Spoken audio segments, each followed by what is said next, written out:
Gamers, we return to Elden Ring.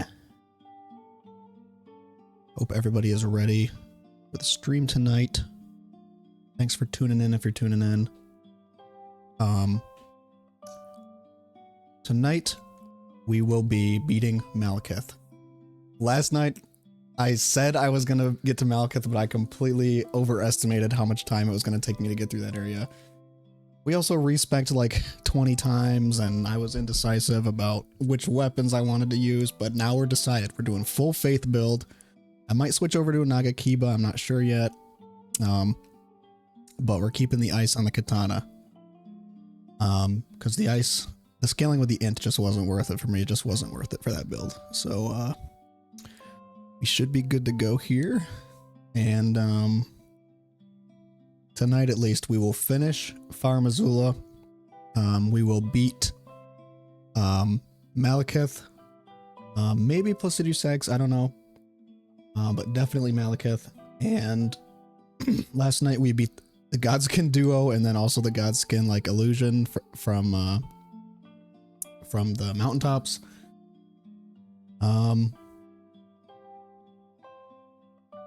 And that was pretty terrible because I didn't. So I recently learned that there is another entrance where you don't have to run past those two knights in order to get in. And I just never found it. I never realized it. So I was sitting there like raging about like having to run past those enemies on the run back. And I was just too stupid to realize that there was another entrance the entire time. But whatever. Yeah, so Godskin duo was clapping me. And at the end of the stream, I was just like, I was so over it. I was like, let's just summon and get it over with. I would like to hopefully get some good levels out of this place because I really feel like I'm underleveled right now. But we shall see. And Godskin duo, they just that fight just it pisses everybody off. But I think it would have been way better if I had some more levels and I wasn't so wishy-washy with my build. All right, let's get started here. The gameplay.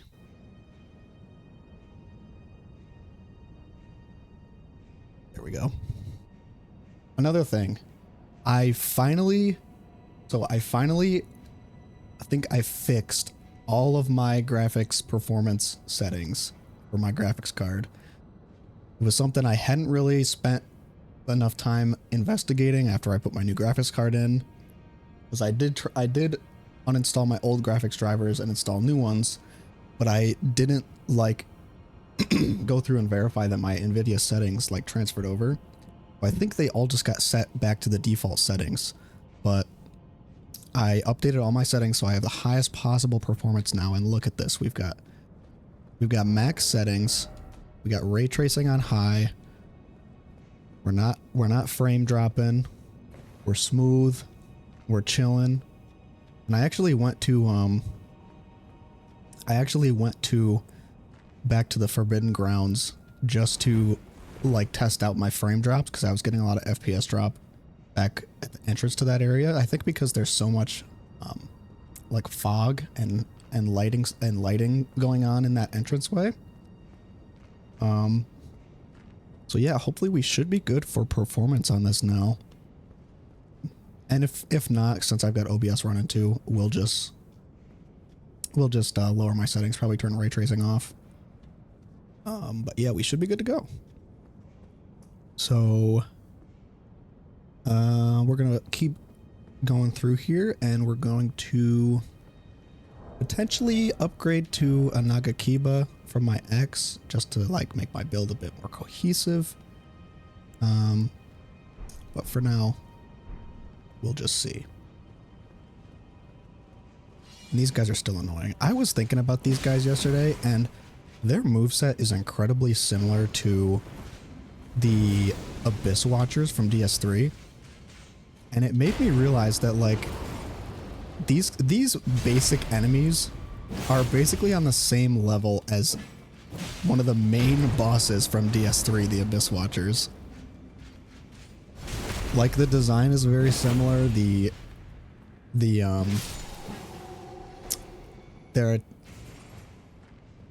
their attack moves are very similar.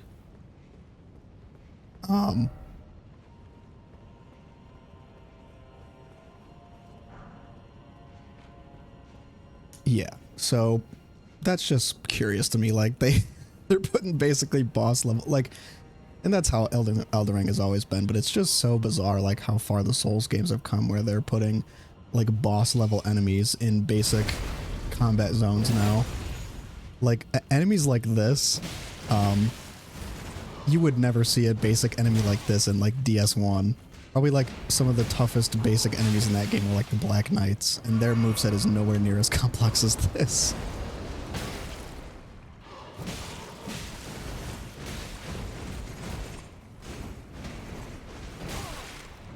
I think I've kind of learned their moveset now too a little bit. Like they do so many combos, dude. The combo is so long.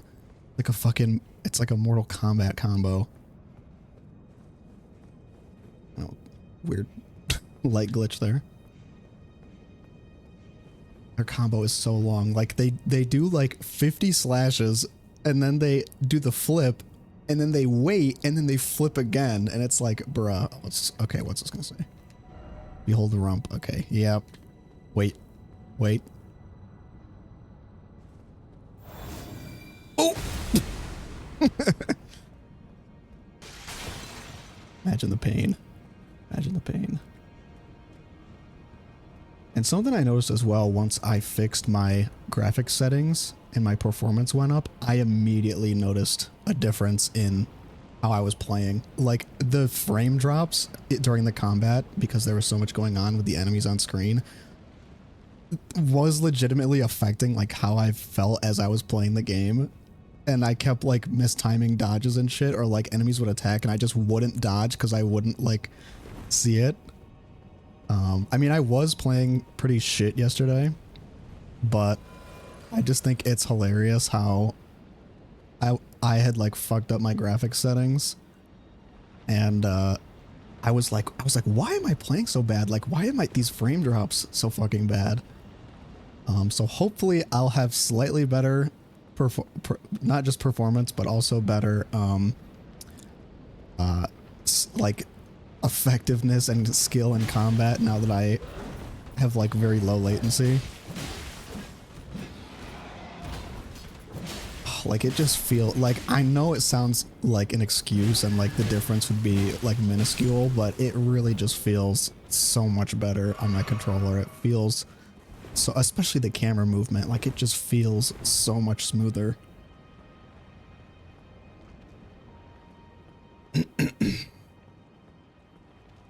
I'm getting a couple frame drops here, so I might turn ray tracing off. Turn it on like low.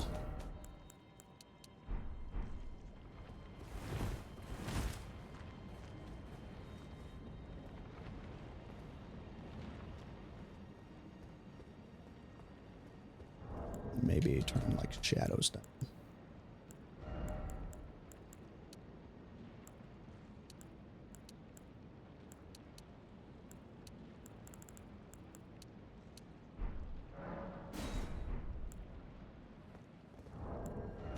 That.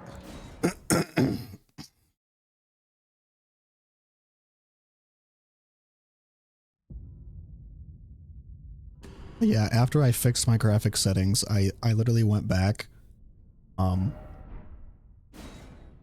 while I was testing out my performance in the shunning grounds, I was fighting some of the omens down there, just to like test out my combat performance. And I was stunned at like how much smoother it felt. Felt like I could actually like trace what the enemy was doing.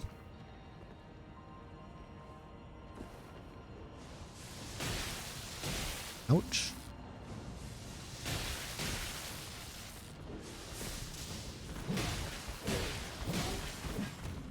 We're doing so much better damage now that we've fully swapped into Faith with my axe. It's so weird how like they say that the cold ability scale. Oh god. They say that the cold ability, the damage scales with int. Not the build up, but the damage. But it really doesn't feel like there's a big difference between like 30 int and no int with the cold damage buildup. So I'm just gonna keep my sidearm as my ice katana. Oh geez, did my game just crash? Oh god, oh geez, my game crashed. I was talking all that shit.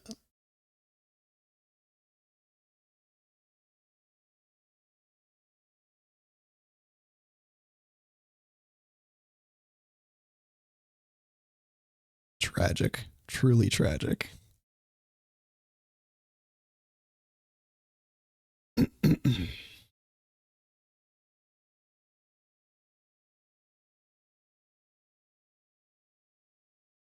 The game had to shut me the fuck up. Heard me yapping too hard.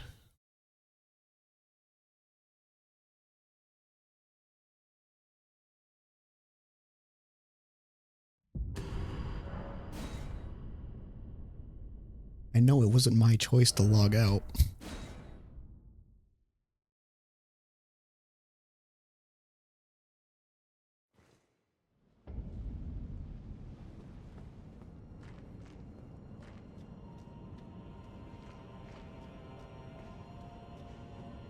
Okay. Where did we go?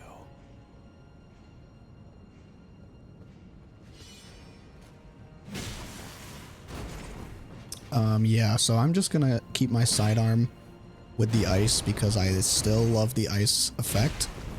But I'm not gonna bother trying to scale it. Oh my god. It's fucking 70k runes. Fuck. I'm gonna shit my pants, dude.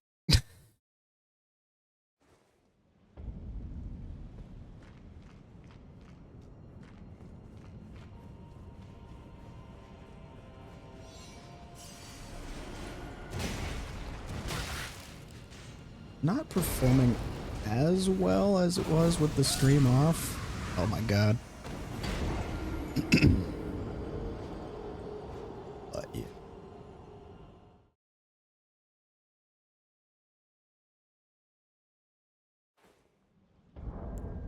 So that scaling damage we have on our faith is just way better now. But we have like 60 or 50 faith or something.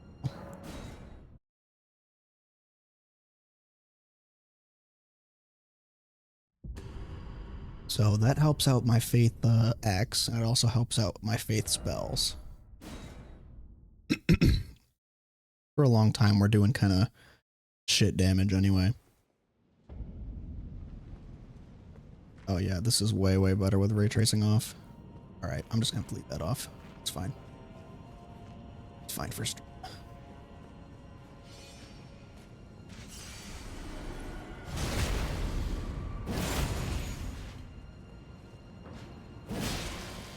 Even at the very start of this game, like, it's incredible how much, maybe not harder, but just how much the, like, Souls, the Souls genre, like the Souls gameplay has evolved since, like, Demon Souls and DS1. Like, Elden Ring has pretty much the exact same basic combat system framework as the early Souls games do, but it's so much more advanced in terms of like the weapons, the abilities, the enemy types. Yet it's still the same basic framework of like swing your weapon, dodge, roll, dodge, wait, dodge, heal, dodge, hit, dodge, hit. It's still the same like basic framework, but there's so much extra depth in the combat system now than there ever used to be. So it makes fighting enemies like these, which in any other Soulsborne game would have been like a boss level enemy. Like this kind of enemy is like 5 times harder than like fighting the Capra Demon from DS1. And yet they're all like basic enemies now. It's almost like the games over time have like scaled with players like skill level. Like DS1 was like the introduction to it for most people. And like, since the Souls games are so popular now and so many Souls veterans have been playing them for so long, it's almost like to up the ante for the challenge, they had to start including these more advanced AI and advanced enemy combos, advanced enemy designs for Elden Ring, to kind of counteract the fact that if the enemies were too simple, then the Souls vets would just do the classic, like, oh, just walk in a circle around the enemy and then backstab them. Which you still can do for some enemies in this game, but...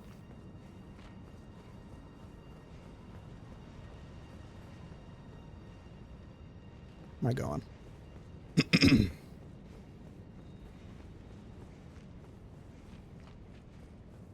It's just funny to me, like, how advanced the enemy design has gotten.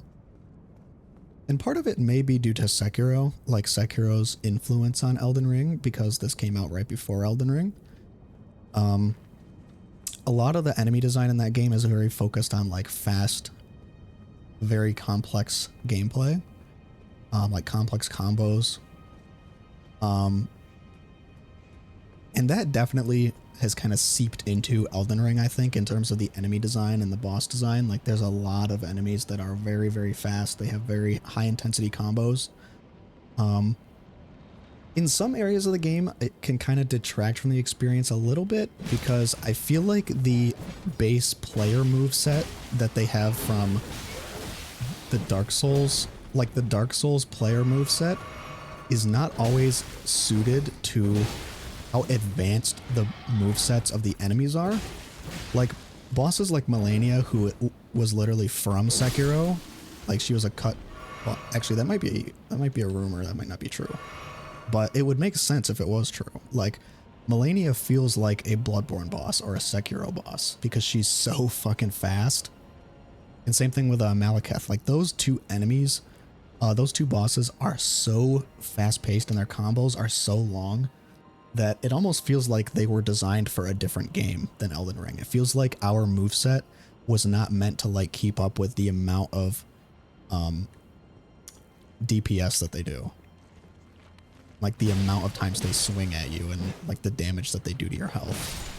It's like, if you want to fight Melania without taking like your entire health bar after one hit, you can't play it like Sekiro, where you can just parry every single move. You have to like frame perfect dodge everything, and the dodge is way, way slower than the Sekiro parry.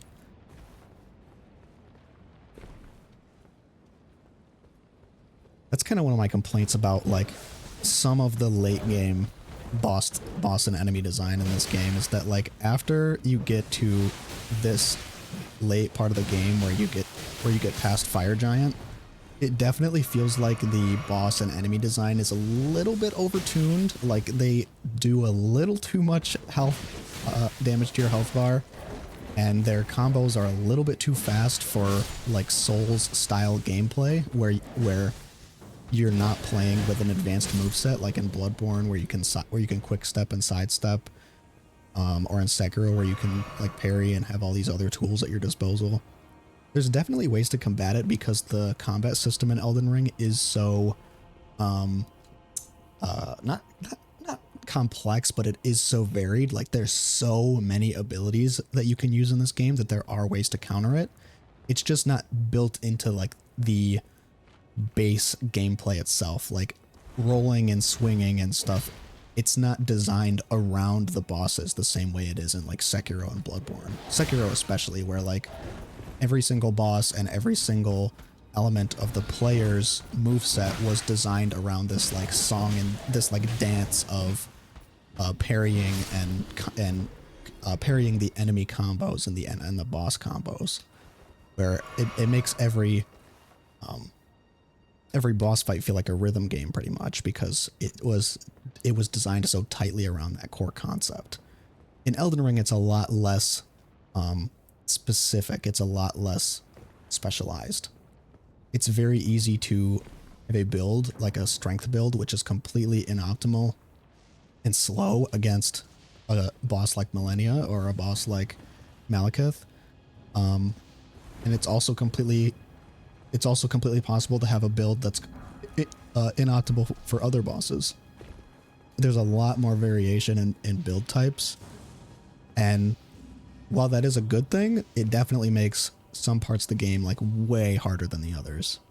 Like I did like a pure strength build my first playthrough of this game, and it made Melania a nightmare because my character was just so slow.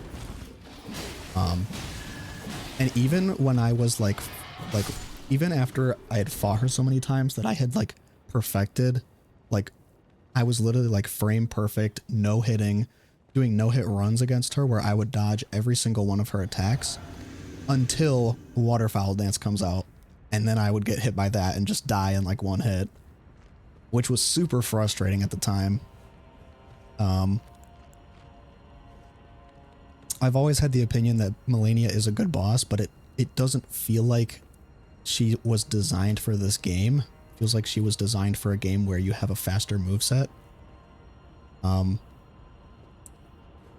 I also just think that the combination of Waterfowl Dance with her healing mechanic is just busted, because Waterfowl Dance is already so hard to dodge that it just makes it infinitely worse when you don't dodge it and then she gets all of her fucking health back because she hits you so many fucking times during that combo.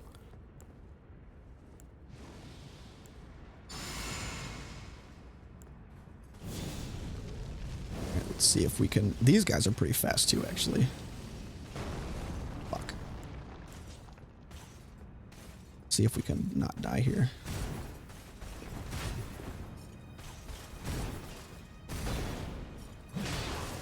These guys' timing is really weird. It's like they're fast, but they also, like, they drag out their attack animations for so long. They're very similar to Margit, how long they drag out their attack pattern. I might just go get this item and skip this guy. I want to lose my runes. Oh, yes, here we go. That's the other thing with these games, is that I am too prideful of a Souls player to not try and kill every single enemy that I come across, and like I will not let myself progress further in the dungeon unless I fight this enemy and defeat him first.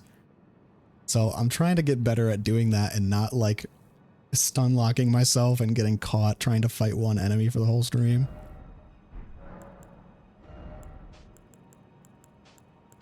Let's get rid of some of these now. We got this when we beat the Godskin duo. We could try that. And then rot. Maybe, or maybe ice, because we can build up ice. And then I don't have enough faith. No, I should now. Yes, I can do Blessing of the Erd Tree again. And then what else? I do want to get that 2 extra strength, so I can use the Nagakiba and just try it out. So I think I'll do that. My next 2 levels is I'll level 2 points into strength.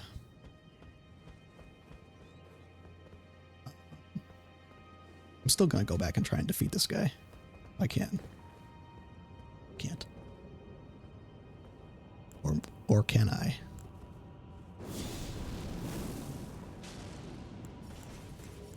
Fucking bozo. Wait, can he come down here? Oh, he's not playing around. Oh, can he not jump down here? Bro. I don't think I'm gonna have enough to do this anyway. I don't do enough damage. Whatever.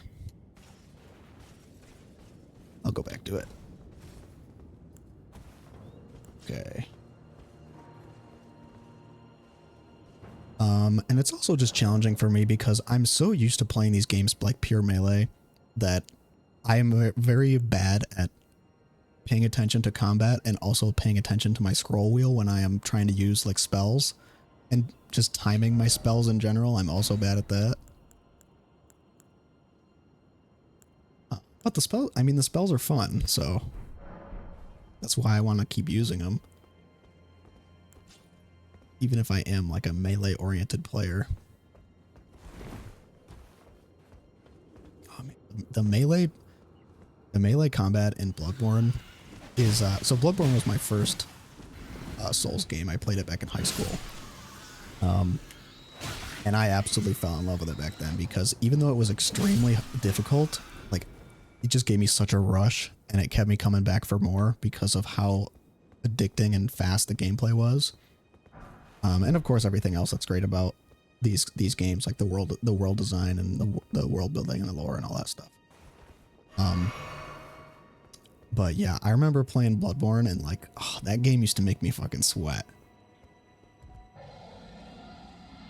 That game definitely geared me towards being like kind of a permanently like melee focused player for like every subsequent Souls game I would go on to play, because that game is very melee combat heavy.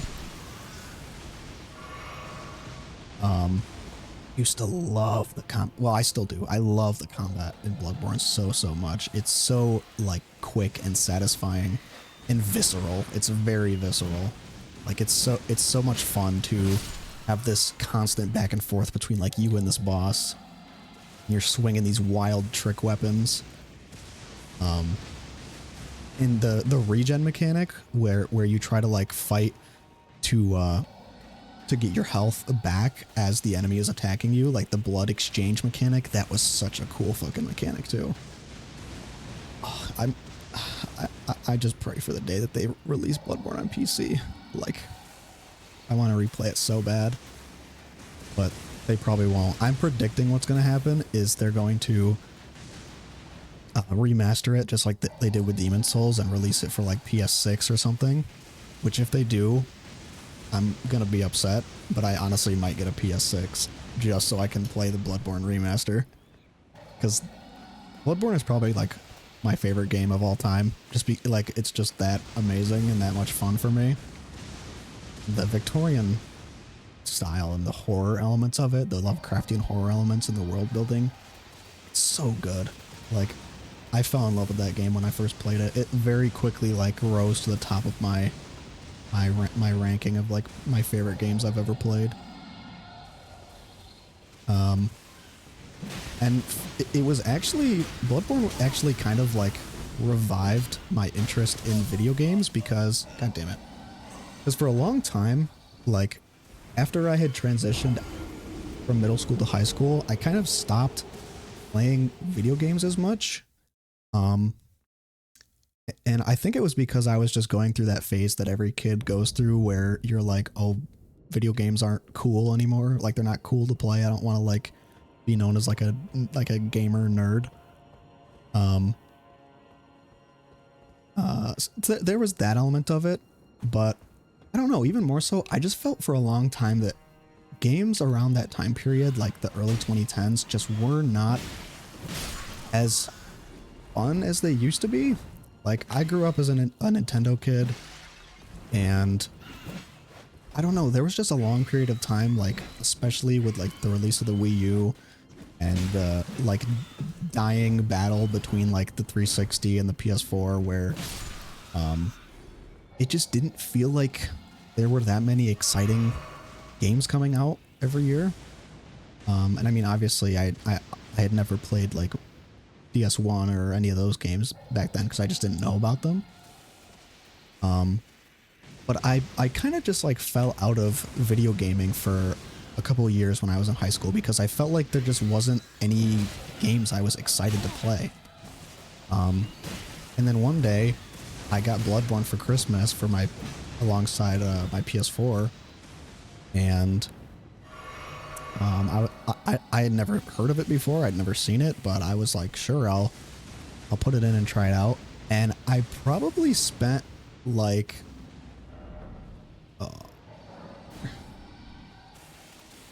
I probably spent like 10 hours just trying to get through like the introductory portion of Yharnam. But by that point I was like hooked. I was like so sold on this idea of like, I need to fucking beat this. Like I need to make it past this part and keep playing because the combat was just that much fun. That was like a very, that's a very nostalgic like time for me, was like my first time playing Bloodborne and like feeling this feeling I hadn't felt in years where I was like, oh, I'm actually having fun playing a video game again. Because the combat was just that, like I relished like the challenge of the combat because I think I'd never played a video game which was that difficult before.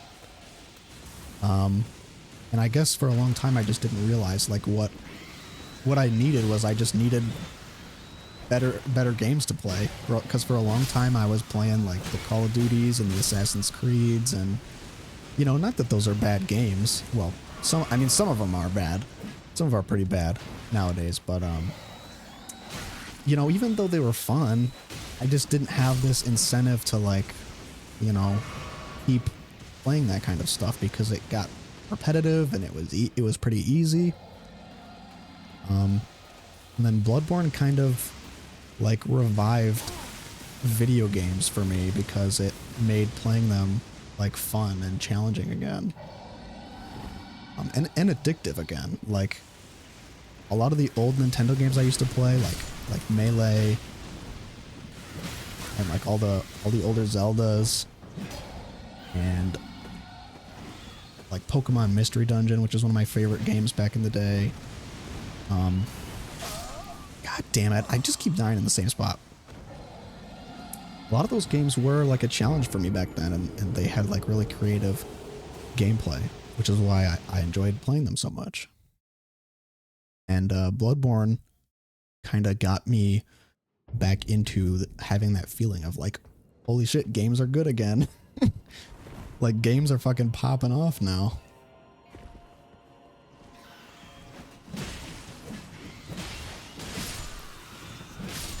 I'll never forget my first experience with that game, and especially with the DLC. The DLC for Bloodborne was so memorable for me, especially because I probably fought Orphan of Kos like 100 times just trying to beat him because he was so quick and did so much damage.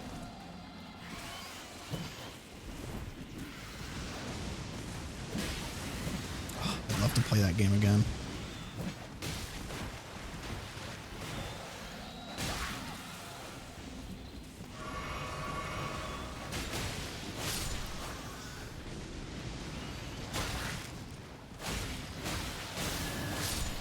Yeah.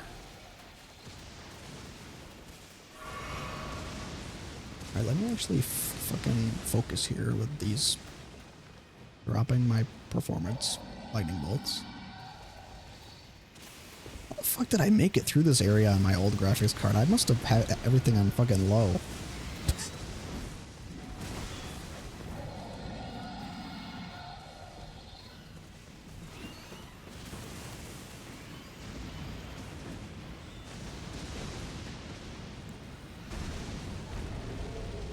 Is this?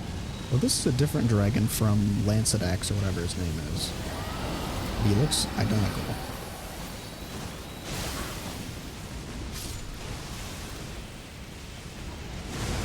Wait, is he like injured? Come on. That was weird. No wonder he was attacking us. He had like 2 health. Oh, come on. No Dragon Heart? Bruh. I really need another fucking Dragon Heart so I can go and get the upgraded Rot spell.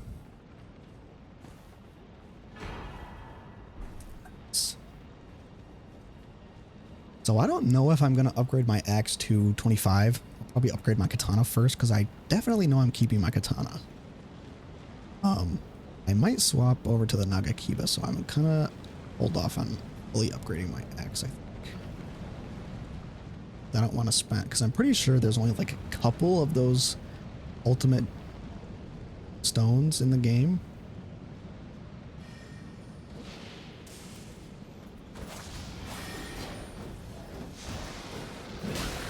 Oh, ow, ow, oh, oh, that was close.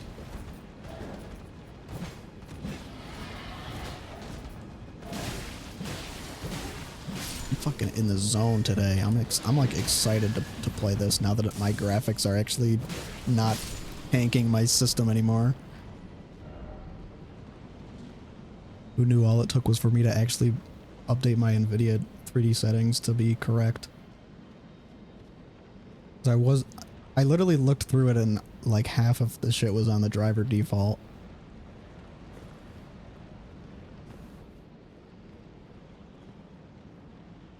So even though I had max performance turned on for this game, a bunch of my other settings I forgot to update. Like I forgot to turn like the texture filtering up to high performance as well.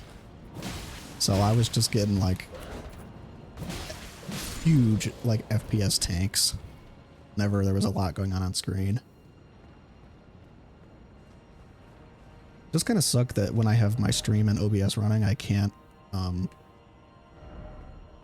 have the RTX on, but that's okay.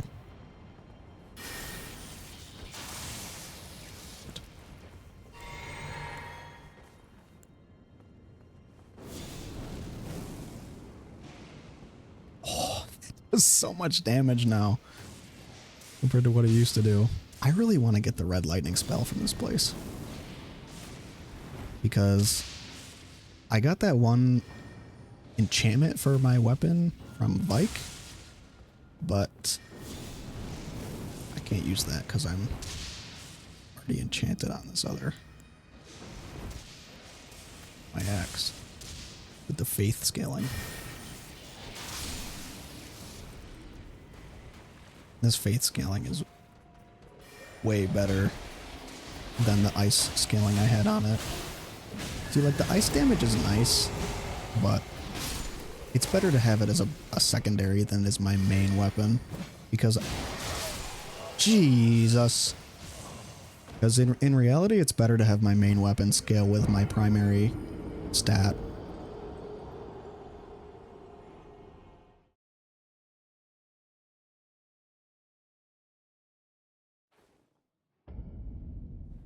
Is this dragon gonna respawn? Hopefully not.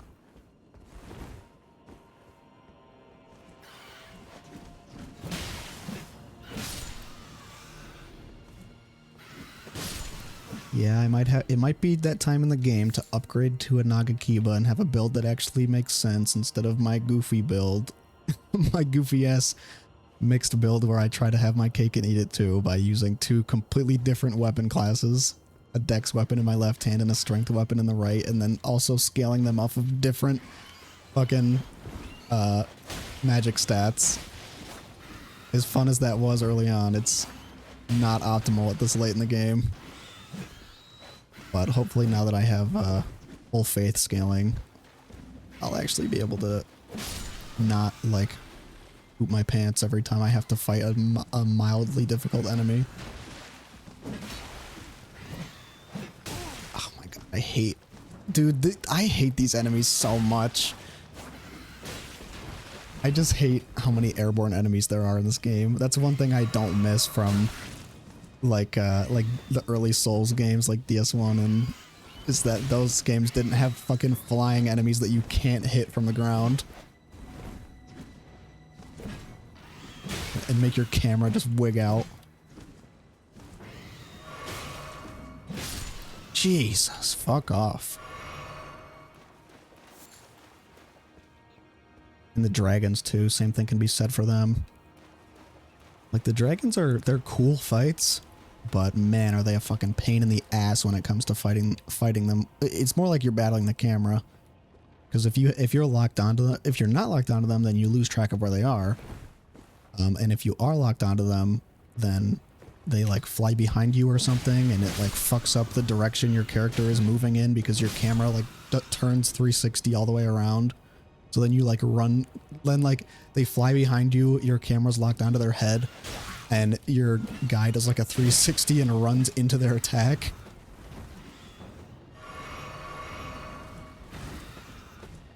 That is one thing I wish was slightly improved. Like, and if they couldn't improve the camera, just make it so that the dragons have better windows for attacking their head or their torso. Like, the fact that they're so high up off the ground makes it so that you can only hit their head and their torso like twice during the entire fight. Otherwise, you just have to slash at their ankles until they go down, which is way less fun and way less of a dynamic fight. Like, I wish every dragon battle in this game was like Midir from DS3. Like, that fight, once I finally learned that you are supposed, like, I played DS3 after I played Elden Ring because I went like straight from, I was like in the middle of my playthrough of DS2 when Elden Ring was released, and I was just so hyped I just jumped right into Elden Ring after DS2. So then I played, or maybe it was DS1. I don't remember. But, so I played DS3 after Elden Ring, and there were two things from that game that like fucked me up really bad having come off of Elden Ring, which was released after. One is that the camera lock-on distance in DS3 is significantly shorter than in Elden Ring. So like, even though there's enemies that are extremely far away from you, like if they get just in the range in DS3 for the camera lock-on is so awkward, where like the enemy will get just outside of range of you and then you'll lose your lock-on and then it like fucks up your focus. There was that element of it, and then the other thing that messed me up coming off the heels of Elden Ring and then going back to DS3 was the fight with Midir. I went into thinking it was going to be like a dragon fight from Elden Ring where you just don't lock on and you slash at their toes and stuff. But it wasn't.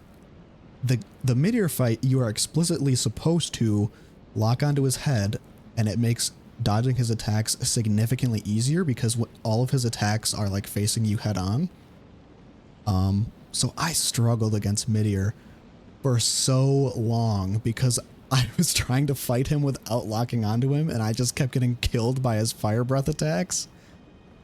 Oh man, that just made that fight an absolute chore for me. I spent so long trying to fight him that way. And just getting wrecked because I couldn't keep track of where he was on my screen.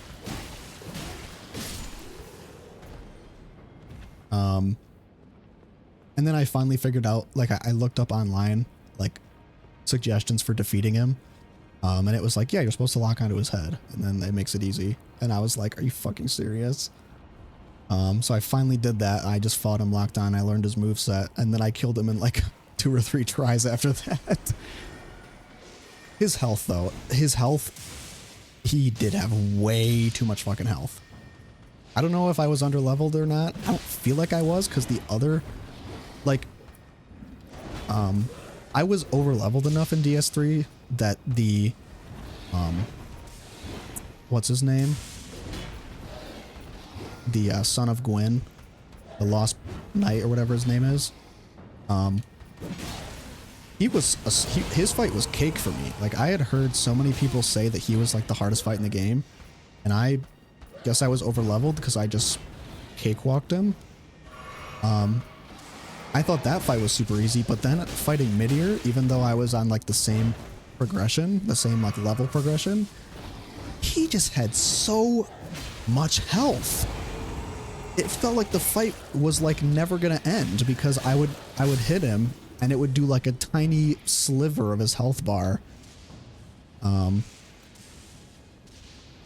mean, it also didn't help that I was a pyro build, but it just took fucking forever.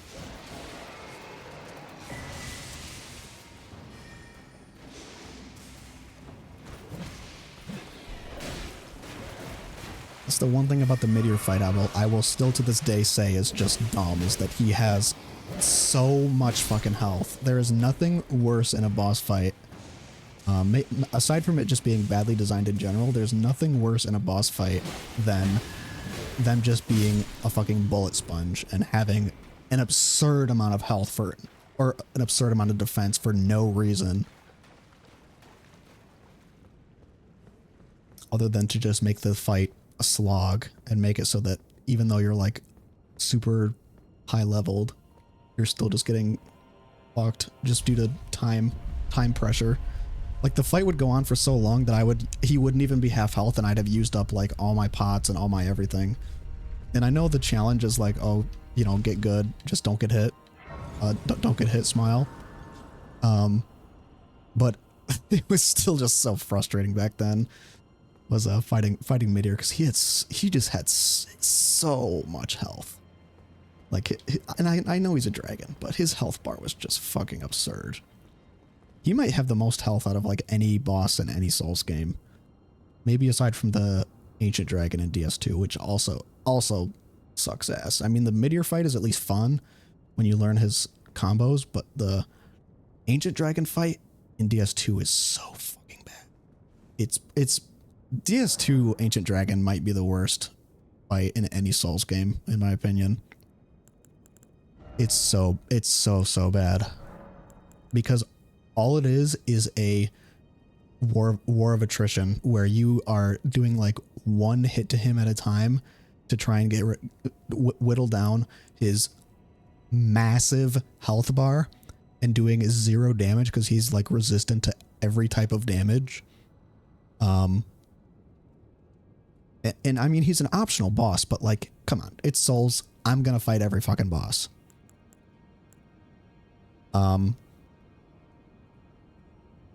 Yeah, and the amount of health he had was ridiculous, and it's such a frustrating and unfun fighting against the Ancient Dragon, because all he does is he lands, lets you attack his feet like twice, and then he flies up and covers the entire arena in fire, which is a guaranteed one-shot, like a guaranteed one-shot kill, because his fire breath does that much damage.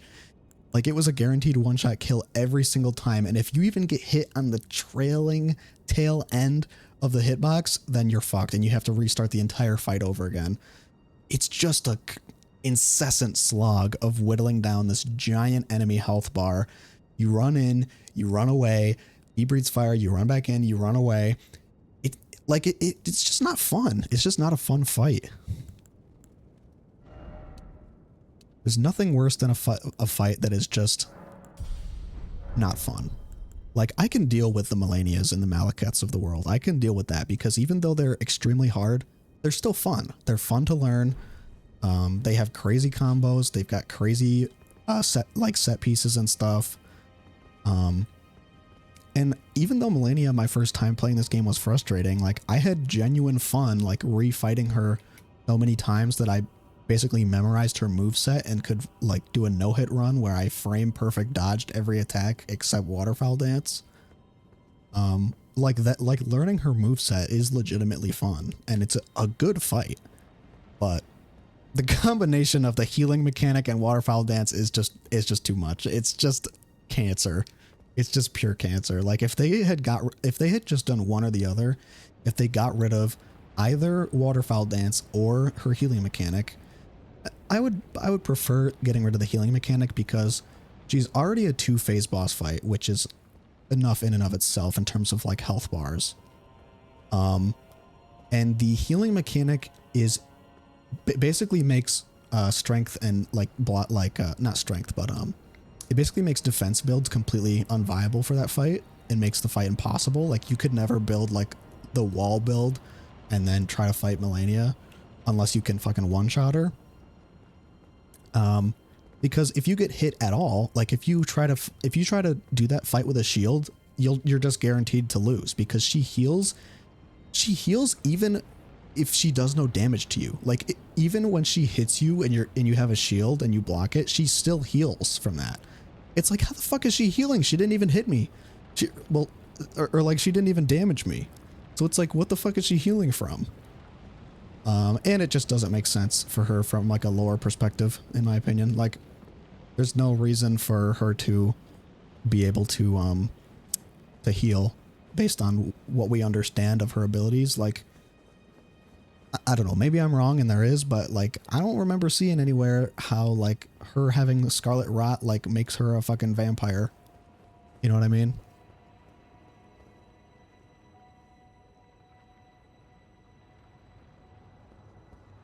So I think if they got rid of that and just kept Waterfowl Dance, I think the fight would have been 100 times more fair.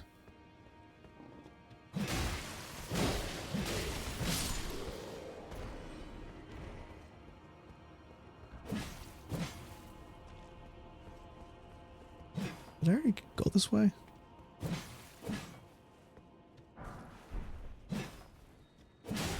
Did I kill these, or are they just dead? Oh yeah, and I did equip that Godskin charm, so I got the I get the Bloodborne healing mechanics now. Restoring HP with my attacks.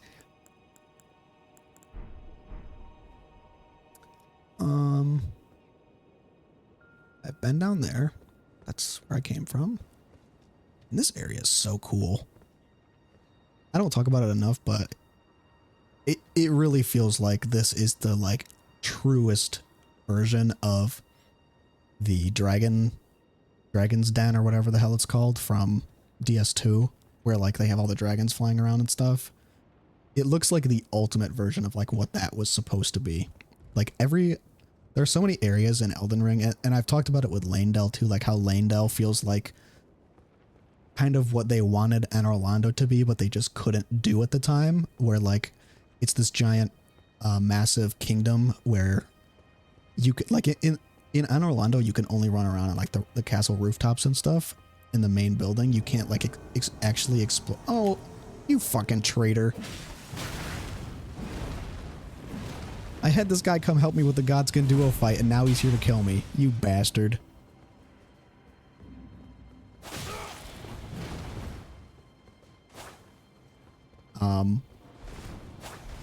Yeah, similar to how Lanedale feels like the most complete version of what Anor Londo was supposed to be, where you can like walk around every single city street and actually explore the entire region instead of just like a small portion of it. Holy jeez. This area feels like that for the Dragon's Den area from DS2, where like it's a much larger, fully expanded, like complete area. It feels like with Elden Ring, they were finally given, like FromSoft and Miyazaki were finally given or taken the time to make every single area like perfect, where every single area, kind of aside from the mountaintops, where they reuse enemies and stuff, every single area feels like a completely finished level, with like a ton of depth to it.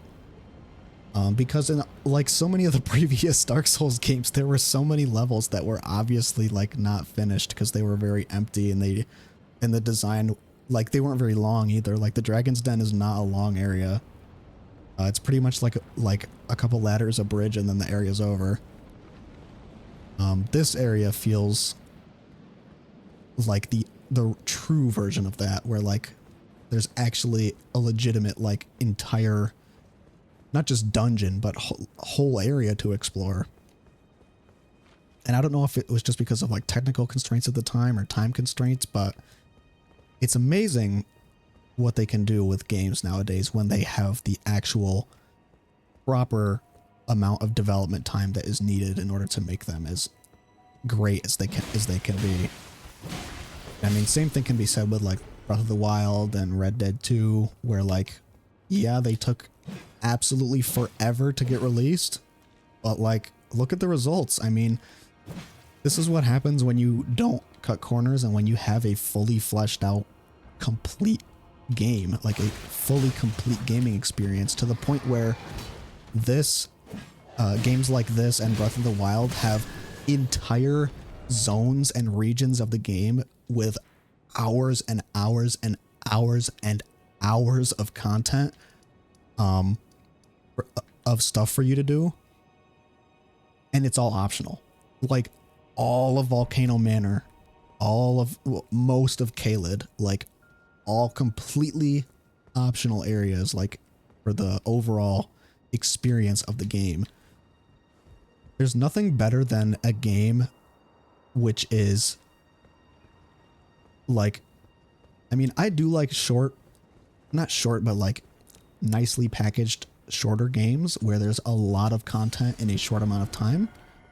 But games like this, like Elden Ring, is what all AAA games should aspire to be. Instead of playing a 90-hour game which has bare bones amount of content in it and like nothing to do in the open world and like not a lot of things to explore or fight or find, because I would much rather play like a short couple of hour game that is consistently amazing instead of play a bloated, unfinished, super long game that is just not fun because it's not full of stuff to do. It's not complete.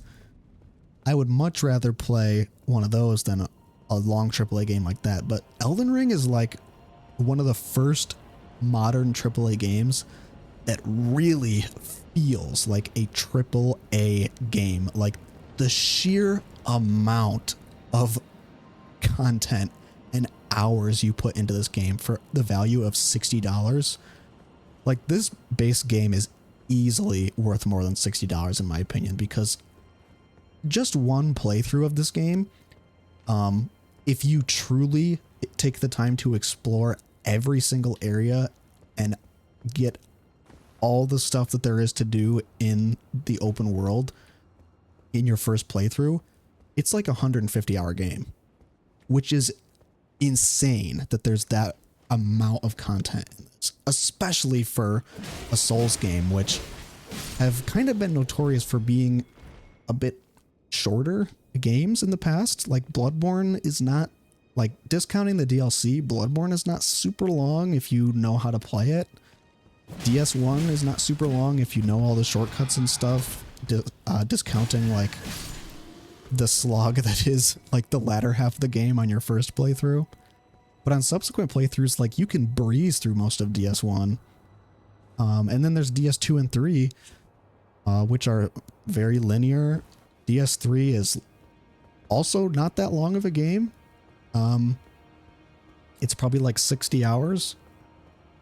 And then you have this game, which is like DS3 times 3. Like, it's 3 times the amount of content, like 3 times the amount of hours sunk into these extremely amazing and detailed worlds and areas that they've crafted. Okay, I think I broke the boss. Amazing.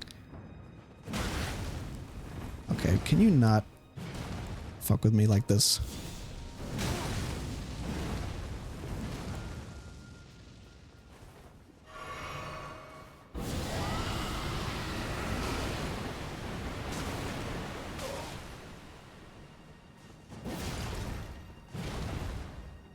Oh shit. Alright, let me actually stop yapping and focus on killing this guy who has betrayed me now. I don't think I summoned this guy for my first playthrough for the Godskin duo, so I'm not sure if he still invades you if you don't summon him. Because him being a recusant, like, the whole point is that he's kind of hunts his own kind, like he hunts other Tarnished and goes and like betrays you. I think unless the recusants are specifically to do with Volcano Manor, because there is recusants who have abandoned the guidance of grace, like from a lore perspective, and then there is the Bloody Fingers, who I think still follow the guidance of grace, but they just hunt other Tarnished. So I think it is slightly different, but basically the same shit.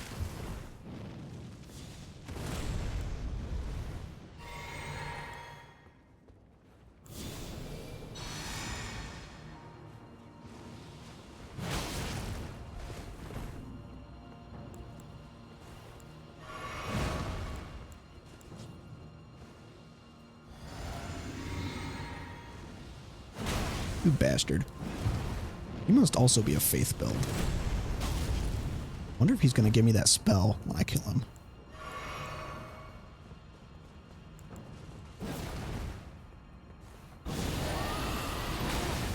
Fuck.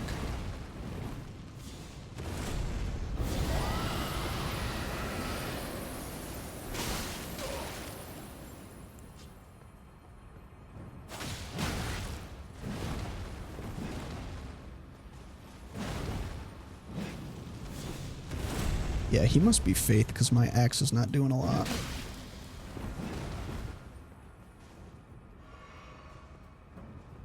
My axe is doing like half damage. Oh my god, he healed. Fuck.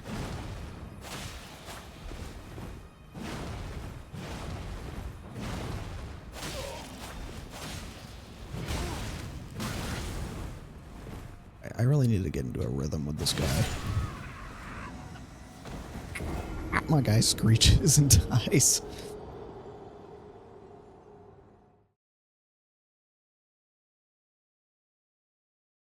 Malekith sometime today.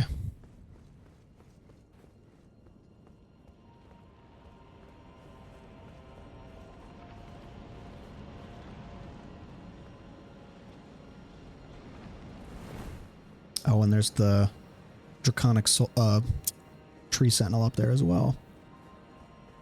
There are some elements to the draconic sentinel I feel are actually easier than the regular tree sentinel because his fire breath attack is really easy to dodge. And I feel like he has less. His moveset I think is smaller than the tree sentinel.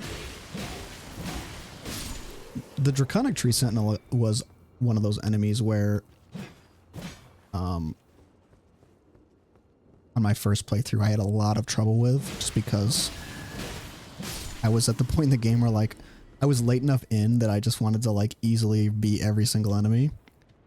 And the draconic tree sentinel was a good roadblock for me early on, but when I came to the draconic tree sentinel at the entrance to Lanedell, I really didn't think it was as difficult as I remembered it being. I don't know if it's just because I've pretty much mastered the tree sentinel's moveset at this point. But yeah, I remember I used to dread fighting those, but now I actually think fighting the tree sentinels is pretty fun. Their moveset is super varied, but it's also very easy to learn. And just the feeling of dodging the tree sentinel attacks is very satisfying in general.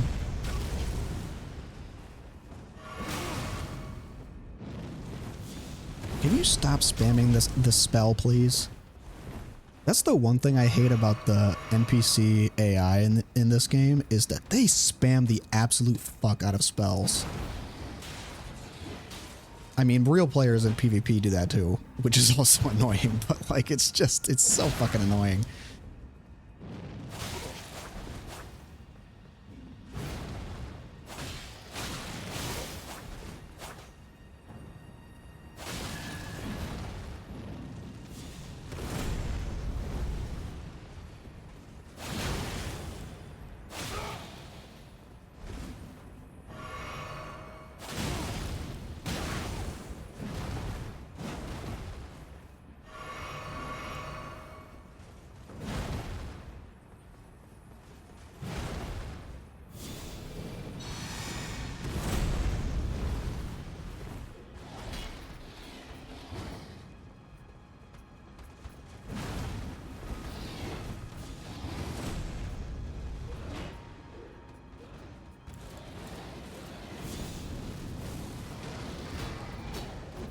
Really don't want to fight 5 enemies at once, please.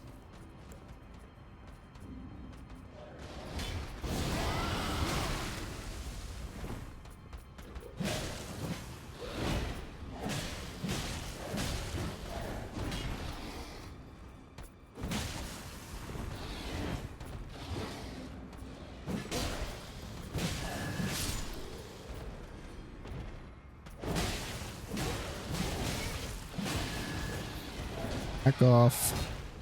Oh my god, if I clutch the fuck out of this. Oh my god, yes! Dude, what did I say? It's the fucking frames. It's the FPS, man. Okay, this guy's just, like, chilling now? Oh, he was being polite. He was waiting for me to finish my other battle so he could take me one-on-one. Truly honorable.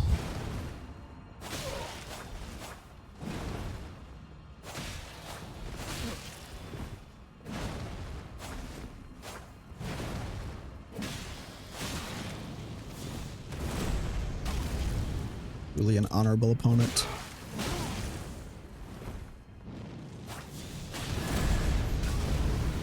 Oh, that heals him. That's fucking annoying.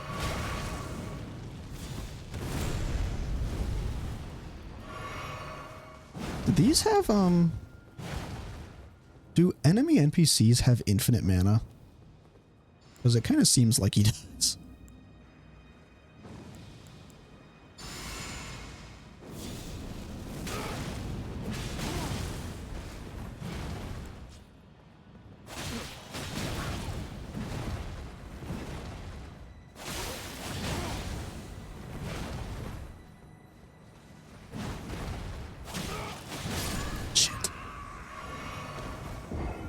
This is a tough enemy.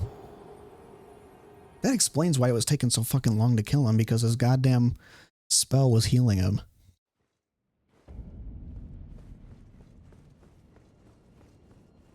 This is gonna be my true roadblock. It won't be Malekith or this tree sentinel. It'll be fucking Bernal. Bernal, how could you do this to me? Actually, you know what? I might go change my axe to flame. I can do some more damage because I'm pretty sure he has resistance to my holy attack.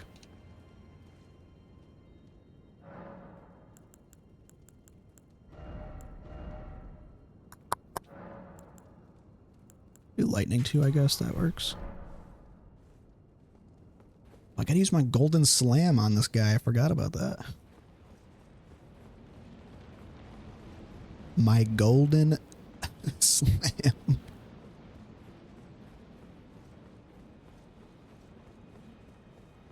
So since my faith is like 1,000,000 now, I think for the next little while in the game, I might just be scaling health. Like, I might just be scaling straight vigor. After I get my strength up to 18.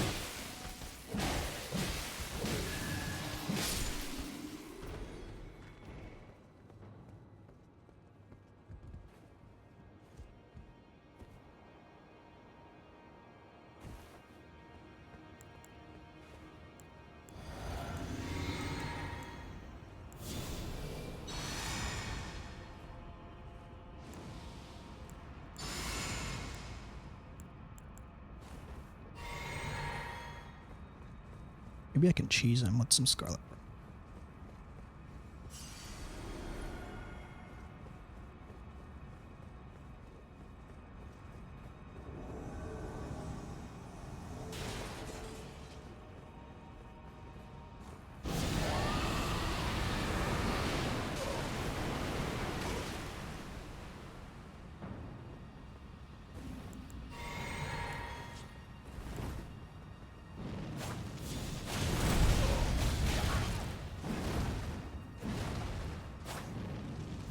Quit spamming that spell, you fuck.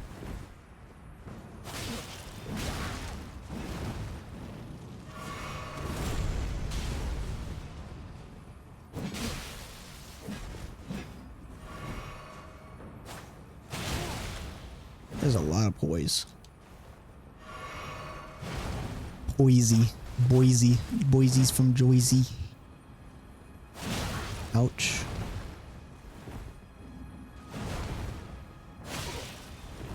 You just start doing one hit at a time.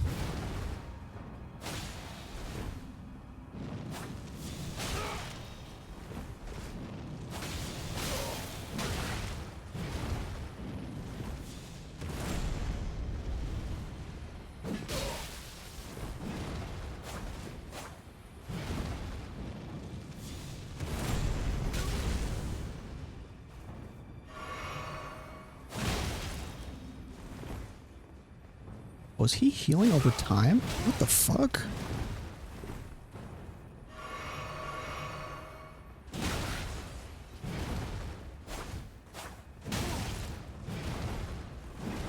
Why is he healing? Oh, he's got the blessing, I think. Fuck.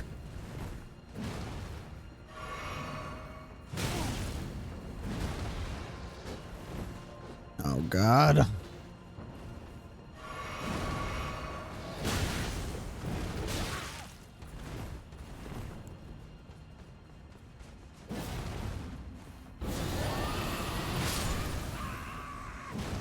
Remember to not trigger those other enemies.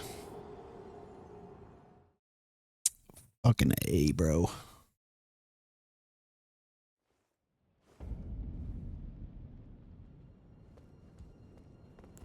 Okay.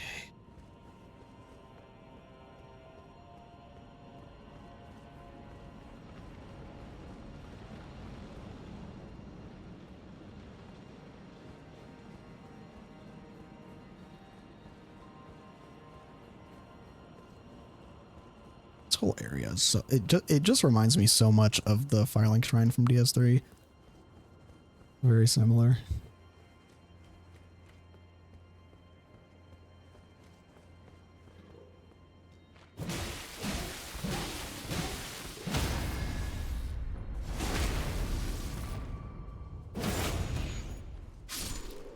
Actually, is he resistant to lightning too?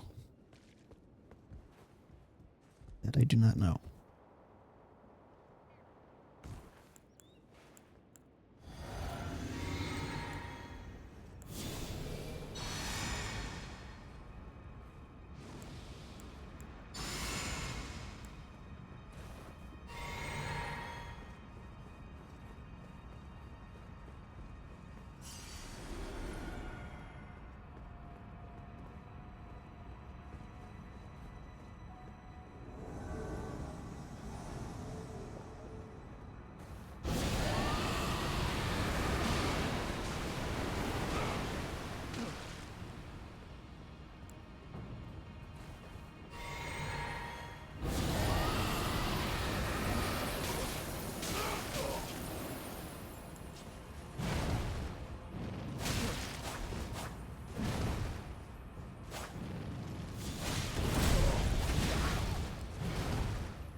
Poise is so high. I'm so used to like stunning.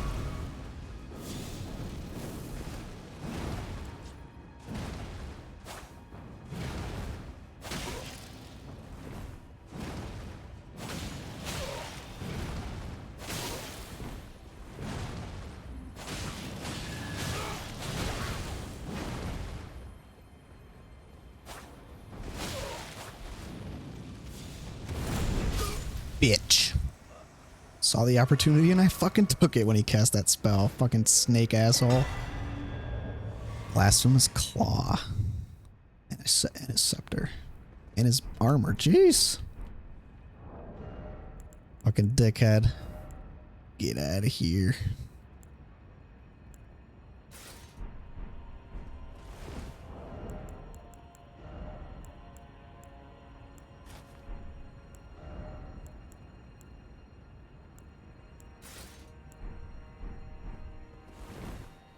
Can still wear these. Pretty sick.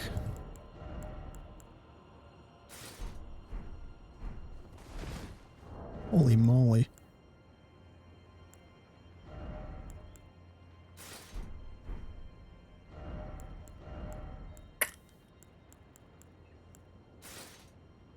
Oh, this has better magic resist though.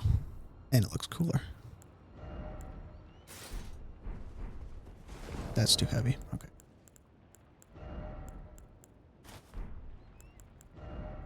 What if though?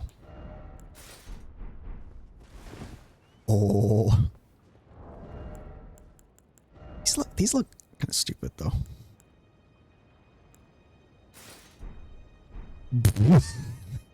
So large. Large and in charge.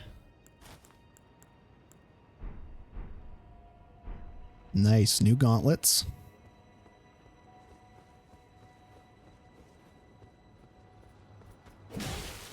This is the part where I die to these guys and squander my runes.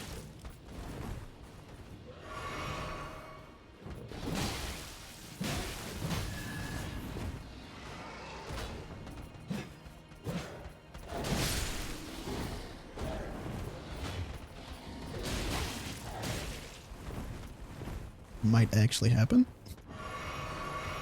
I get ganked by both of them. This is a boss in another early area, I think.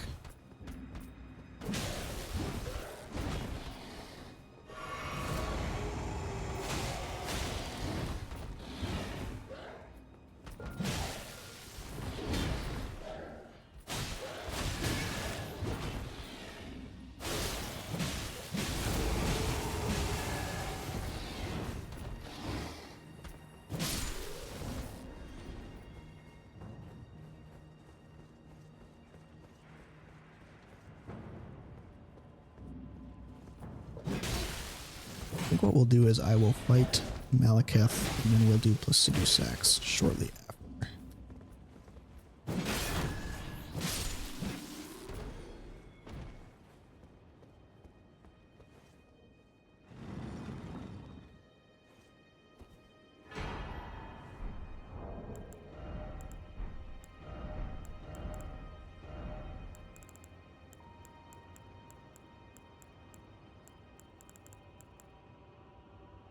Ooh. That could be nice.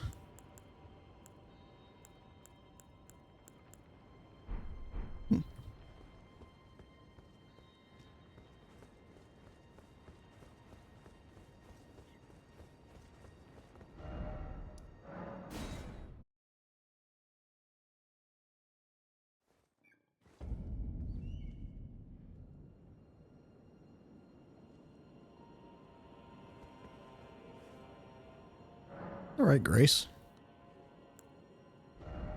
Wait, no, it's not.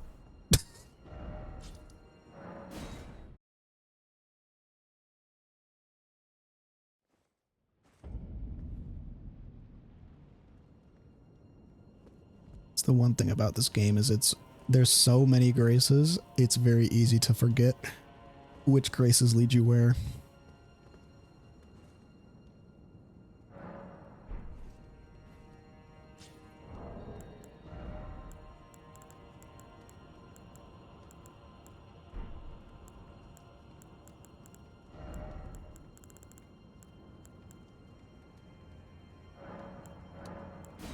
It's gonna give me enough to level, probably not.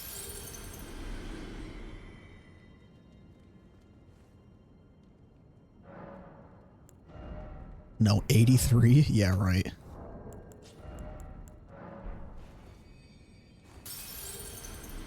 Just kill some more enemies and get 10k more. It'd be simple enough. Well, I'm gonna kill the Sentinel anyway, so.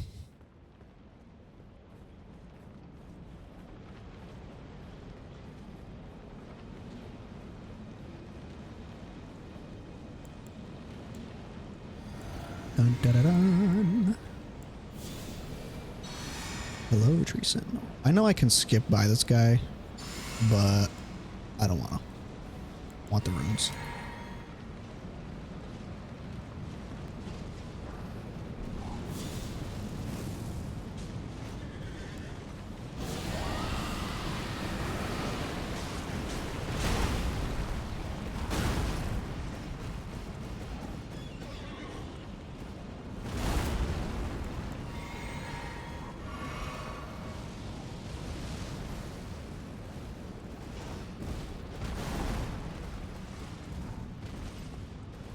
I wonder why there's a draconic...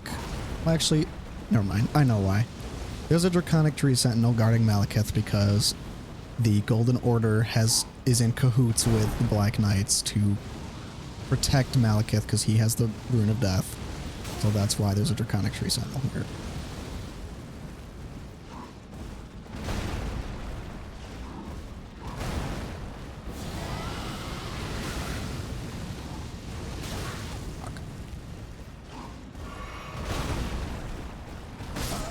Okay. No more trying to cheese him.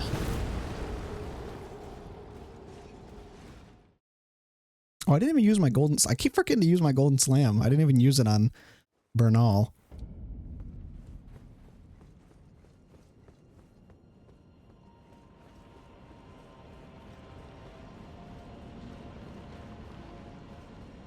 Oops.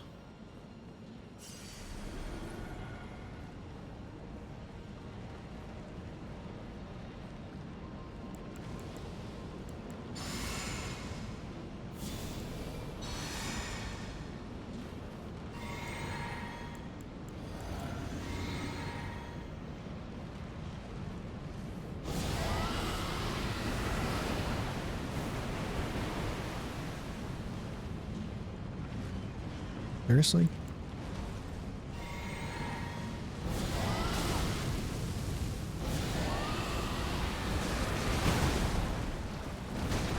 Yeah, now he rotted him. Wait, is he gaining health? What the fuck is happening? That has to be glitched or something. Oh no, it's the DOT! I'm stupid. Duh. It's the damage over time. I thought he was gaining health. I was like, what the fuck? Oh my god.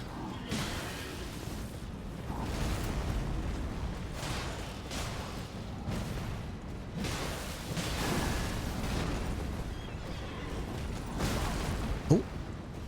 Did not know he swung backwards.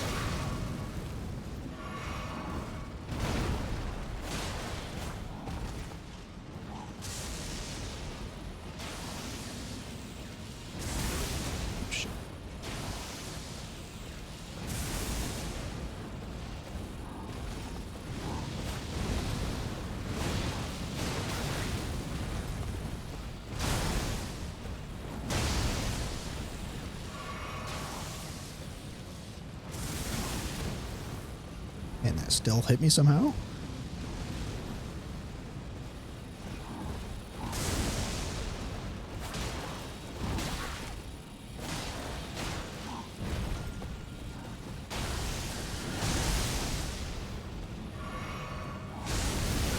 Ouch. They love the red lightning around this place. Okay, cannot run that.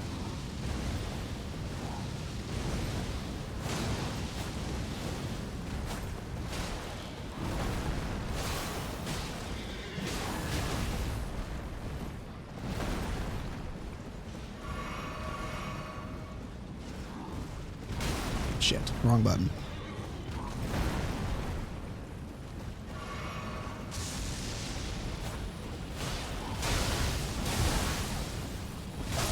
Fuck. Saw that coming.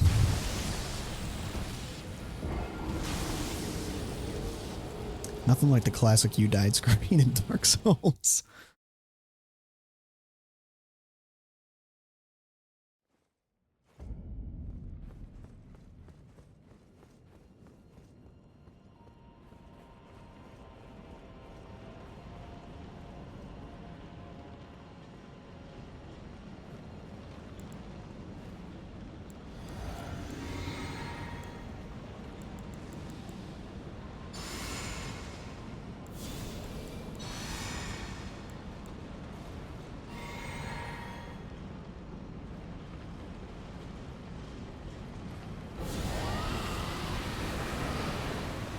Like how he fucking stands there and looks at you for a second, like, fucking, like, what the fuck? He like sees you and he stops and he's like, how the fuck did you get here?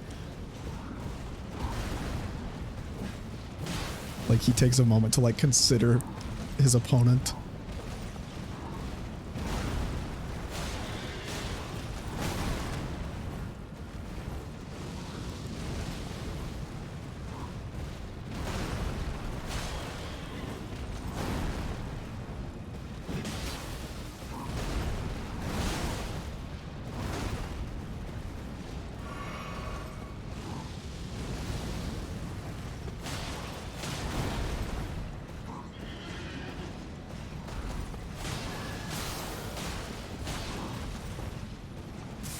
Rock is so nice.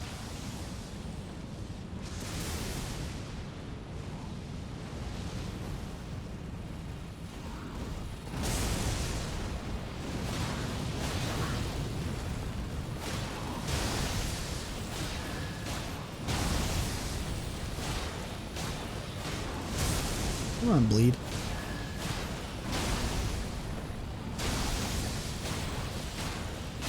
There we go. Easy money.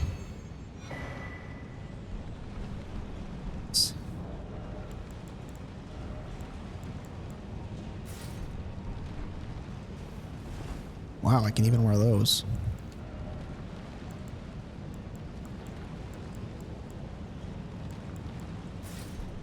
I think they're not as good, though.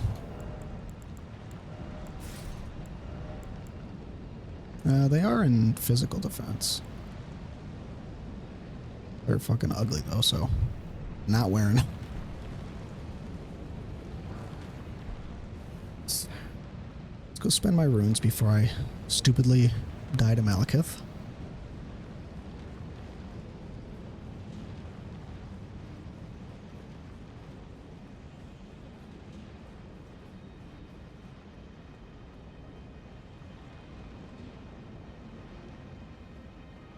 Kind of cool how open this area is. You can kind of see the previous areas you'd been to. Cool. Let's get one more strength in here.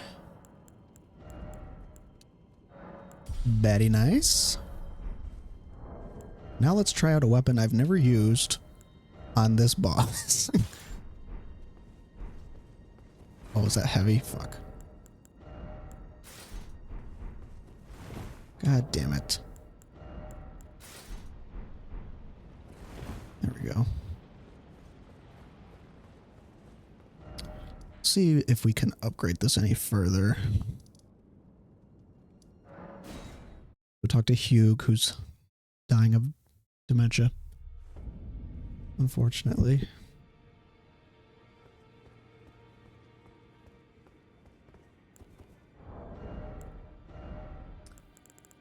I wonder if I could swap between them two.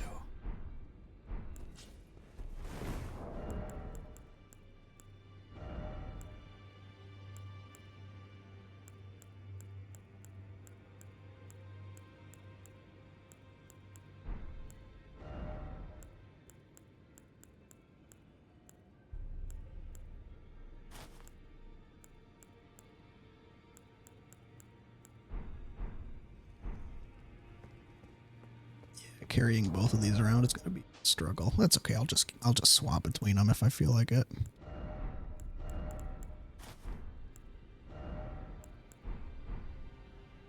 So much for our new gauntlets. Still debating if I want to keep wearing this. I might switch to like one of these.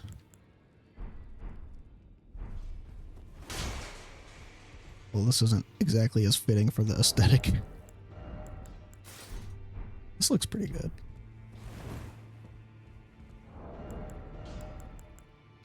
Gotta go with the cool factor. I am Shabriri.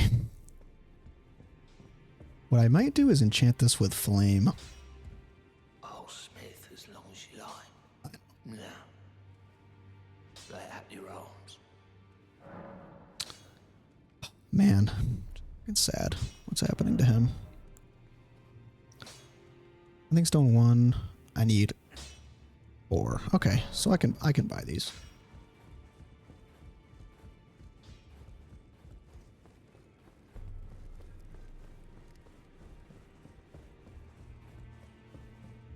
Whoops. Wrong place.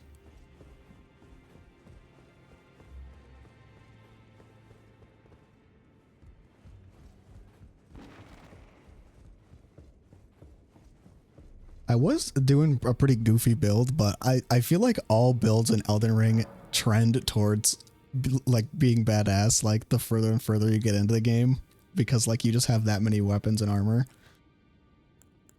in this game.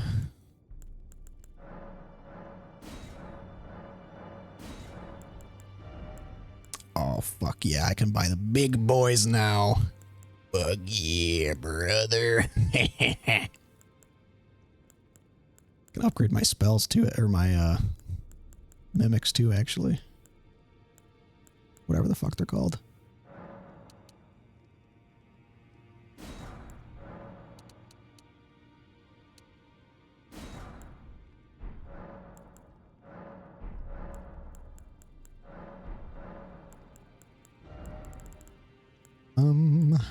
What else?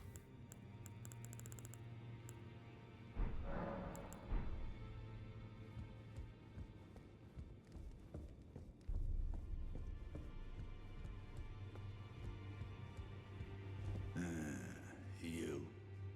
What is it? This guy really doesn't like us now. He knows that we're going to beat him to the throne. We're going to beat him there. The pursuit of knowledge is without end. For knowledge is never a thing complete. Thus, I maintain the mantle of all-knowing. Perhaps the same could be said of guidance. Who's to say whether we'll remain who we are once the fight is finished? What do you think? As one who aspires to become Elden Lord.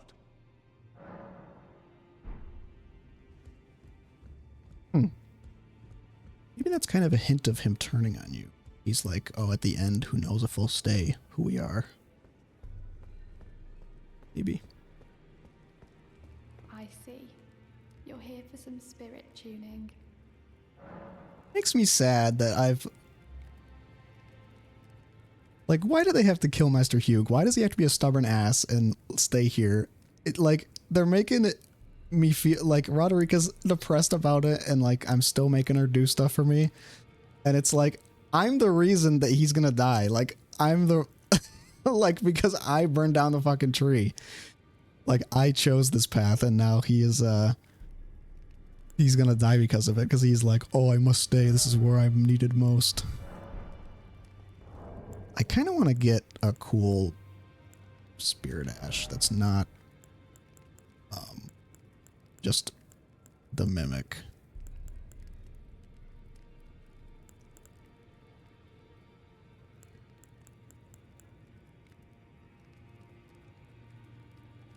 Why don't I upgrade the Spell Sword, Kindred of Rot, Bloodhound Knight. He's already mostly upgraded, so I might as well do him. I see.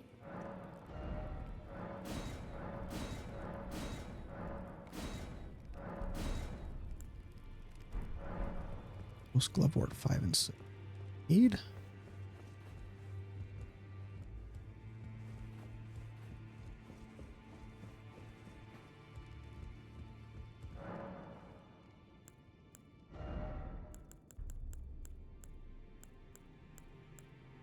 Can't buy that yet. Fuck. Oh well. Guess I'll get rid of this.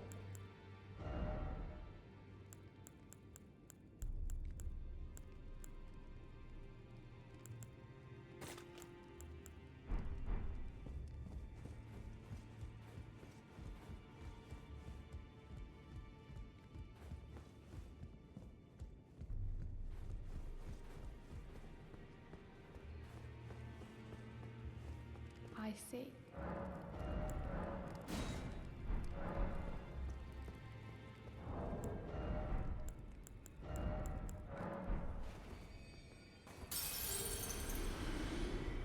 I see.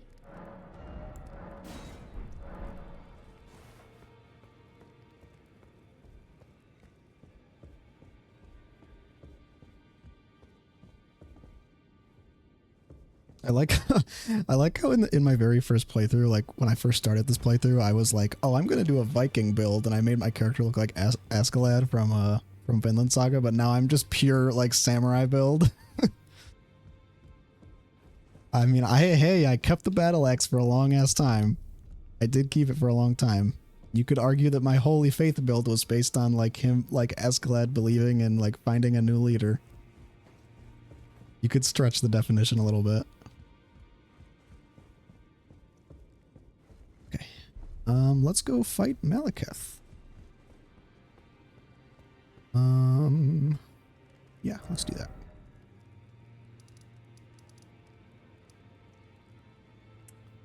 Actually, you know what I want to do? I really want to find a dragon. Get another dragon. I don't know where I would find one.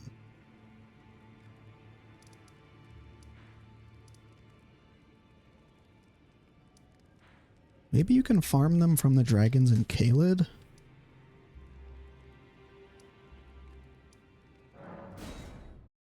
Let's just try it.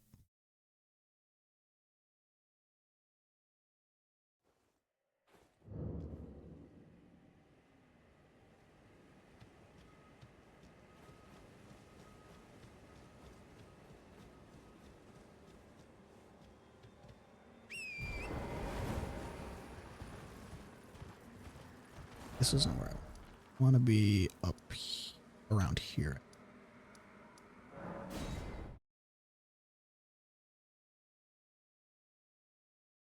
Isn't this the rise that I couldn't get into? Yeah.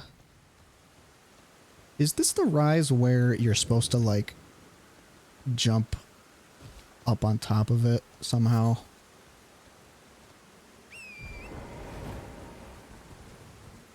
Like bypass the entrance? Oh, this game is running so smooth now, even with the rain. Oh, it's so wonderful, man. It's so gorgeous. Love having this new graphics card actually fucking work. Yeah. Oh shit. This game is fucking beautiful when it's not stuttering at 40 FPS.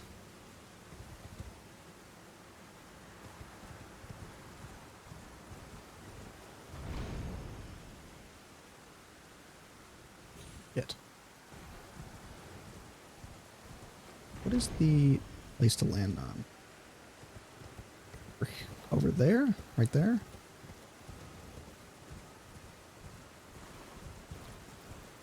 I don't know if this is the way you're supposed to get up here, but I don't know any other way. So. Oh, now that I have the Nagakiba, I can inflict bleed with both weapons, and I can have bleed in my right hand as well. So I won't have to like keep swapping my weapons back and forth when I'm riding horseback. Oh my god, this is going to be such a quality of life change for me, for this build. I mean, I am going to miss my axe a little bit, but I'm sure I'll get over it.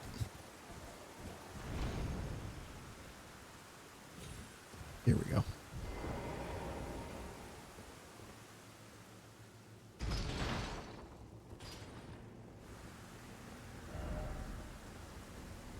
Maybe this is the way you're supposed to get it.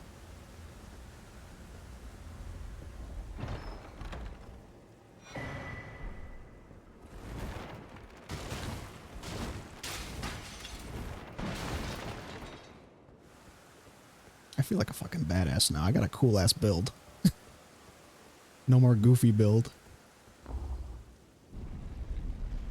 And I've been getting a ton of armor late game. I feel like early game in Elden Ring, it's really hard to get different armor, especially compared to previous Souls games. Like just finding armor feels very rare in like Limgrave and Liurnia. But late game they just start throwing armor at you. Fuck. Is this the reason that the oh, I never upgraded my... Oh, I swing both? Dude. That's sick.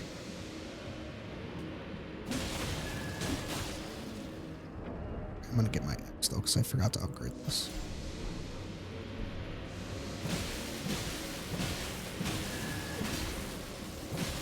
Is this the thing that's blocked? That's the reason why the entrance is blocked?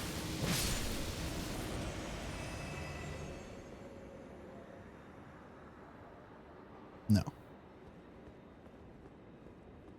You don't have the... How did I know? How did I know? That's what I was gonna say. Souls players, you are too predictable.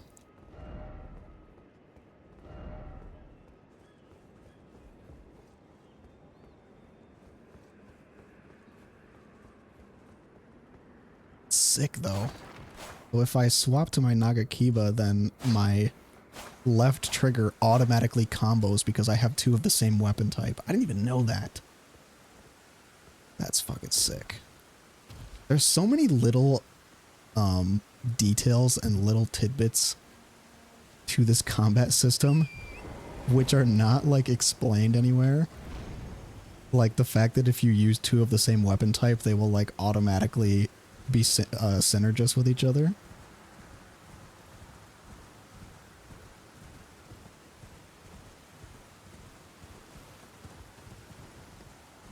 And like that using two of the same type, like two katanas, like automatically alters your moveset. I think they might have done that in DS2, but they definitely didn't do it in other games. But that's fucking sick. How it like automatically changes your combos based on the weapons that you're holding. Like, in order to get that combo specifically, you have to have this combination of things. You specifically need to have two katanas, and you need to be dual wielding and using the left trigger to swing. Because if you're not dual wielding, you won't get like this unique moveset. And if you're not dual wielding and dual wielding two weapons of the same type, you won't get like this unique moveset.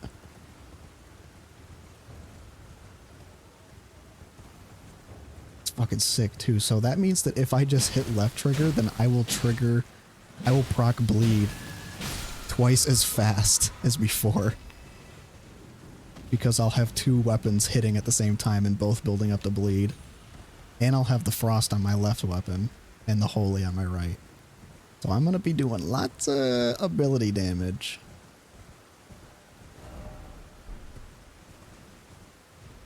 Hello, hello. Any dragons nearby? Any dragons?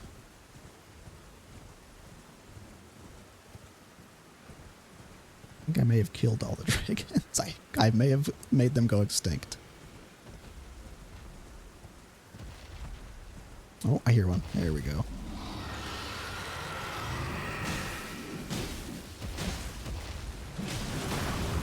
Holy Jesus.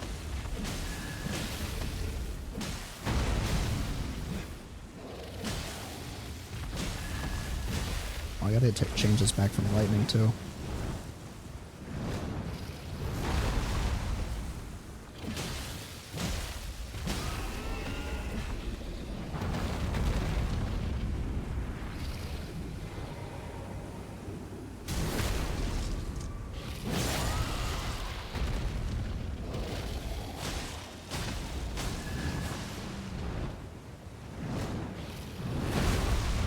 Ouch.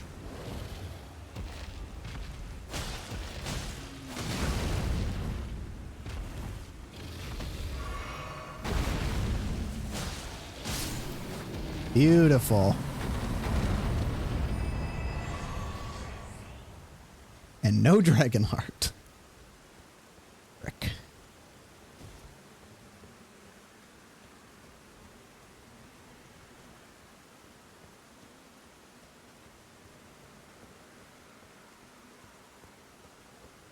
I mean, not that I even know if the Ra is gonna be especially useful in this fight, because like 90% of the Malekith fight is him doing fucking acrobatics in the air.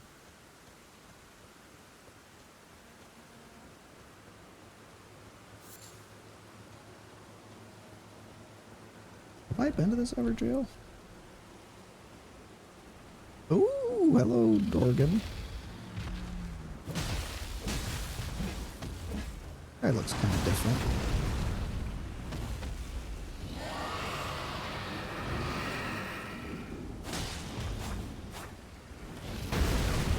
Ouch.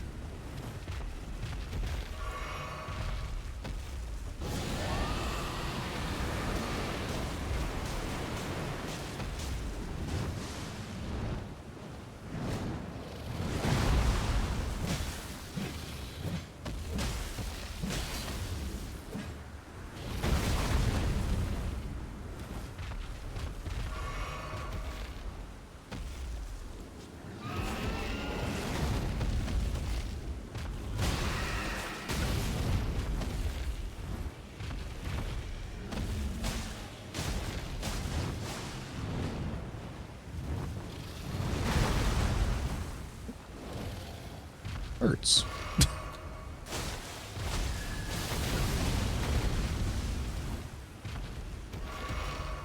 You hit very hard.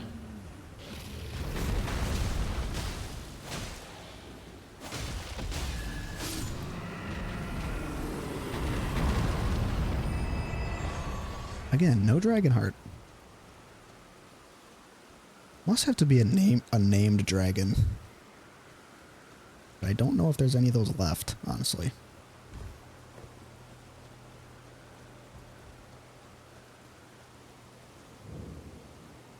Oh yeah, I've beaten this one. I remember this one. Kind of want to explore this cave.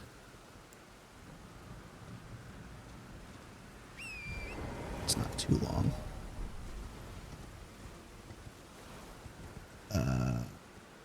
Oh, it's down there.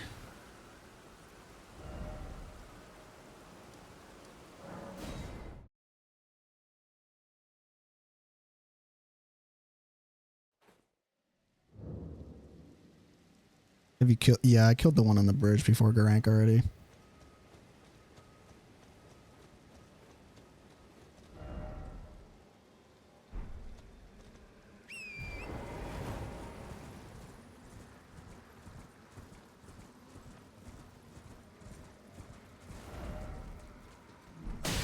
Oh, jeez.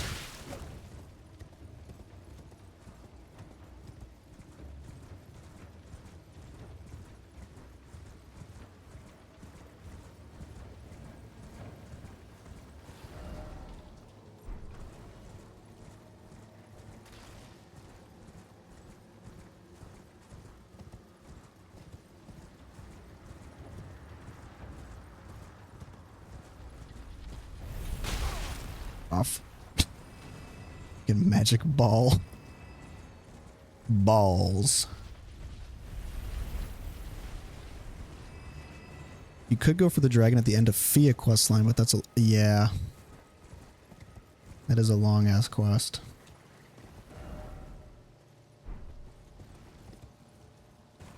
I don't know, I might just have to hold out until later on. I can get another dragon heart. Where the fuck is this cave?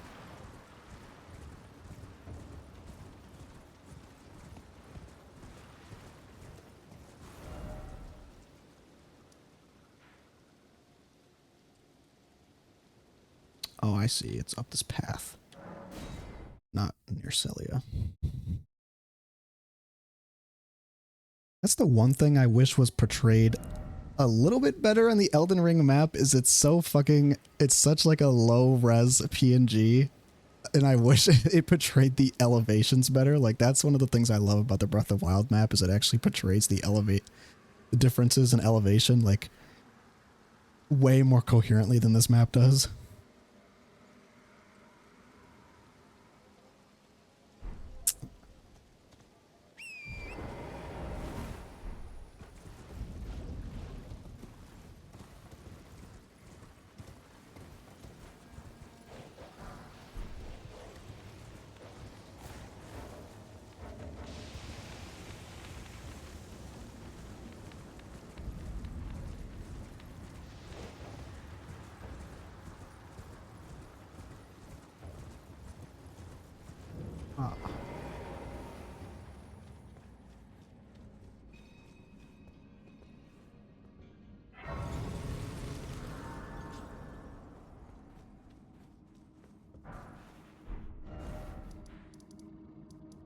Go to... I fucking hate how you can't teleport out of the caves. It's so annoying. Like, why? Okay, to... Oops. To Hugh before I forget to, upgrade again. Fuck. I am never gonna go the right way. My first... Every time I enter this place, I always go the wrong way to get to Hugh.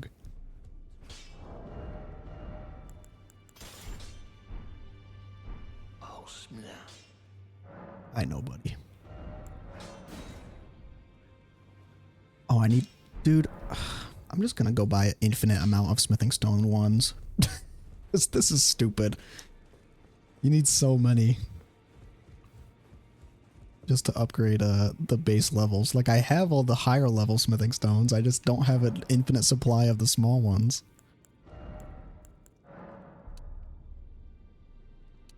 By like 30.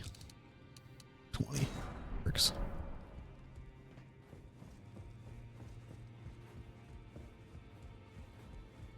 Dude, Gideon, he's so fucking butthurt. You can tell. Bro is the all-knowing. He should have been the fucking all-doing, because he ain't been doing shit.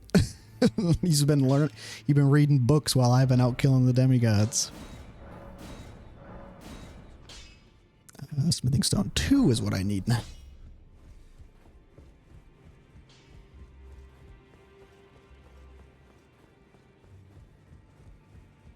They couldn't have put the fucking husks and Master Hugh closer together. Like, come on.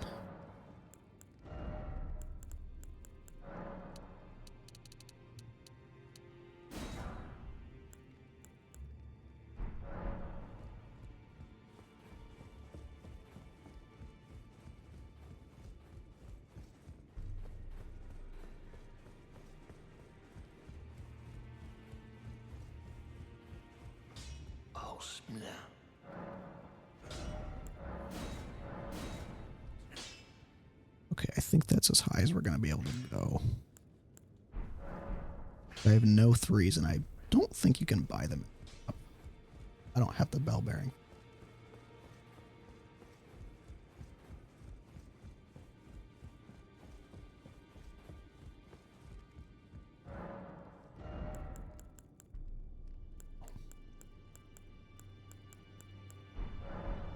All right. Well, for now, I think I'm going to give up on finding the dragon head, because I don't want to spend all day doing that.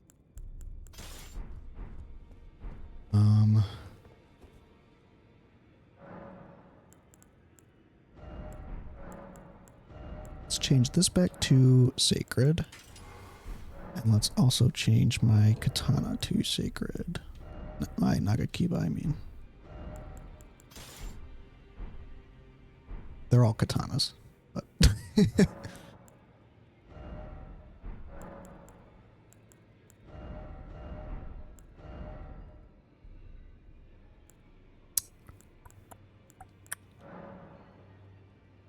oh shit. Yeah, sure, whatever. Faith scaling C. Only C? This has B, I think. Maybe I should swap these.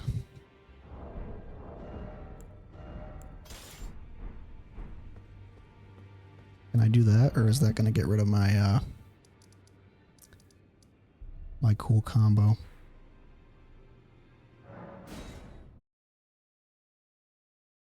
It's wrong, Grace. Well, whatever.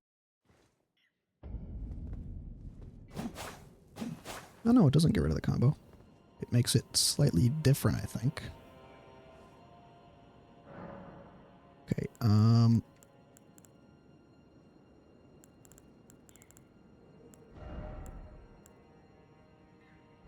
if I do this... Oh no, it's just because this is leveled up more. Yeah, so I'm not gonna do that.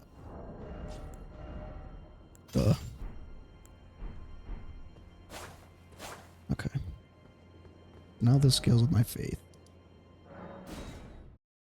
Alright. I hope Malekith likes peace and faith. That's what he's getting.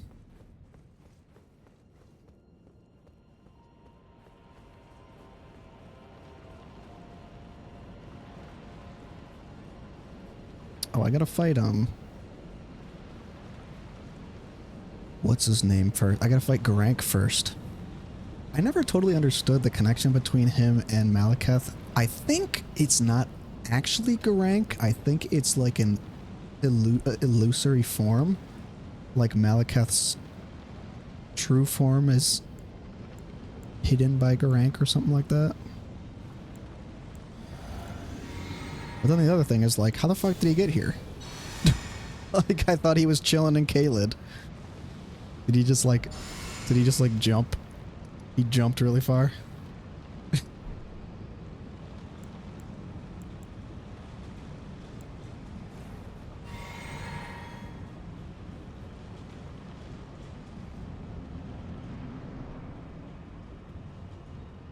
I remember it was such a surprise.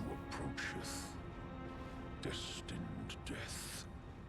I will not have it stolen from me. Who stole it last time, Ronnie? Oh, that's a good spell.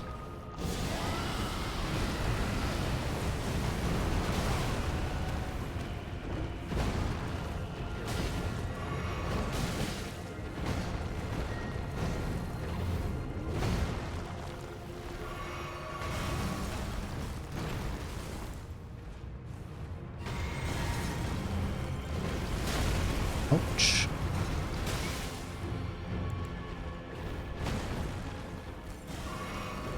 Is this a two-phase fight, or does he do like half health? I think he does half health and then he transforms.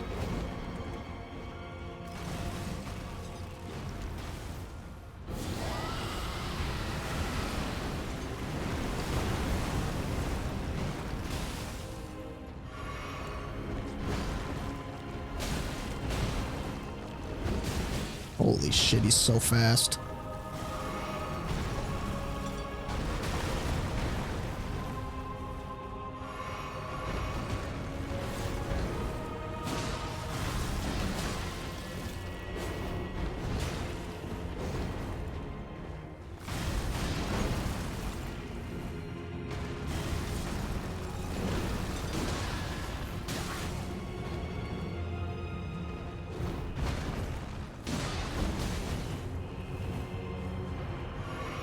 So now I'm applying bleed, ice, and my holy scaling all at the same time when I'm attacking. Okay, yeah, it's half health.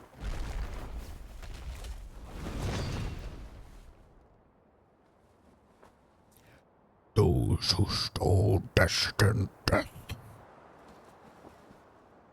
I shall not have it stolen from me again.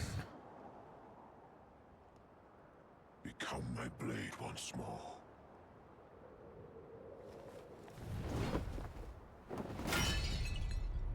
Yeah, I don't really understand this whole thing. So I guess Malekith is his true form?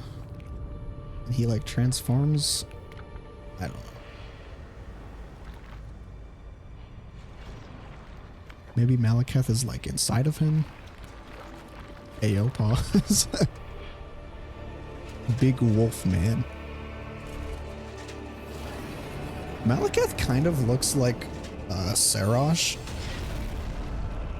the lion on Godfrey's back. He doesn't look entirely wolf-like. He looks like a mix between like a lion and a wolf. He also kind of looks like the Vicar Amelia from Bloodborne a little bit.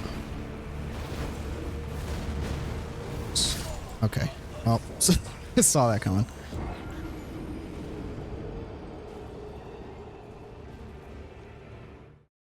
Man, how the fuck did Ronnie pay this guy's bitch ass to go do some killing?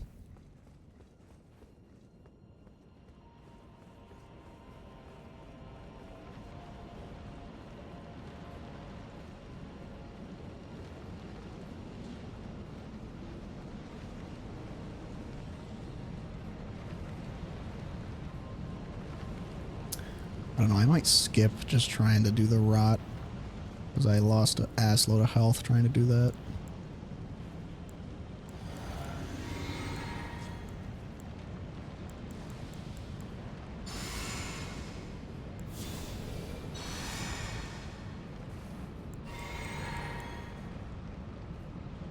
Try it one more time.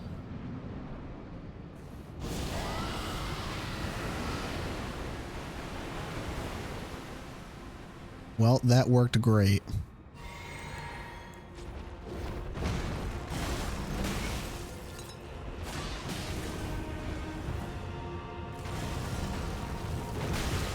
I feel like I do not do a lot of damage.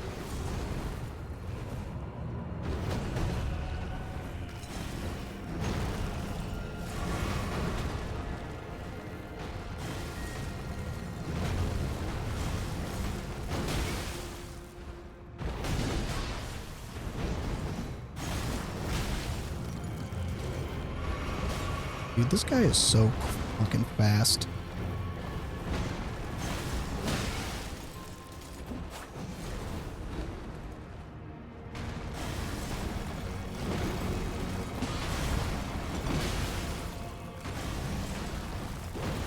Stop throwing rocks at me.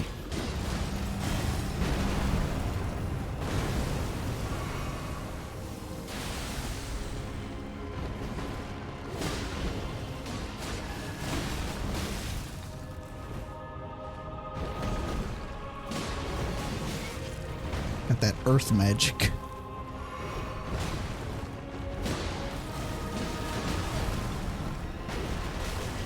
Ouch.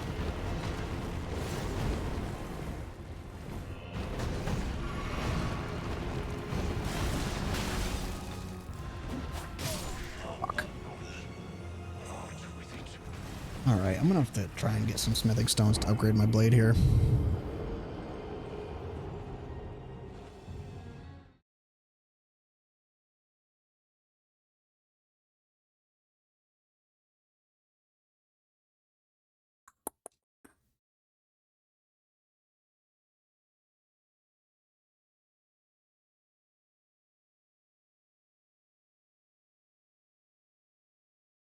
Alem Ruins, good farming spot.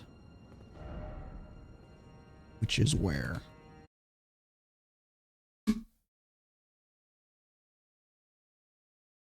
Oh, EG has some.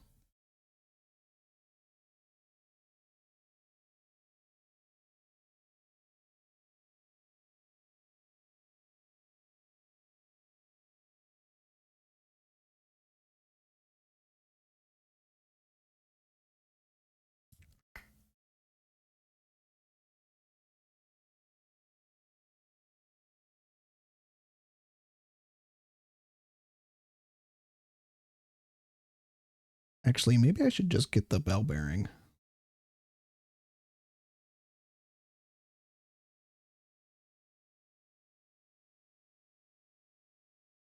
Field tunnel.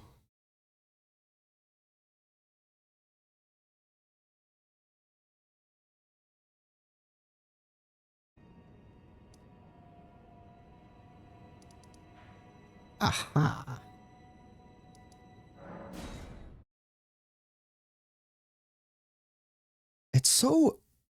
It's so weird how they hide such key items to the core gameplay, like getting like items that allow you to purchase smithing stones, and they just hide it in this fucking random ass cave. Like there's like no way to come across it like on the regular path. Like you have to go out of your way and explore every single cave if you want to find that shit.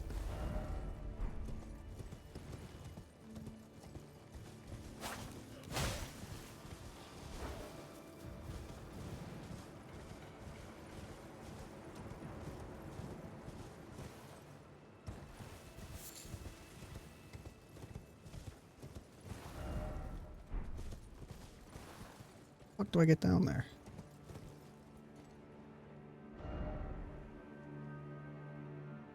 Okay.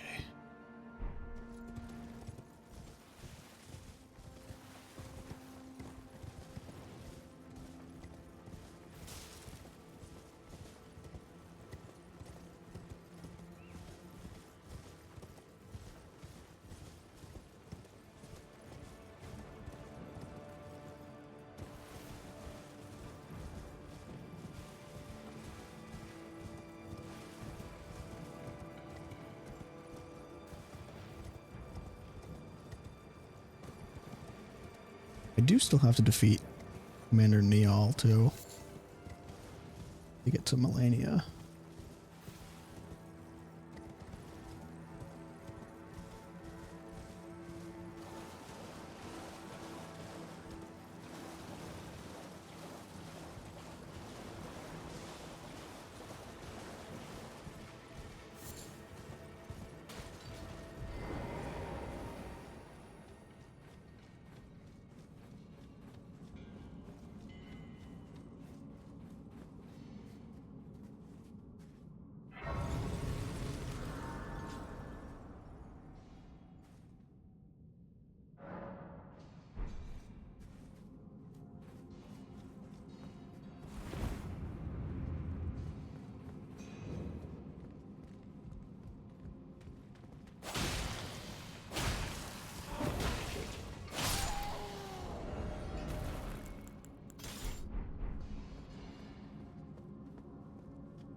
There we go.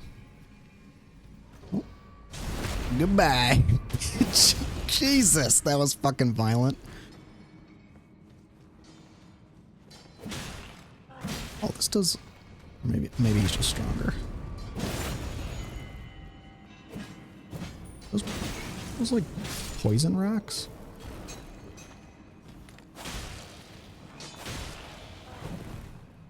Are these guys resistant to bludgeon damage?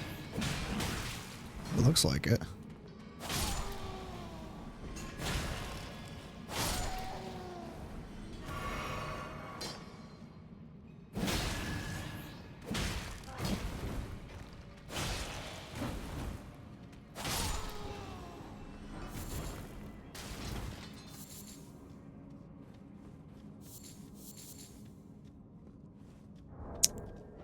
Okay.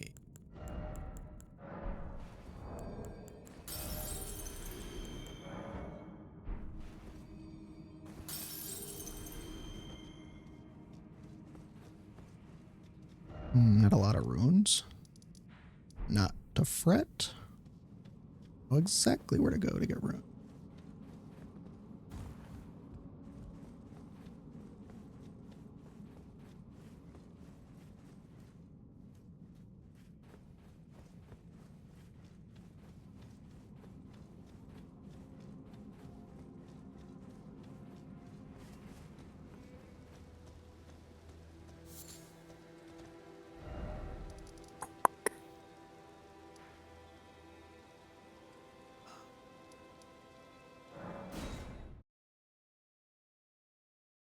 Where there's like 10 beastmen.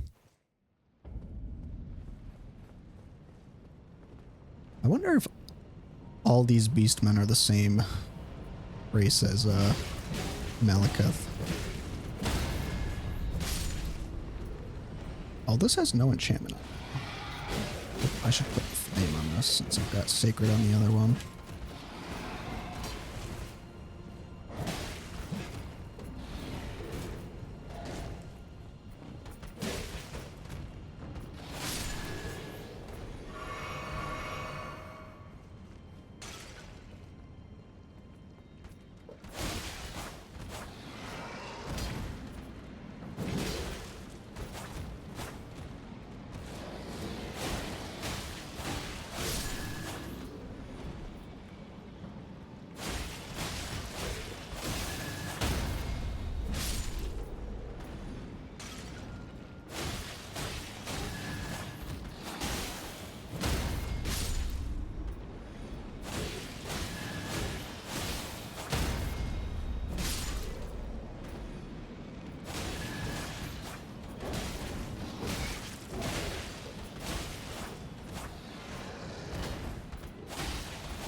Is up here.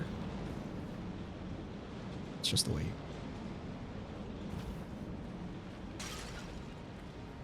Okay, to the round table.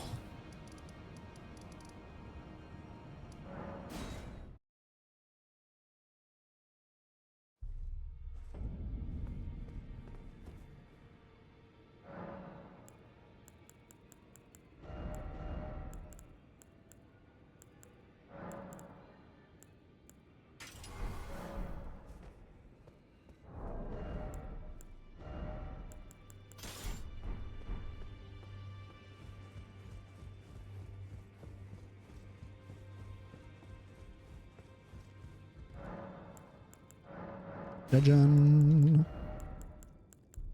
Perfect.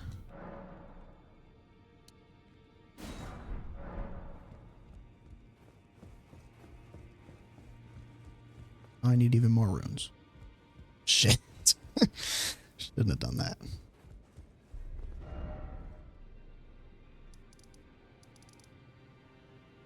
I'll just keep farming.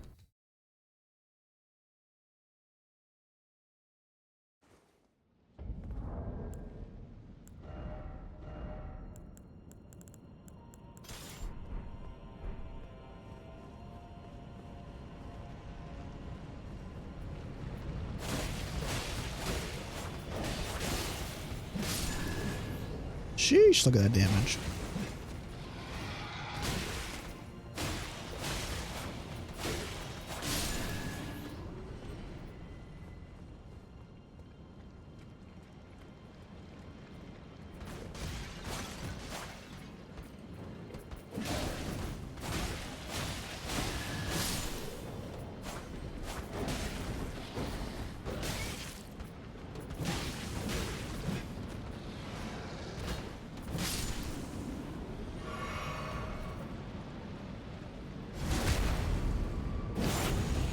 Jesus.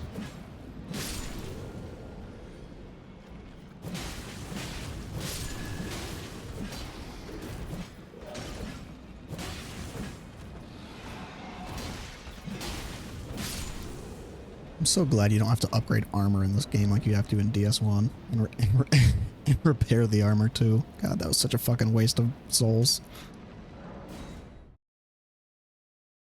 Already enough trying to spend souls to level up and upgrade your weapons.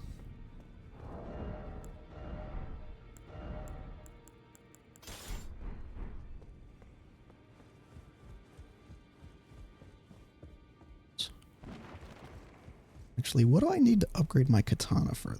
My Uchigata.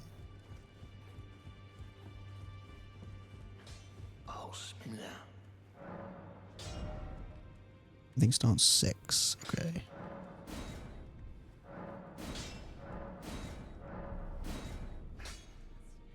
Smithing stone 4, 6, and smithing 6.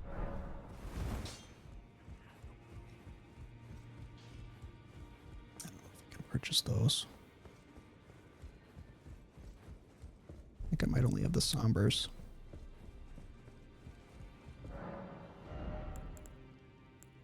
I could purchase 4s. I don't have 6s.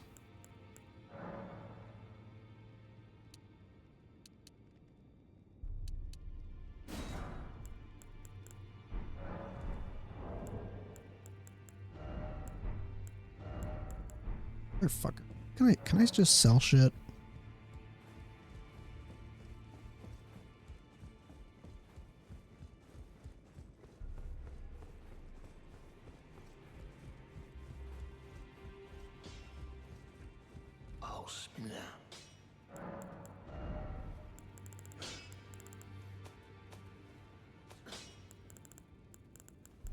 What is worth a lot that I will never use?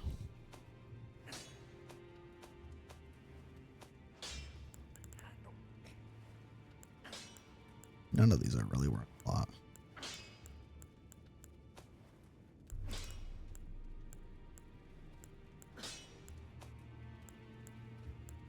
Could sell all these, I guess. And these.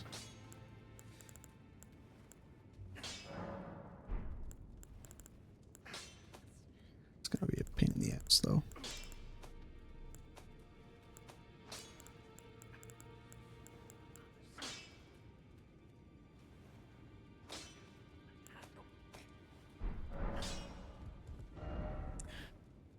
One more time.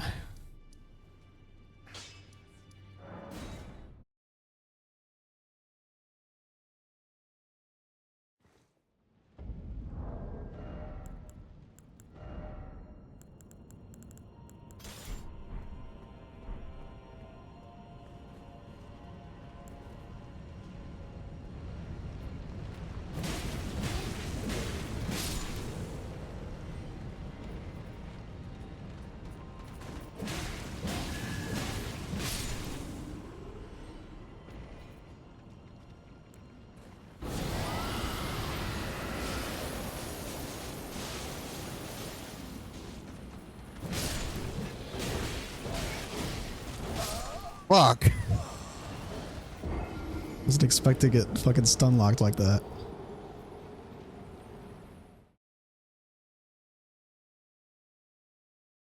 Blythe.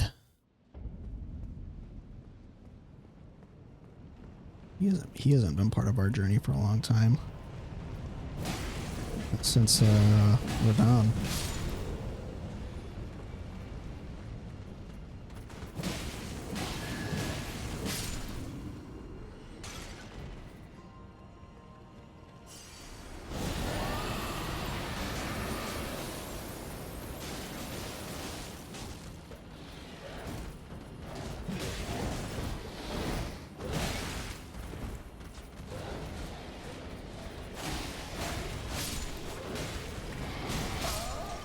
God damn it. So many of them.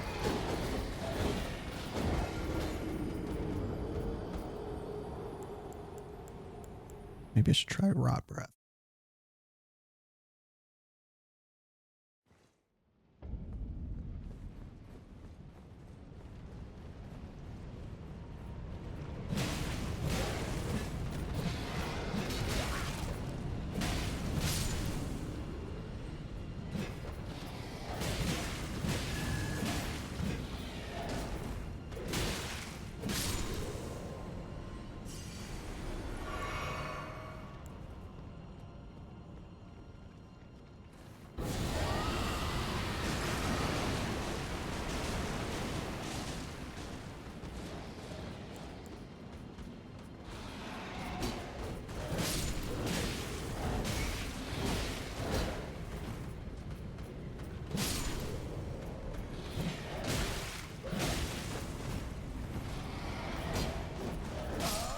Yeah.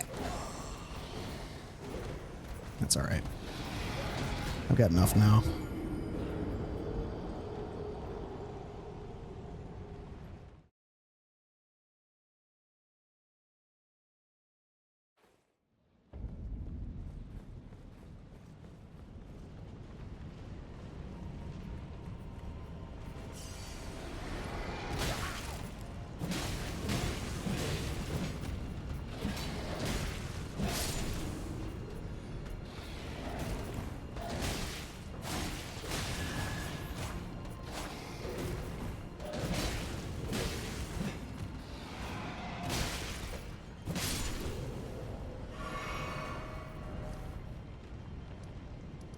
Okie dokie.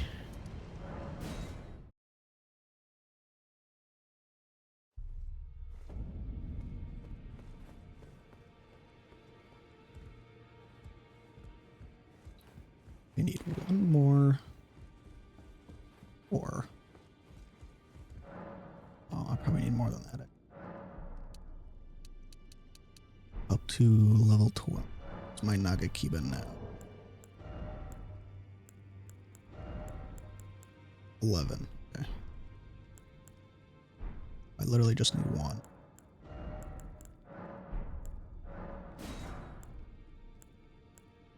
And then I don't have a 6.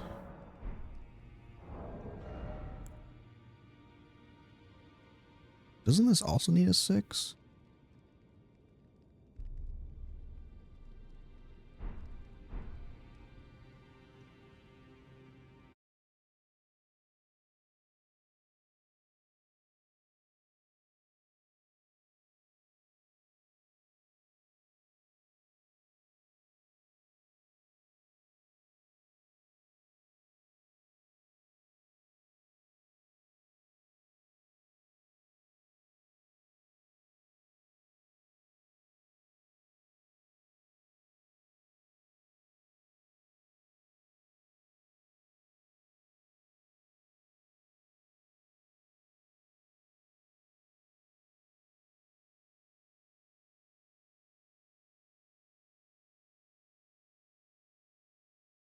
Two found in the Arena Heroes Grain.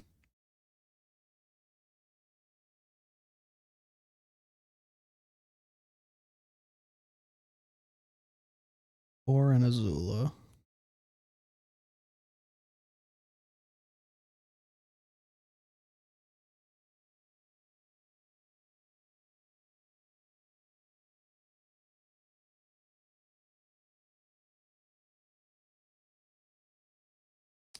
All right, we're doing another cave quest.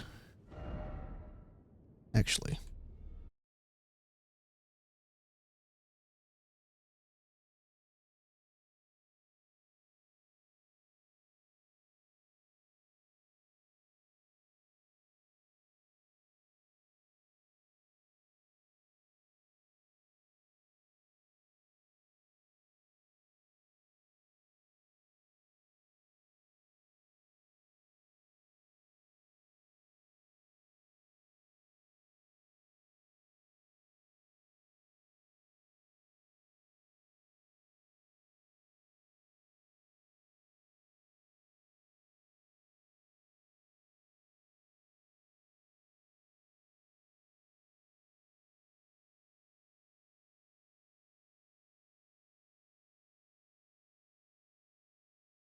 Zamor Ruins.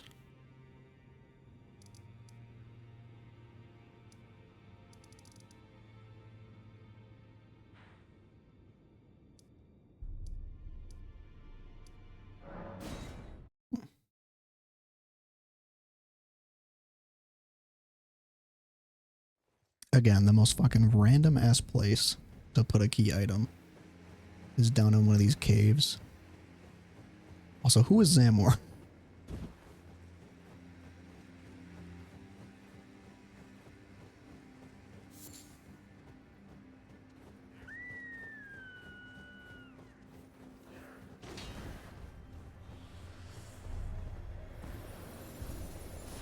Zamor as in gimme Zamor. Get it?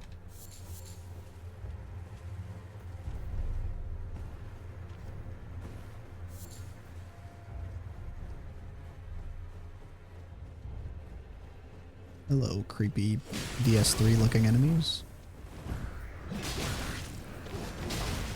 Holy fuck.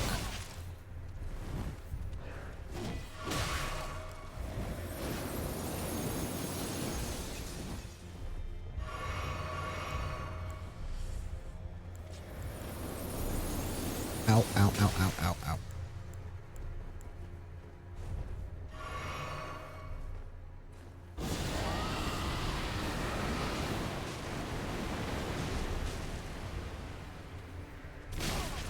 Okay. Running away now.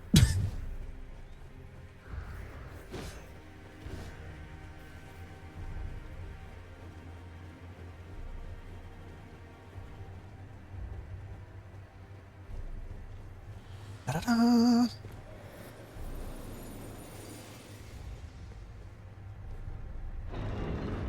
Most random ass place for a bell bearing to be.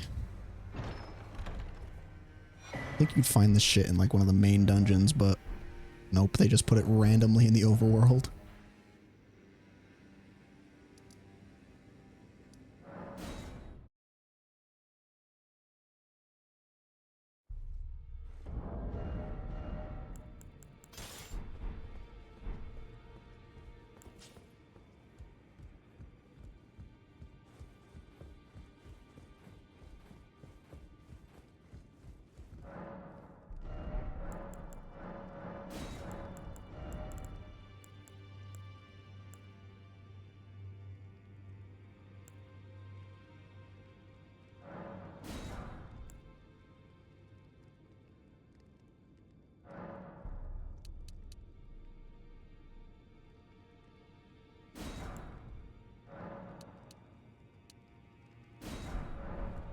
Or how many I'm gonna... That would be good because I haven't upgraded my Uchi in forever. Getting that maxed out would be nice.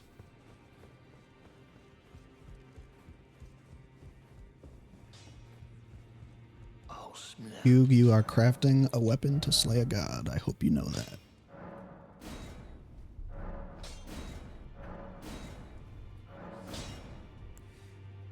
Out of ruins. Fuck. Bruh. I need like an infinite source of runes.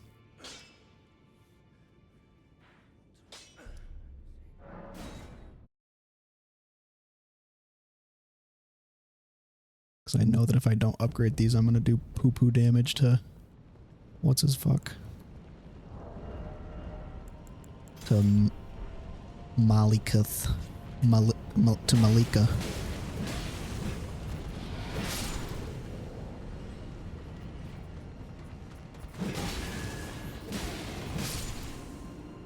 Alright, I'm not even going to try the breath. Shit. I'm just going to aggro all of them at once. Like I did last time.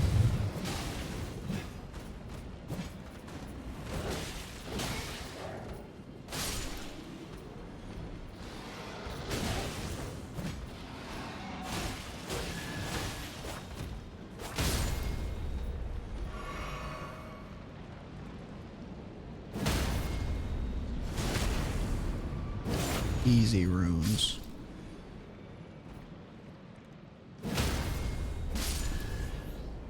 Alright, now let's do that one more time. just in case. I'm sure this is the most entertaining part of the stream, is me just fucking rune farming.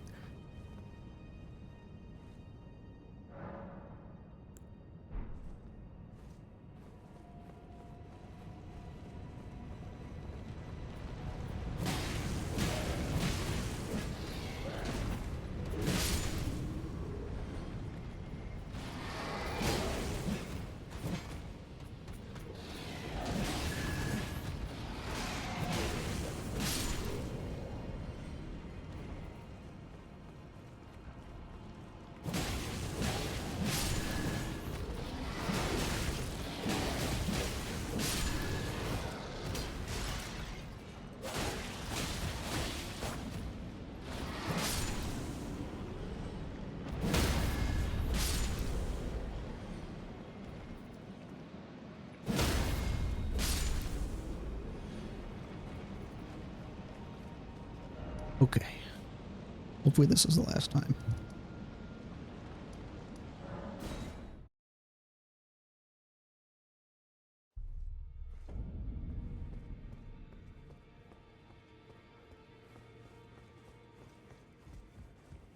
I see. You're here for spirit tuning. Oh, Smith, now. Nope, not that one. Almost wasted a very, very precious item there.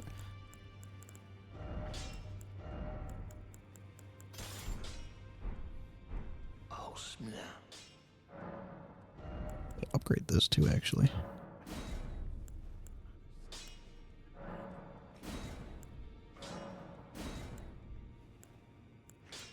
Wait. 7, 6, 4.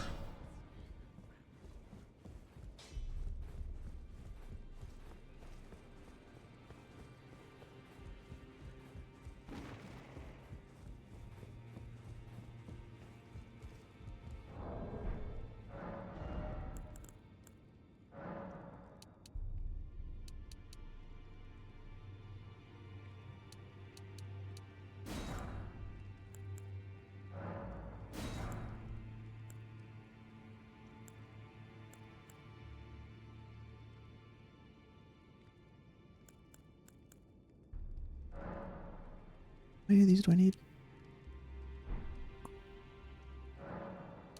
I think.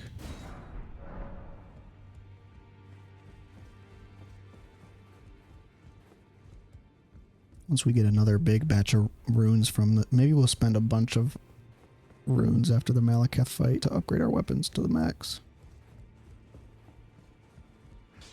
Oh, Smith. I need 2 7s.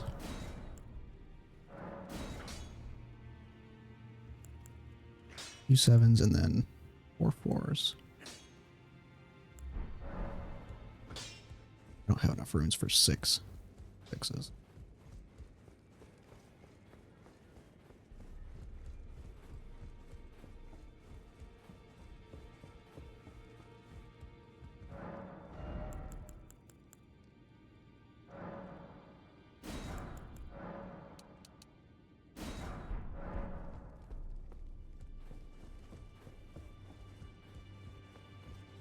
Oops.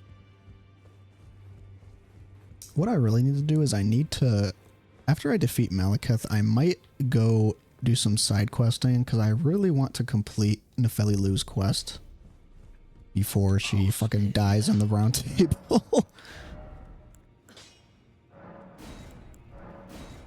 Alright, sick. I think she's still here. Yes, she is. No, how could I say Father has... And now... I wonder... I think you just have to complete her quest before you fight Gideon.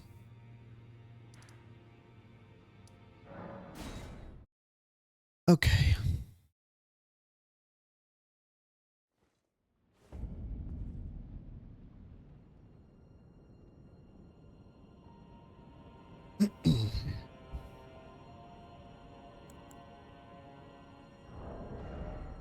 What spells do we want this fight?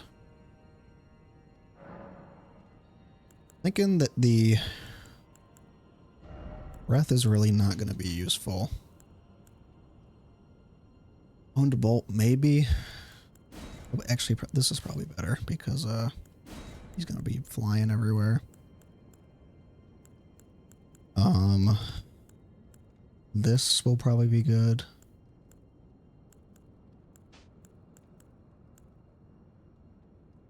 Yeah, that seems good. And then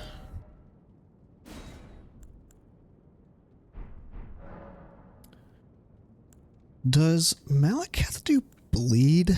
I feel like I remember that being a thing.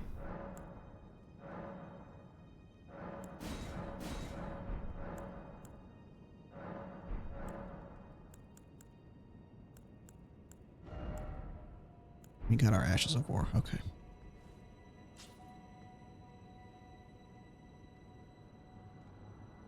I might actually. I'm gonna make it so I can enchant this.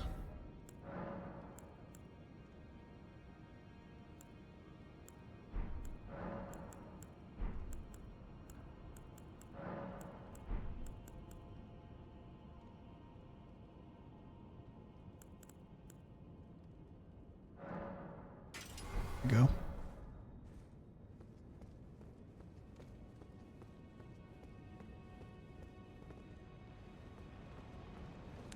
Here we go. Into the abyss.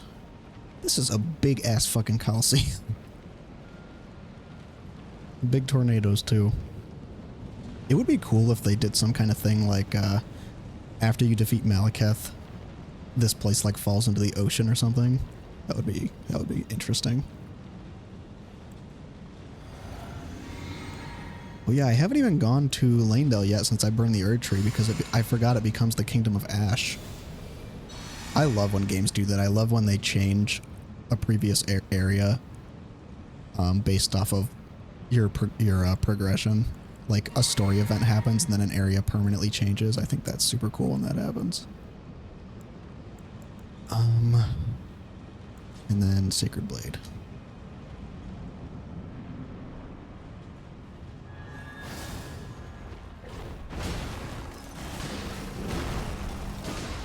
Oh yeah, way more damage now.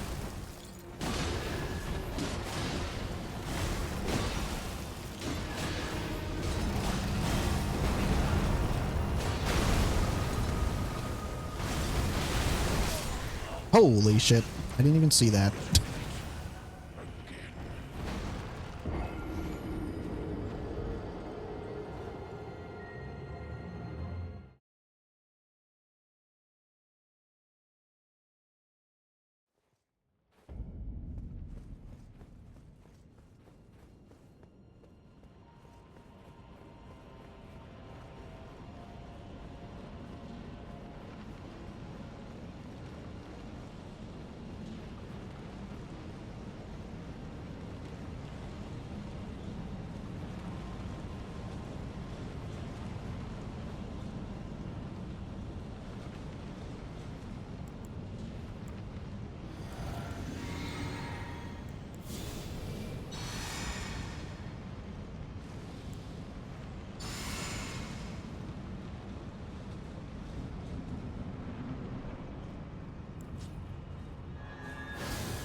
Most of these moves are dodgeable, I just have to be smart.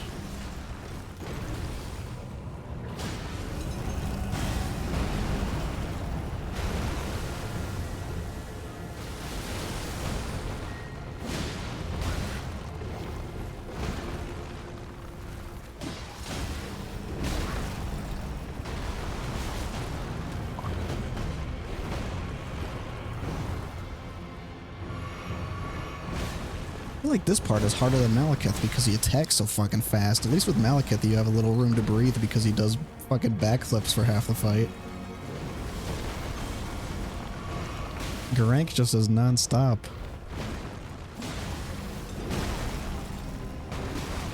I knew that was coming. I should have dodged there.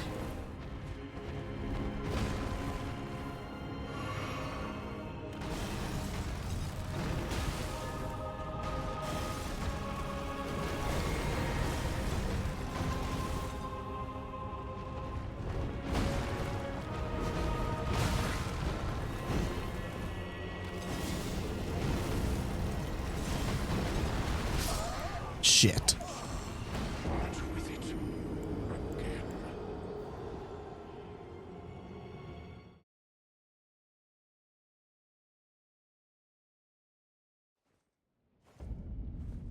Okay. I'd be able to get his attack pattern down pretty good.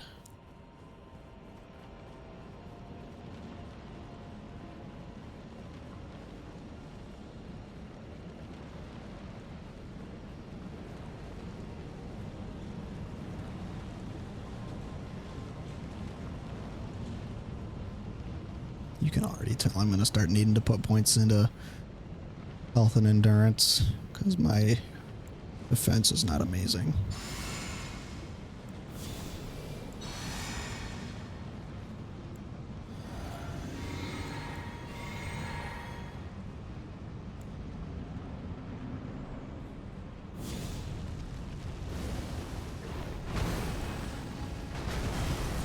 Holy shit, that did a lot of damage.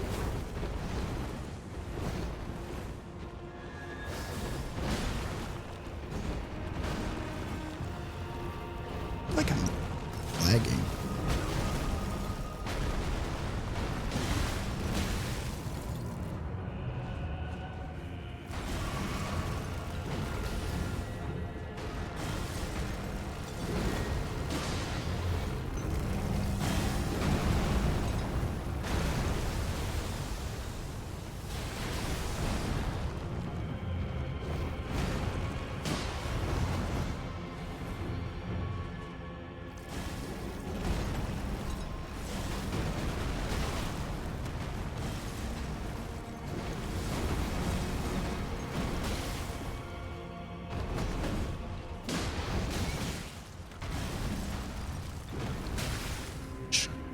That attack is hard to dodge.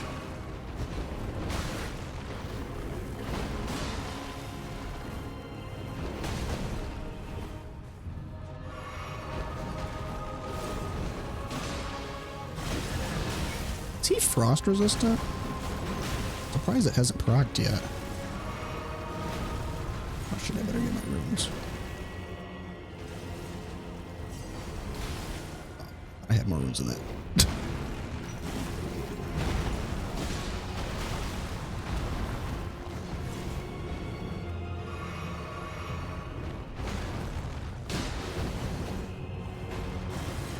Does the Nagakiba even have inherent bleed? It might not. I thought it did, though.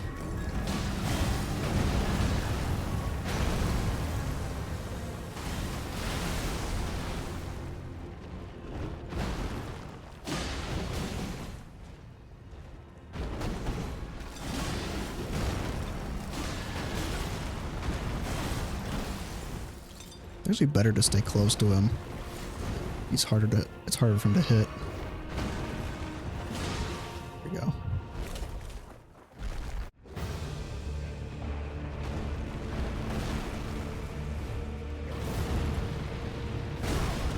Okay. Understand he explodes. Ouch. Oh, he gives you gray health? Fuck. I completely forgot he does that. Oh my god. Okay, this is gonna be a nightmare. I can already feel it. Oh, look that. Nagakiba have? Oh, it does passively cause bleed. Okay. I wonder if Garank is bleed resistant. Because that took forever and it didn't proc.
It's really good damage.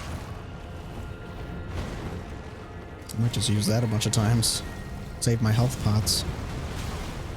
Fuck.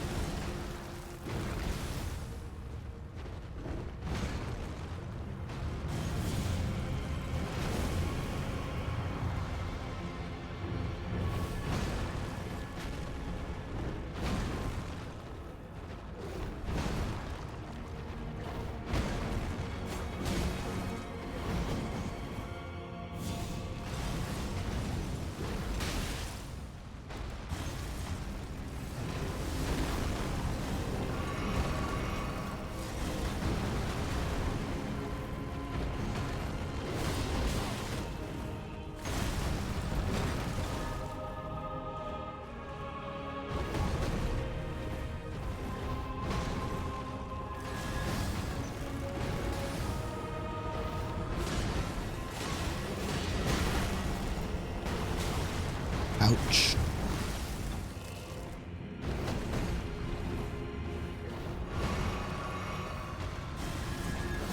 Whoops.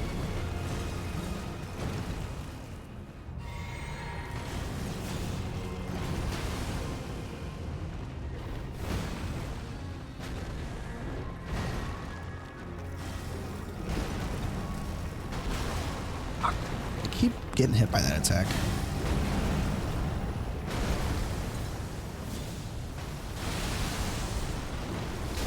Oh, didn't even see that. Fuck. Well, that was a good run. I'm gonna take a bathroom break, actually. Be right back.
Okay, and we're back.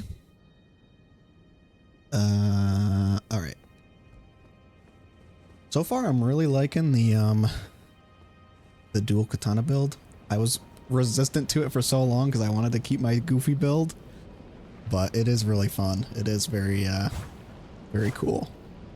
I'm always hesitant to do like katana builds in these games because I've done them so many times. Like I've done decks in DS1 a bunch of times. I've done it, and then Sekiro itself is a literal katana game. I don't know. I feel like there's so many other weapon options I haven't done before. But I've never done a full katana build in Elden Ring, so or a dual wielding build. So I figured why not? I'll just give into the dual wielding katanas because it's cliche, but it's cool. It's cool. It's just cool. So.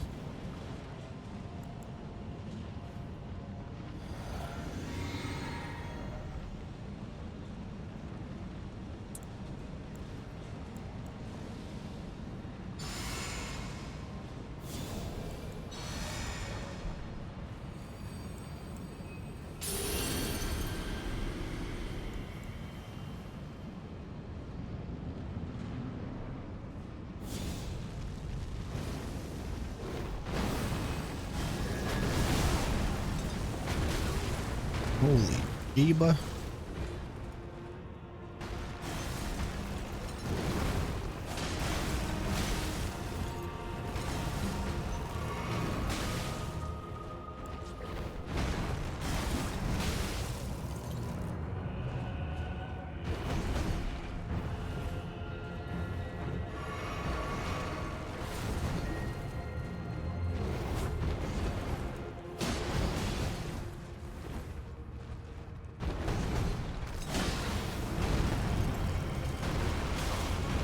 Those fucking air slash things.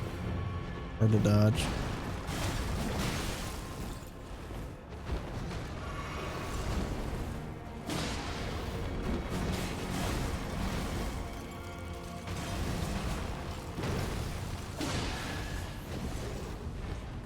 I just gotta keep up the pressure on him. Can't like waste time using spells and shit.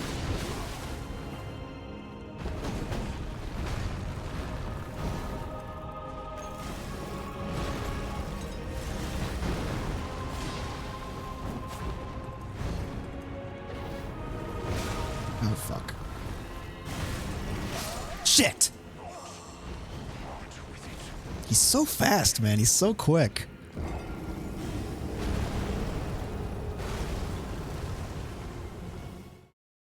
I shall not partake.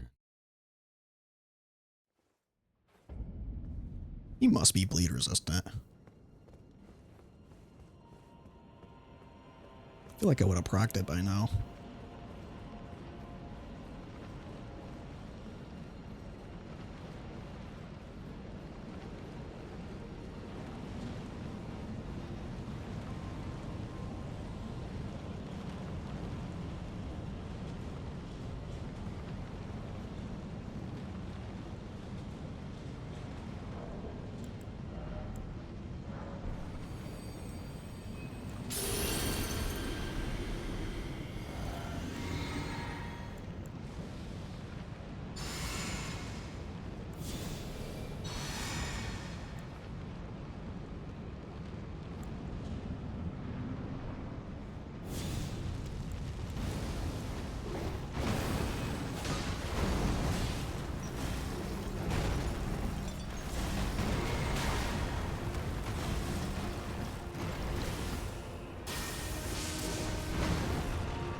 My holy blade. How did I still get fucking hit by that? I rolled through it.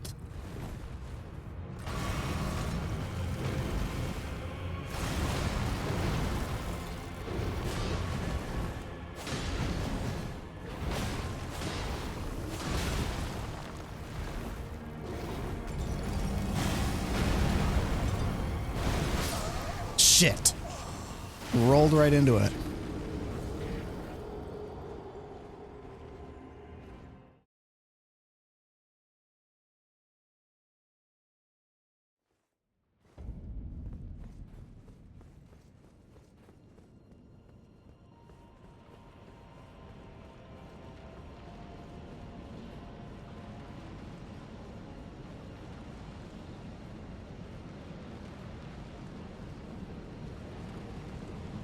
look up.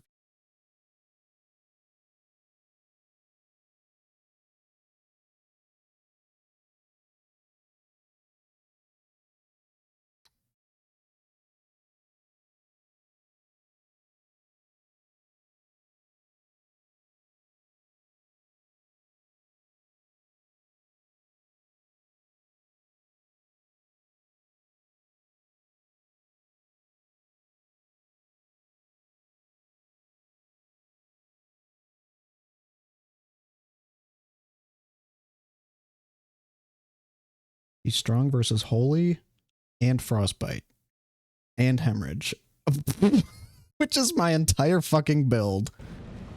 Amazing. Okay, looks like we're changing up my specs a little then. He's weak to physical, so I guess I'm gonna have to get my axe out for this boss. I thought the bleed was gonna help me out here, but turns out he's fucking resistant to it.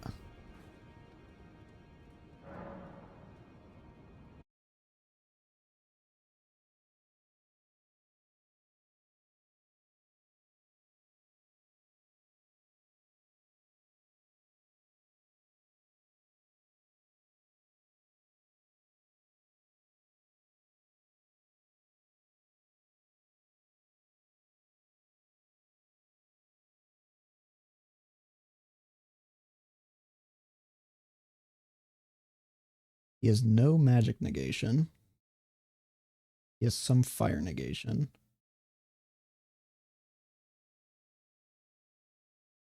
A lot of holy negation. He resists blood and frost and rot. Okay, so he's just immune to like most things. So let's get rid of fire on this, I guess. And do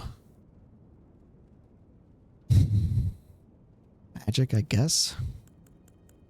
Actually, I'll do standard and then I'll just use my lightning. My whatever it's called. How is he resistant to frost, but he's not resistant to magic? Like, what the fuck?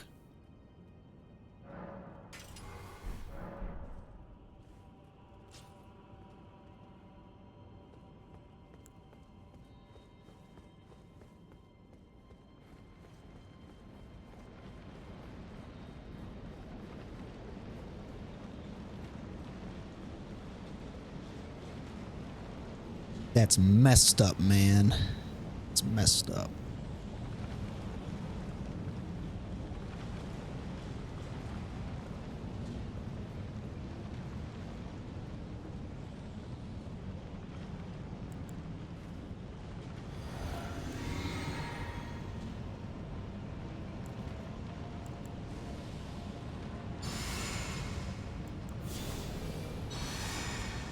I forgot to get my lightning enchant, whatever.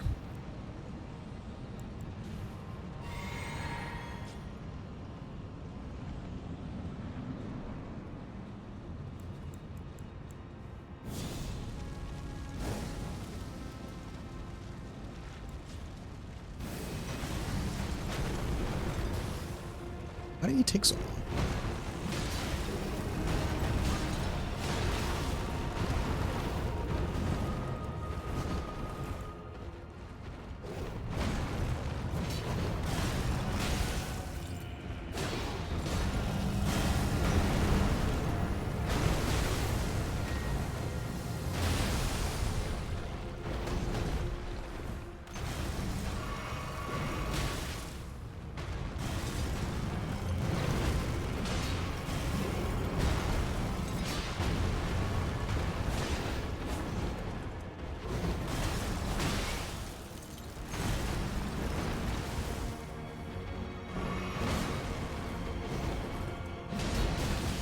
Ouch.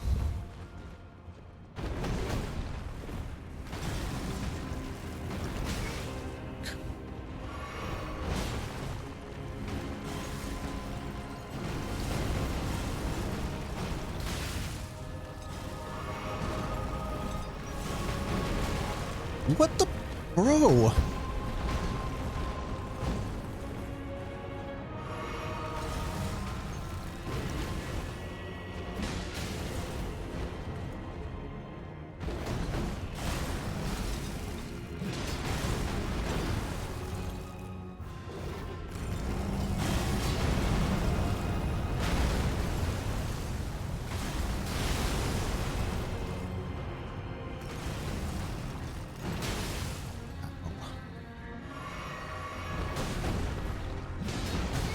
Oh my god, dude, he's so quick!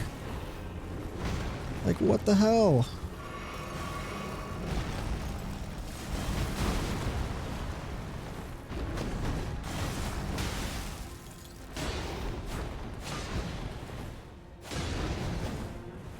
This was a fucking failed attempt. Jesus Christ, dude.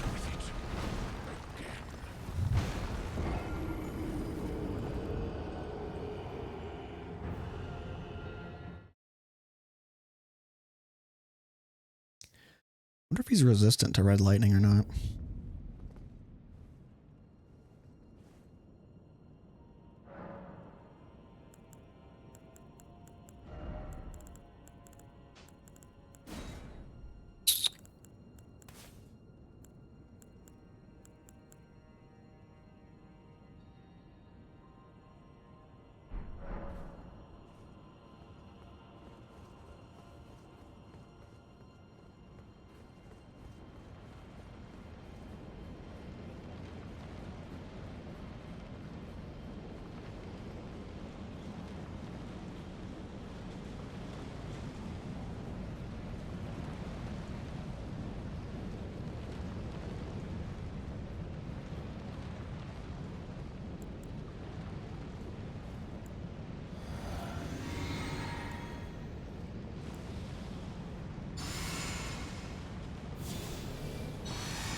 That's a decent amount.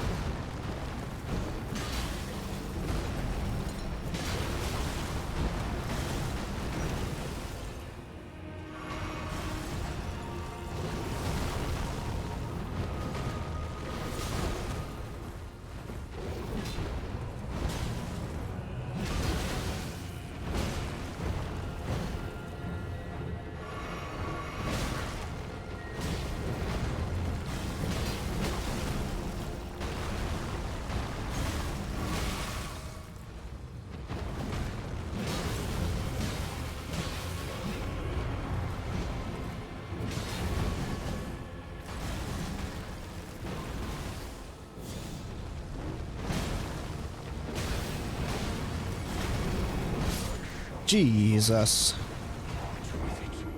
Hey, Zeus. That lightning was doing good damage, so.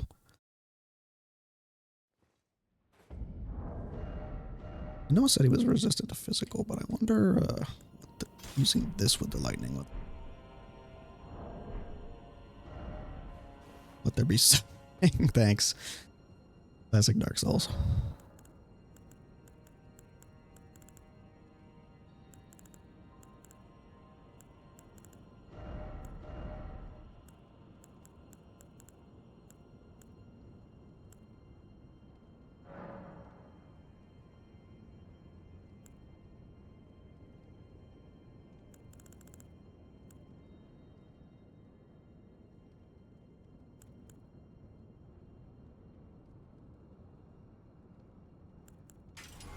I wonder if blood would work.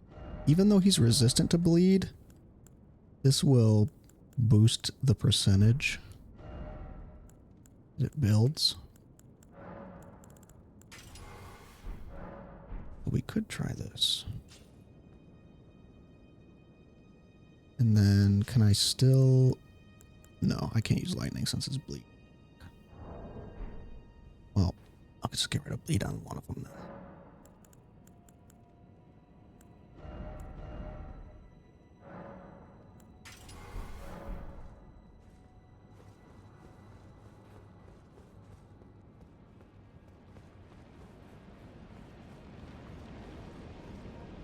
Actually, you know what I do have? I have the sorcery dragon thing.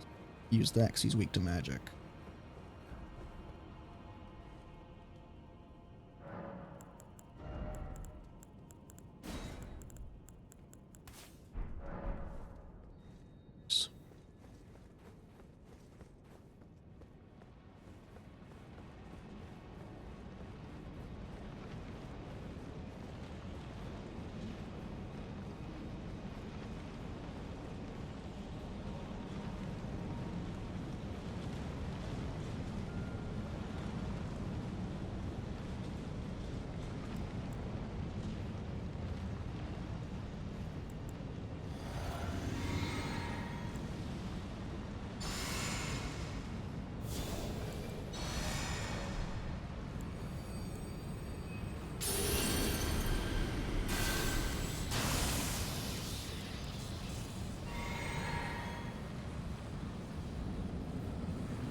Ooh, that's nice.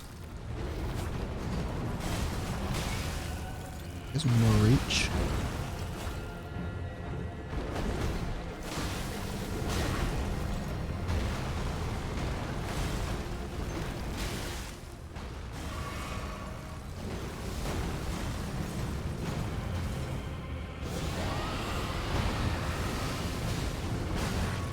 Ain't really doing much.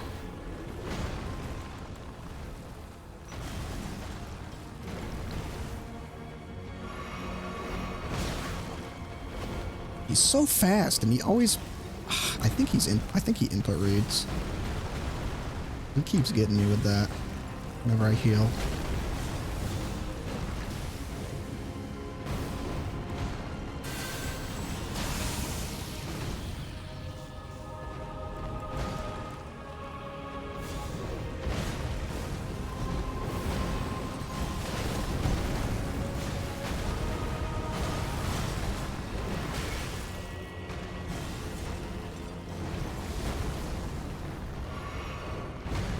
He definitely input reads.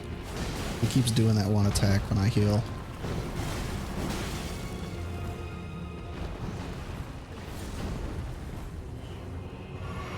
See?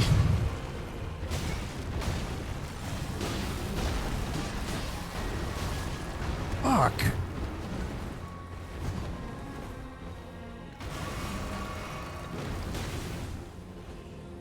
This does not give you a break. So fast.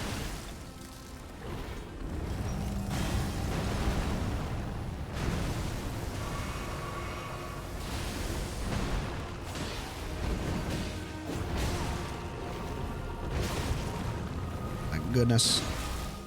Well, I've got no health. We could try. Fuck me, dude. Okay, new strat. I think I'm just gonna avoid the spells and focus on doing damage with my lightning katana. That's the easiest way to dodge stuff.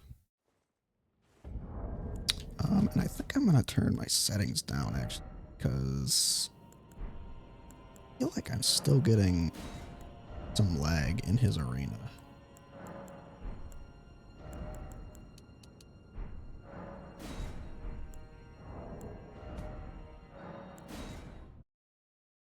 I don't know if it's just because of how much the boss moves or what.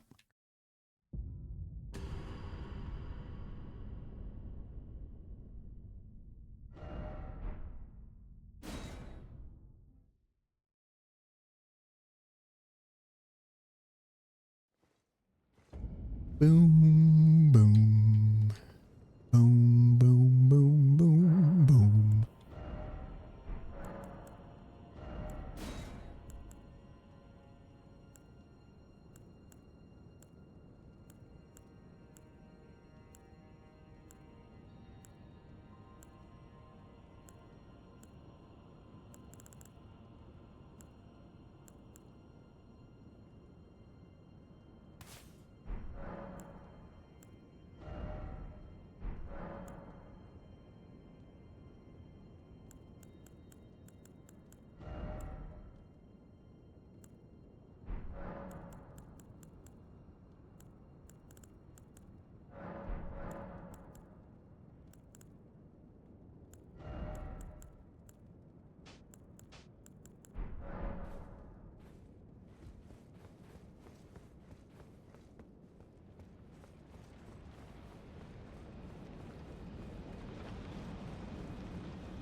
High-end max settings honestly do not look that.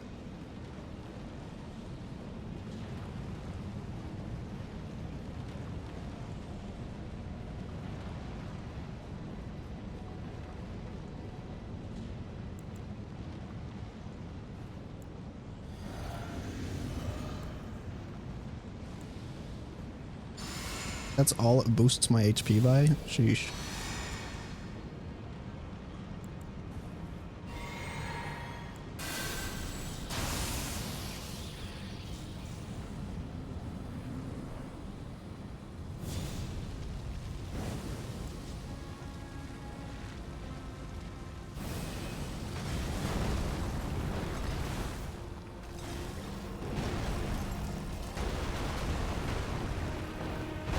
Oh yeah, this already feels a little less laggy.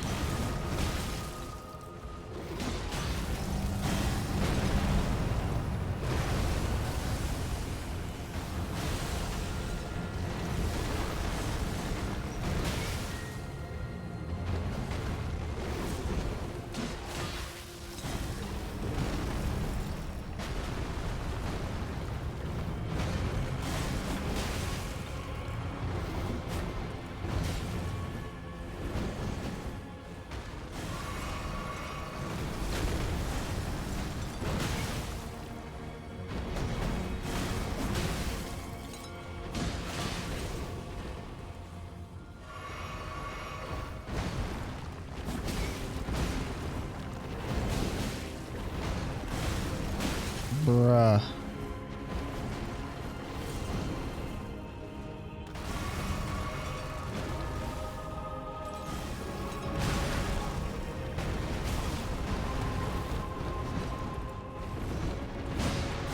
This is Rodonk.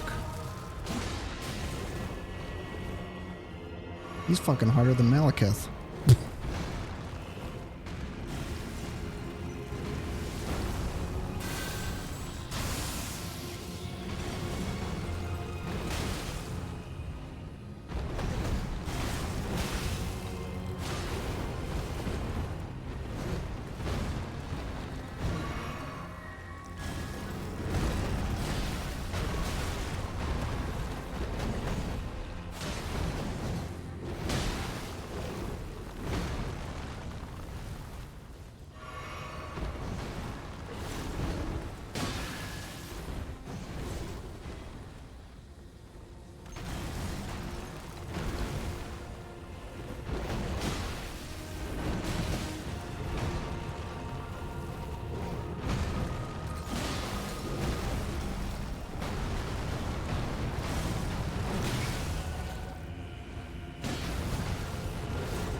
Fuck me.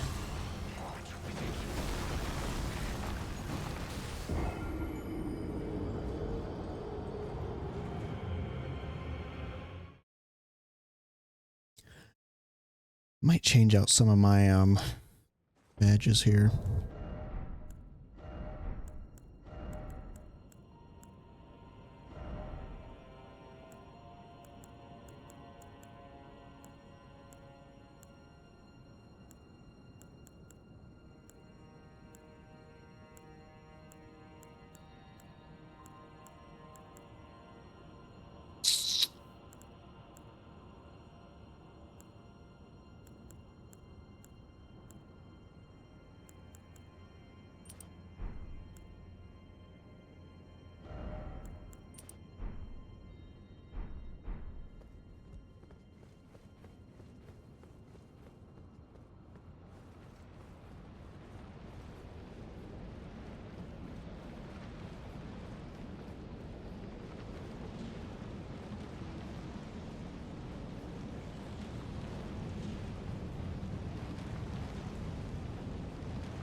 Dude, the hitbox on that is so fucking long.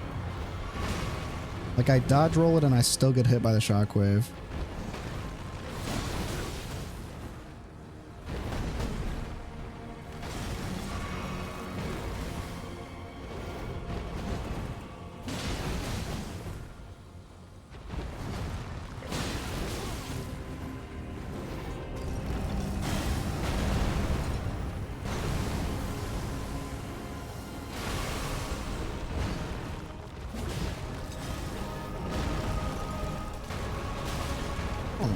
My God.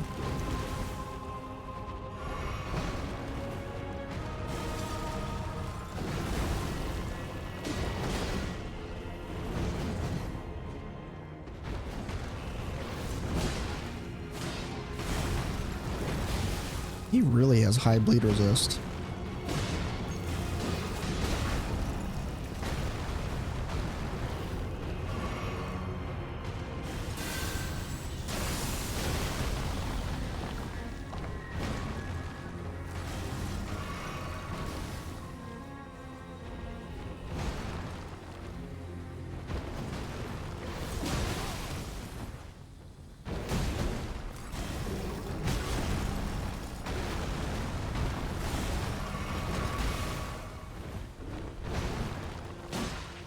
Jesus Christ.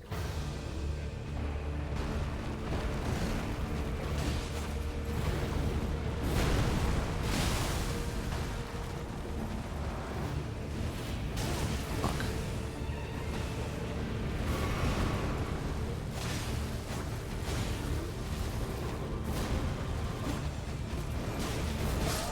Oh, jeez. This is gonna be a tough battle to learn. I can already tell. Tough enough as it is.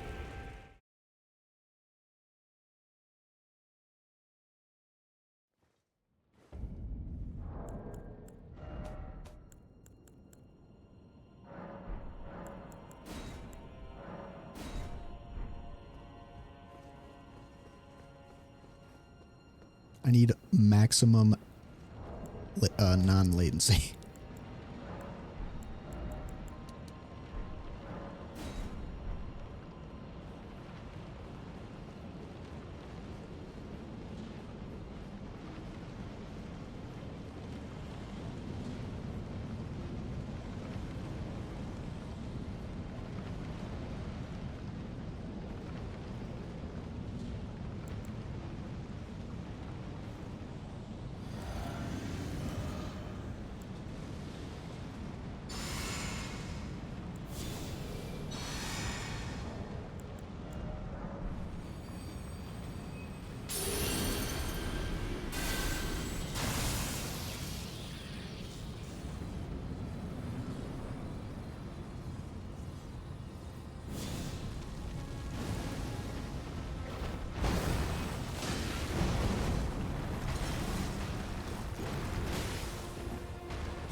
Holy fuck, what even hit me? He's like a fucking rubber band. He just fucking stretches.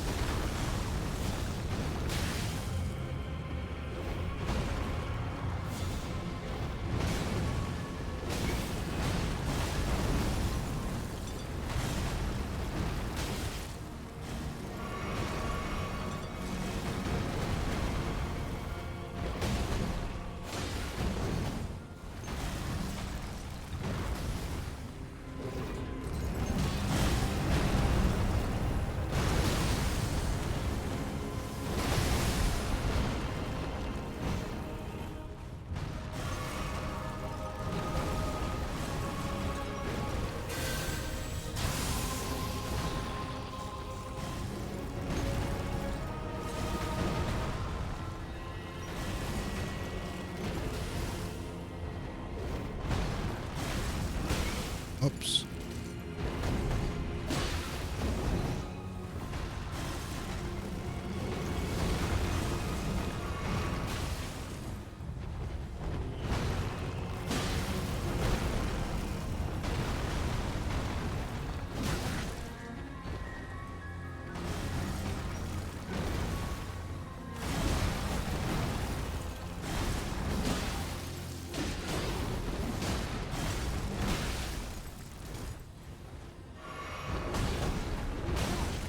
God, this is so AIDS.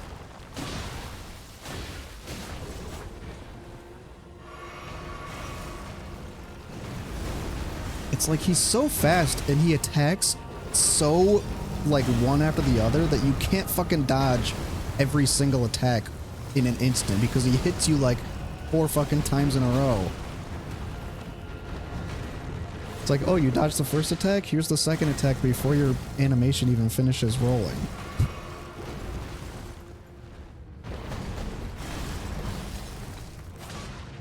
Jeez. Well, time to die.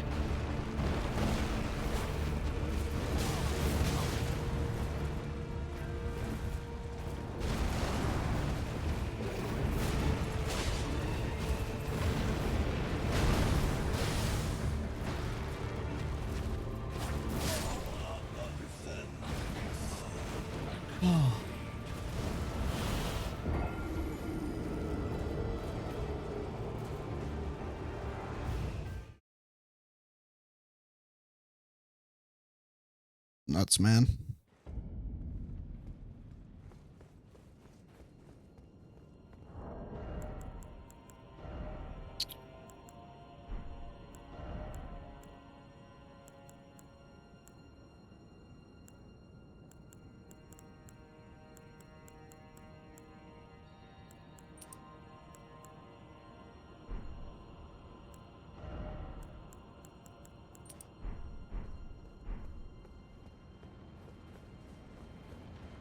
Things to last longer.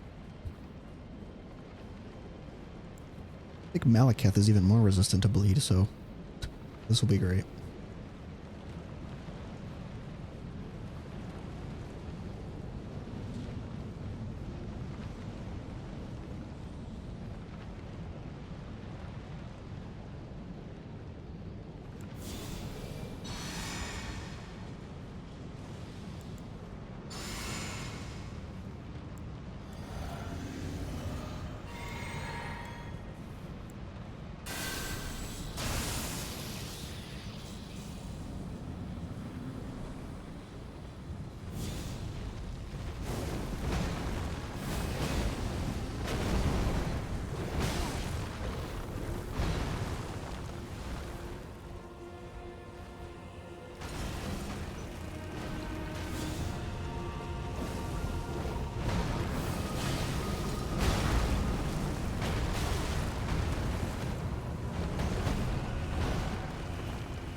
I can just get as much damage off as possible without getting fucking smacked by him.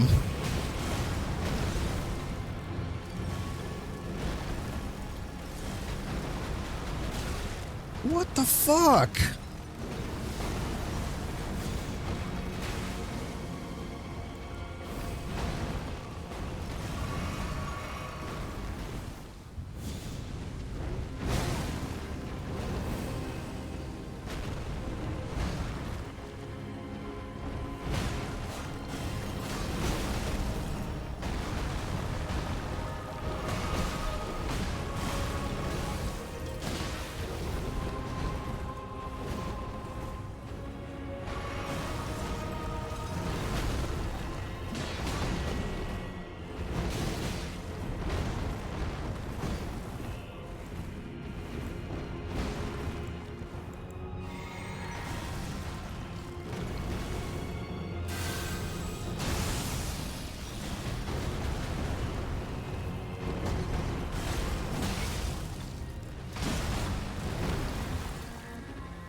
Oh my god.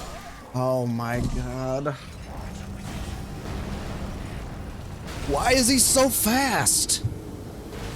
Like, my reaction time is not that fucking fast, Miyazaki. I'm not a fucking cat. I'm a human being. Our max reaction time is like 20 milliseconds or some shit. Not fucking 2.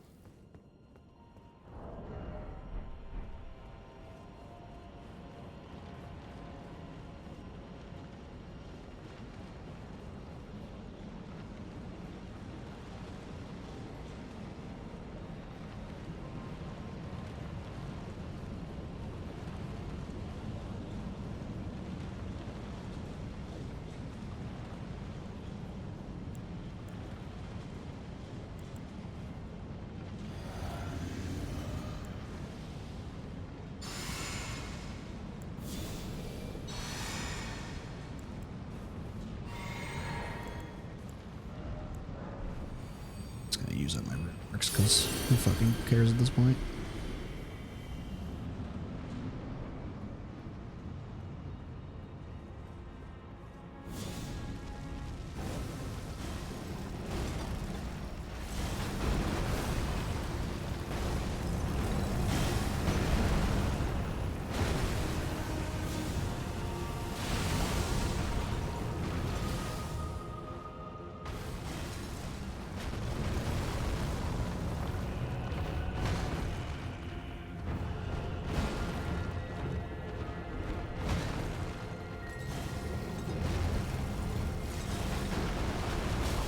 Oh my god, I keep rolling into that one.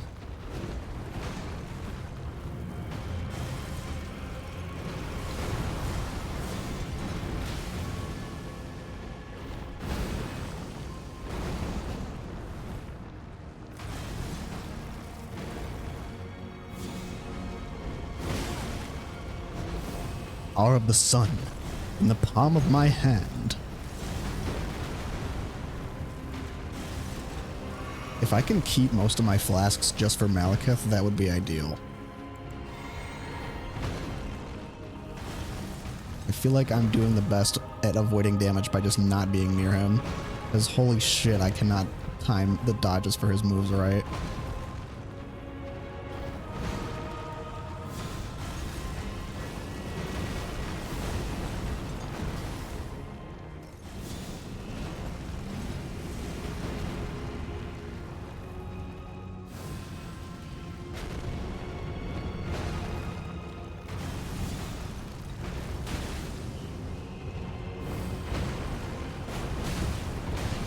Holy fuck.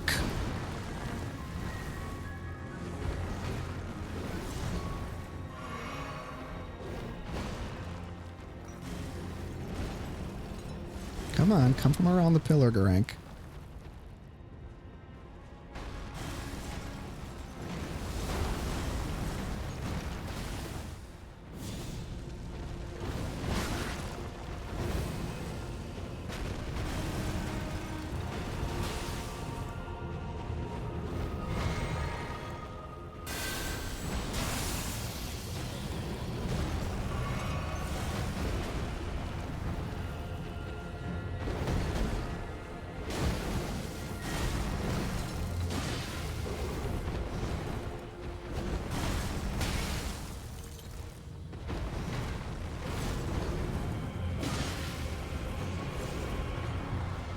Come on.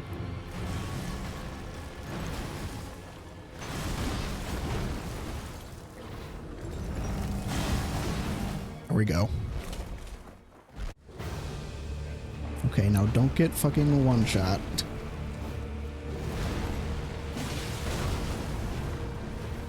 I say as I get one-shot. Yeah, he has health drain too? Bruh. This is gonna be a shit show.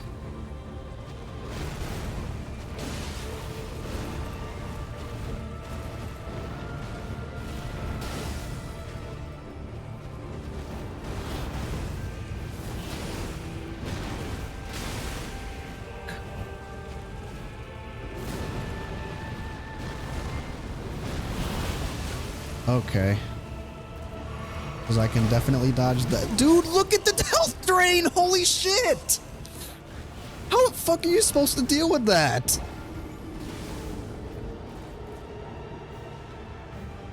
This is insane, man.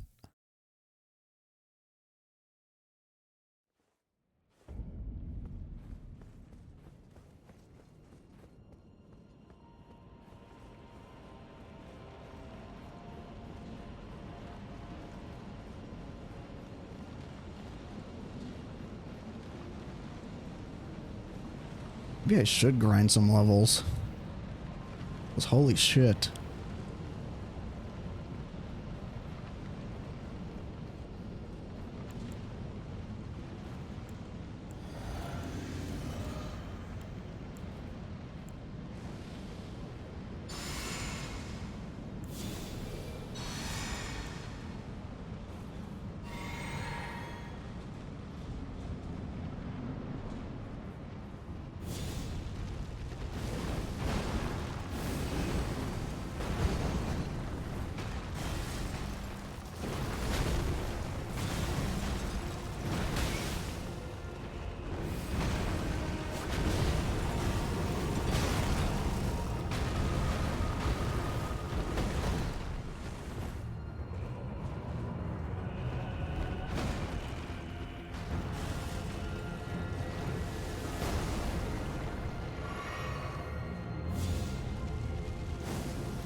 All right, come face me, bitch.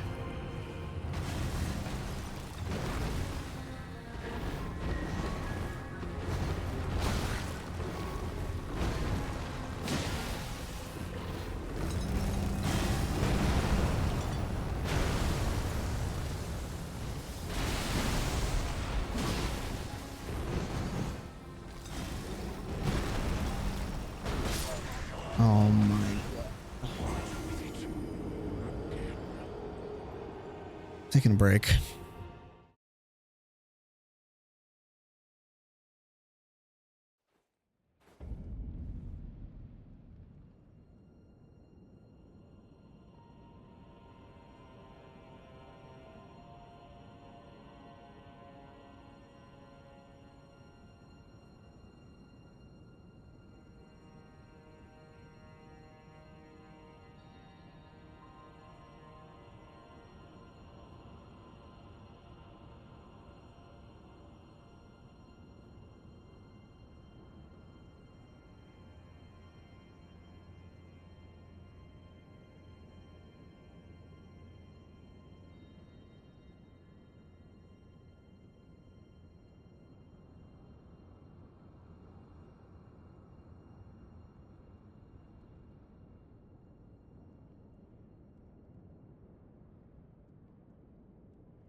Alright, I'm back. I honestly... I don't think I'm high enough level for this boss. What level am I? I'm 116? Oh my... I don't think I have enough vigor or resistances.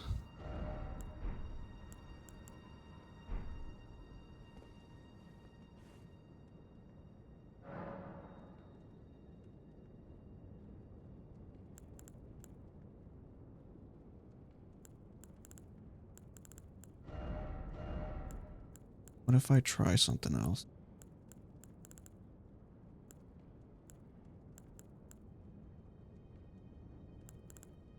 I could do like fire and lightning. Maybe?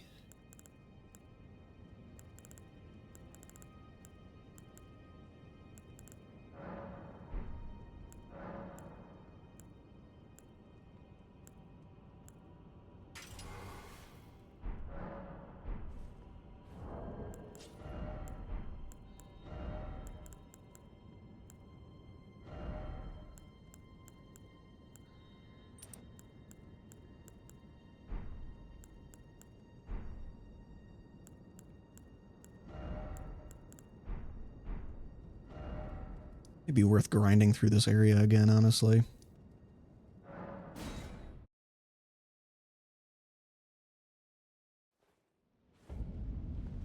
So I can get a couple levels.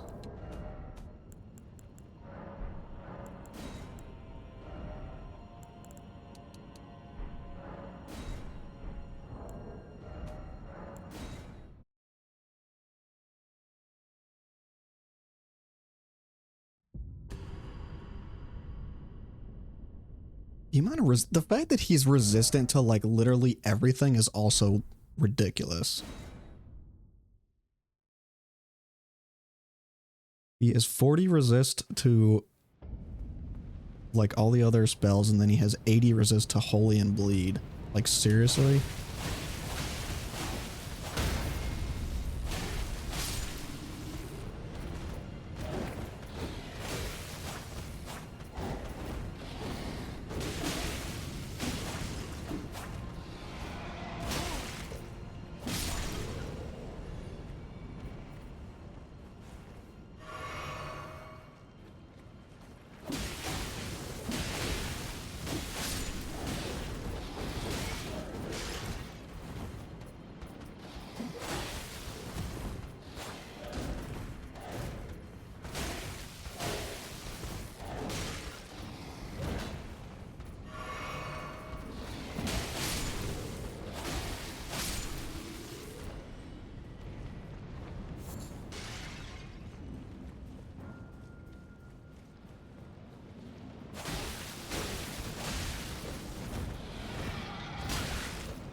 Can't believe I lost 70k runes at the beginning either. Such a fucking dunce.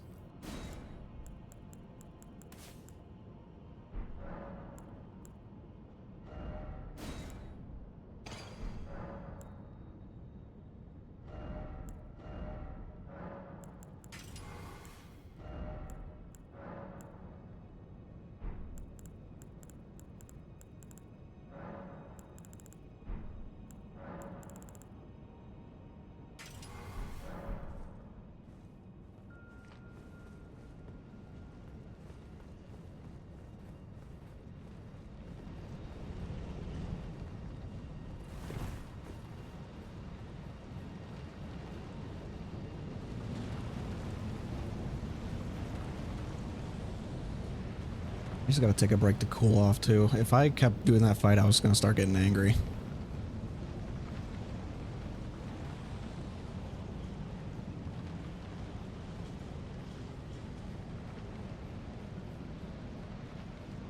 So many and they're so fucking fast, dude. Like, I like Malekith as a boss, but it's just stupid, like how long the combos are. Like they've got these fucking 10-hit, 20-minute long combos where if you want to hit them a single fucking time, you have to wait forever in order to be able to do so. And if you're impatient, then you just get fucking ass blasted and killed instantly. It's like, I want to have a fun fight. I don't want to stand around for 20 minutes while he does acrobatics and I do nothing.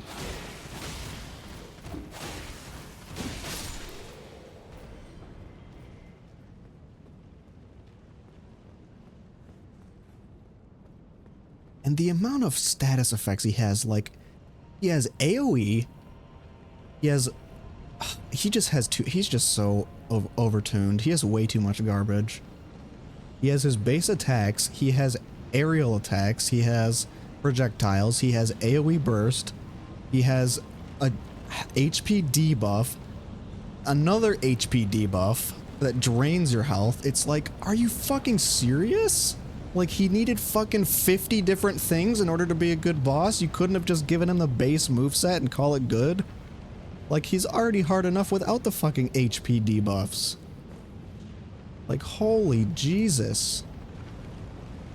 And I just want the and I just went the wrong way. Love it.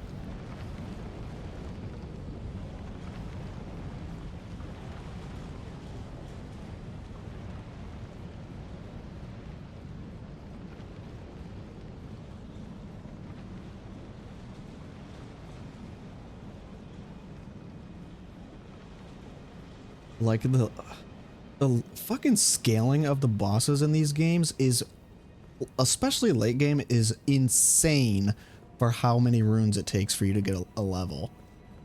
Like, the level scaling in this game slows down rapidly at the late game, and then the bosses just keep doing more and more and more damage. And getting more and more fucking resistances.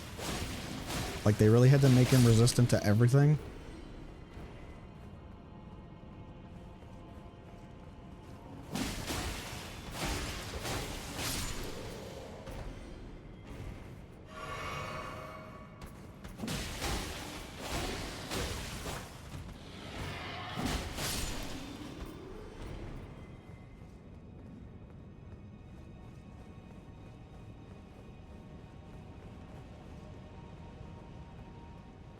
How fucking cancer this place is.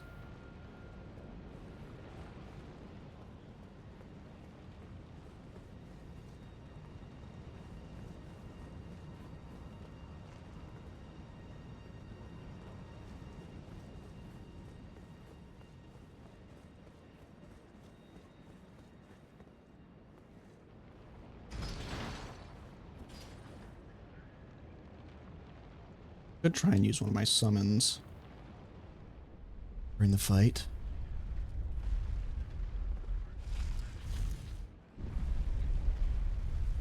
Because even just having him target somebody else would be such a fucking huge benefit. Like, holy God.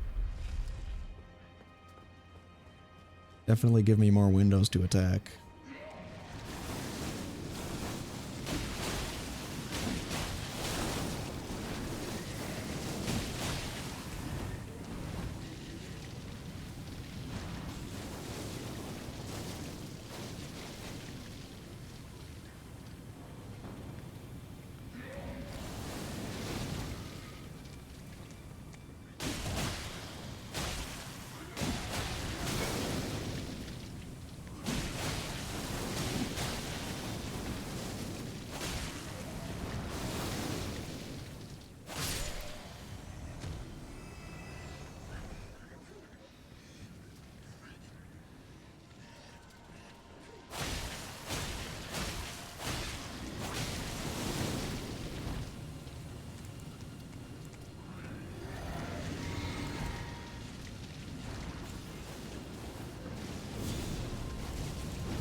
Only a bazillion more rooms to go.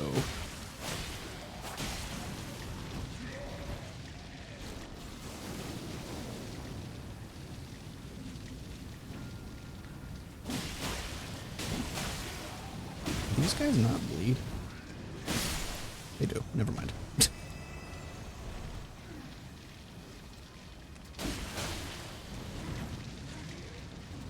Natsuki's fucking resistant to everything. Maybe I should just do bleed on both my weapons and just spam the fuck out of that.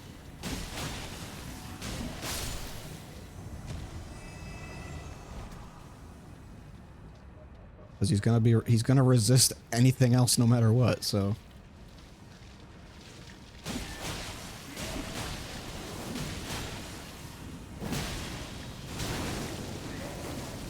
Jeez, that was close.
Man, oh man.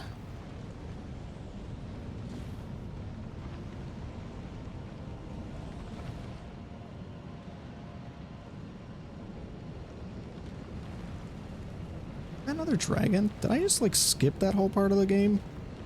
That whole area over there?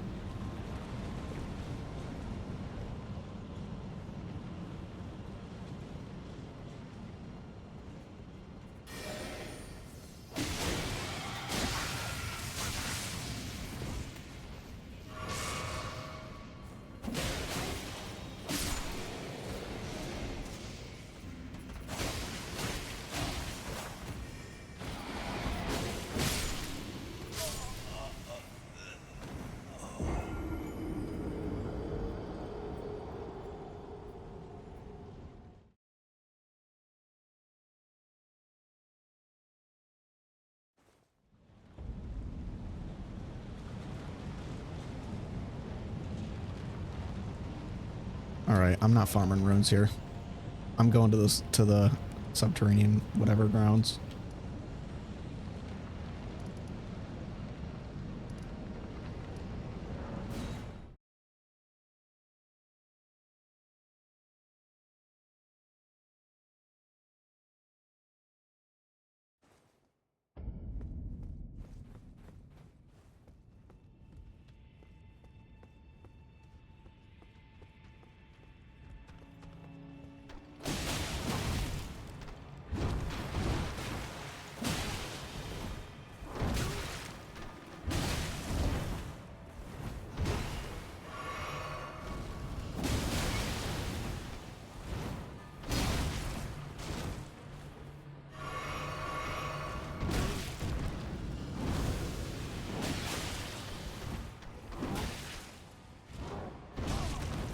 Game is just fucking beating my ass.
Are you serious?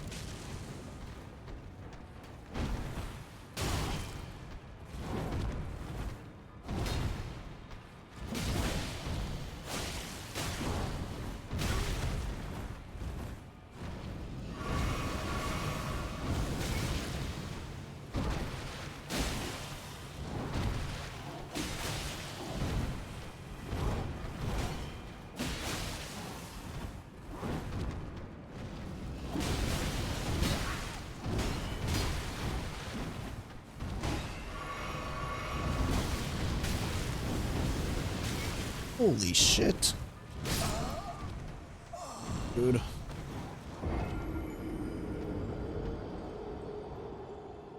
This is so frustrating. So tilted right now.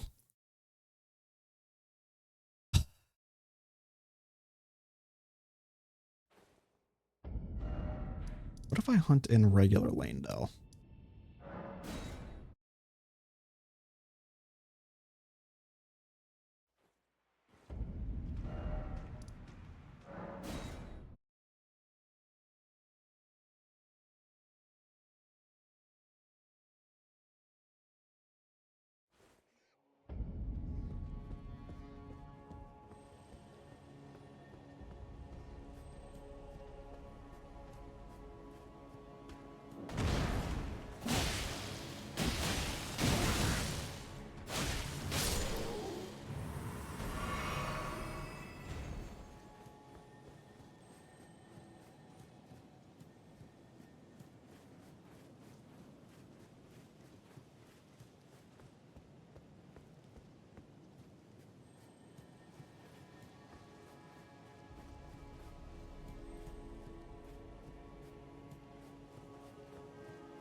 I'm just playing like shit now.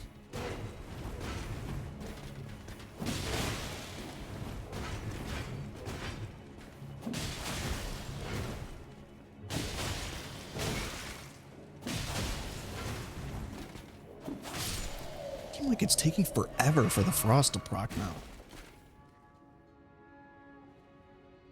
What is the deal?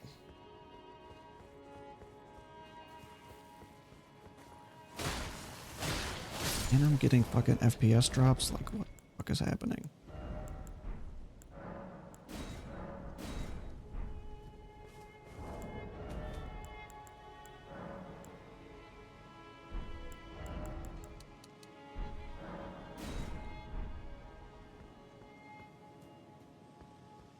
Weird.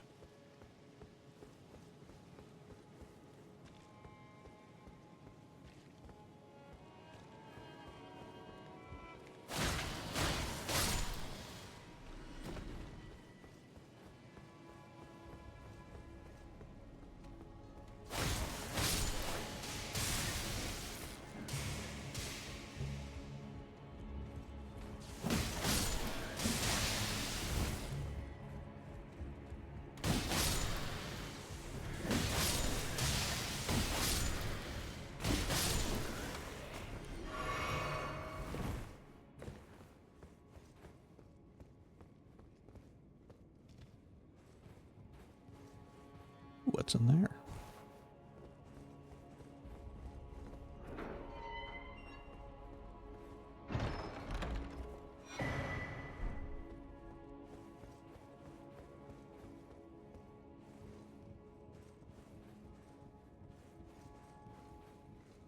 What a thrill.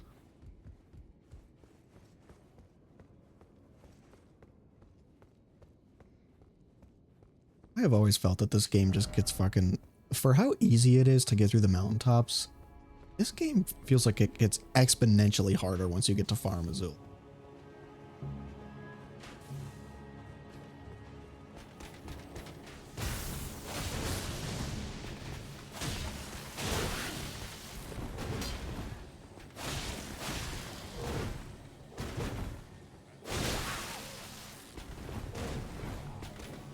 These are probably hold resistant. Now that I think about it. Oh,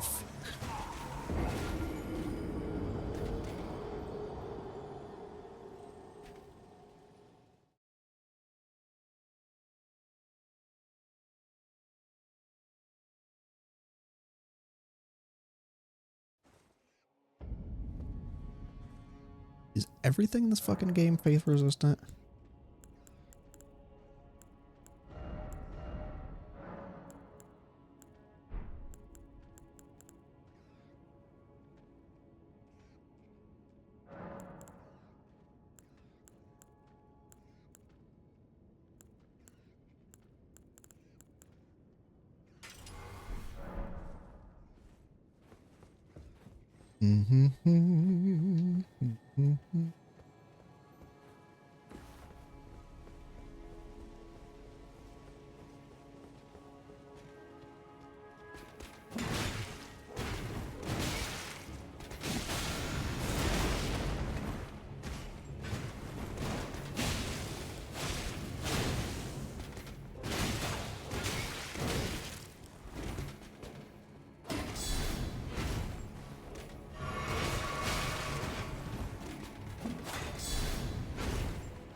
I just need to start maxing out shit.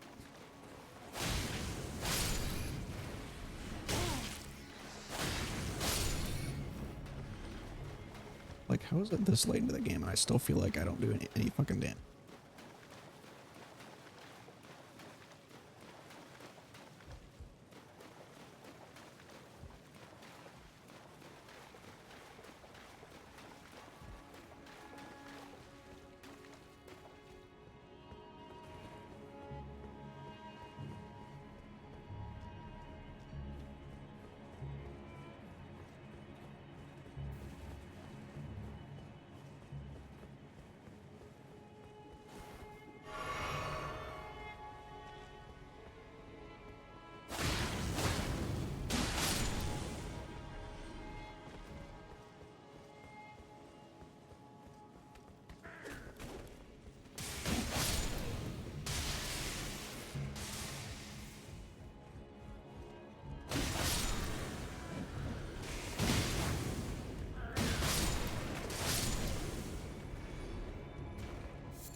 Come on, climb the ladder.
Fire's gonna cancel out my front. Forgot about that.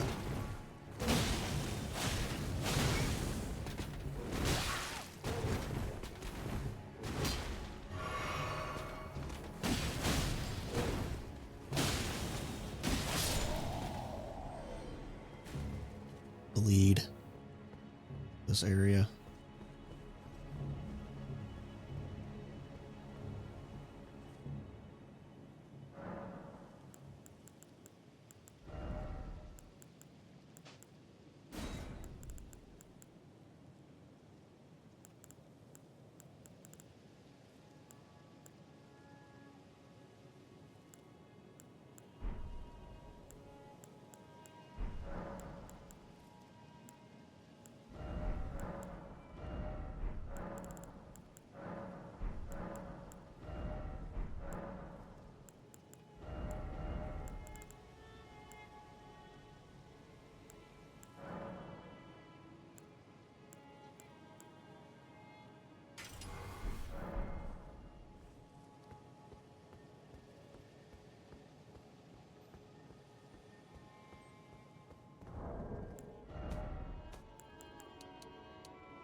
Ow.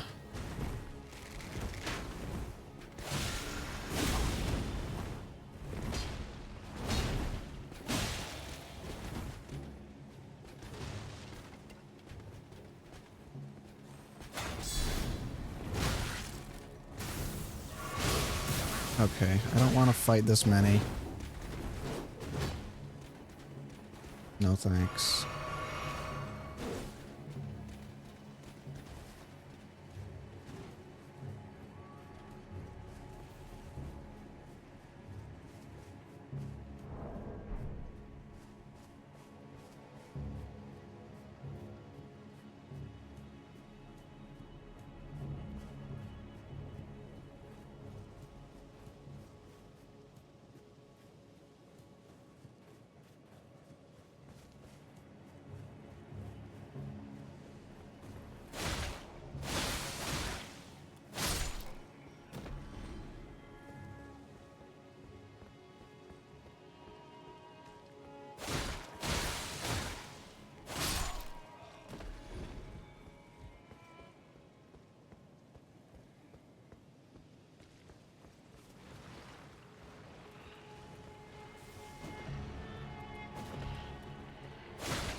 Feels like fucking cake compared to the enemies I've been facing.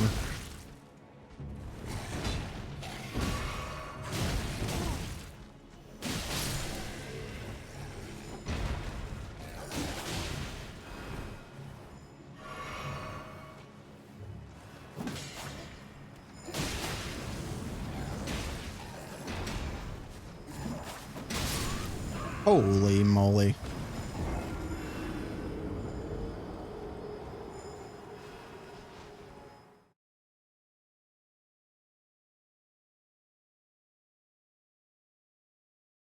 Christ almighty.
Oh my.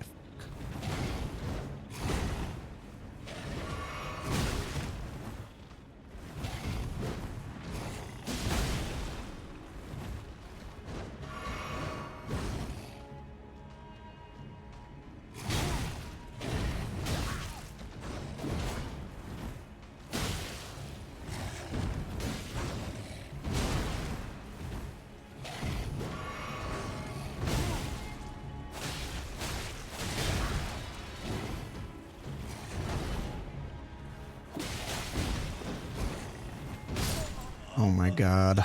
This fucking game, dude, and the delayed attacks.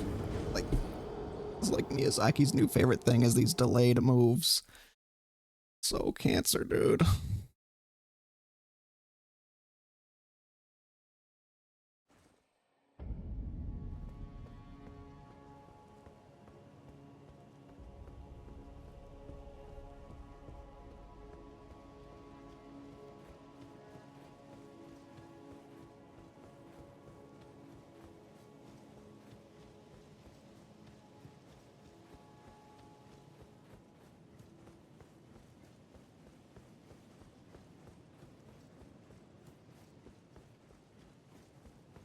How is it that I was just fucking cruising through Fire Missoula, and then you get to the boss and it is like, nope.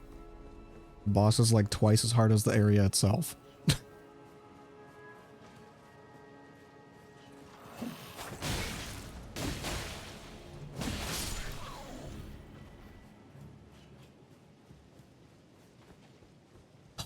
That's such a frustrating fight.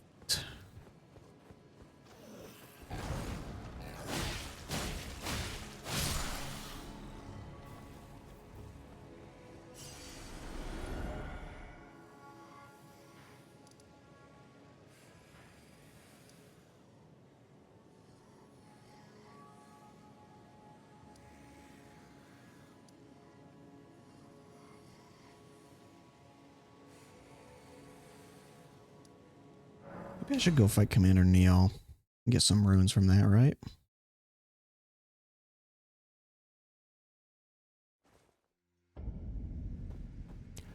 I am Shabriri.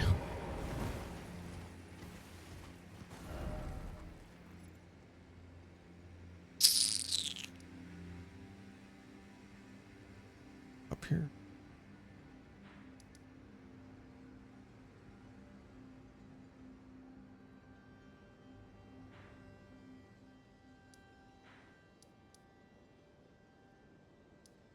Kenneth Height?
Why am I fighting this thing?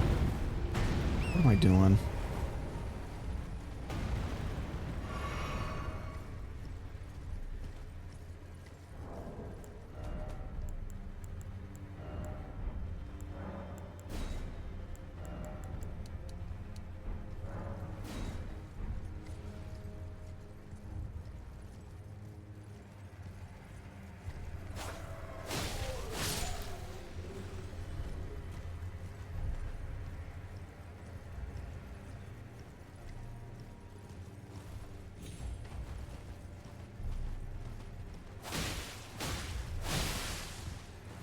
You know what?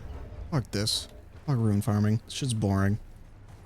I'm going back and I'm fighting it with the mimic. I don't care.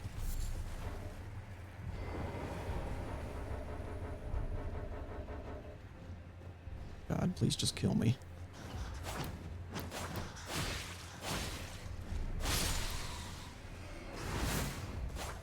Is, what's it called? Not the Ashen Capital yet?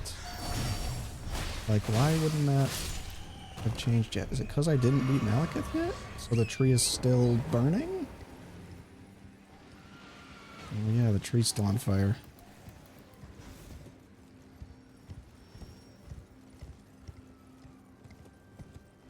Rip tree.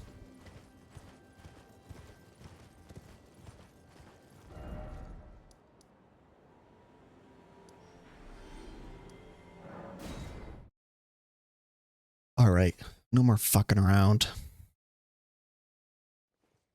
I'm gonna just take this shit and go.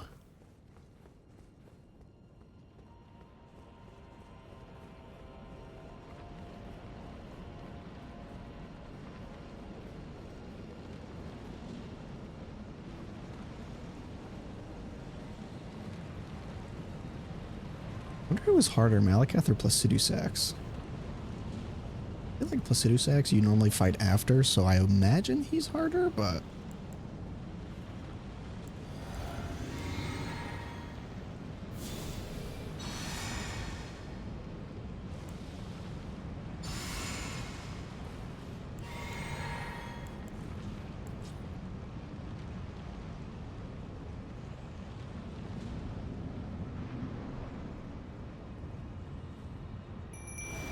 me?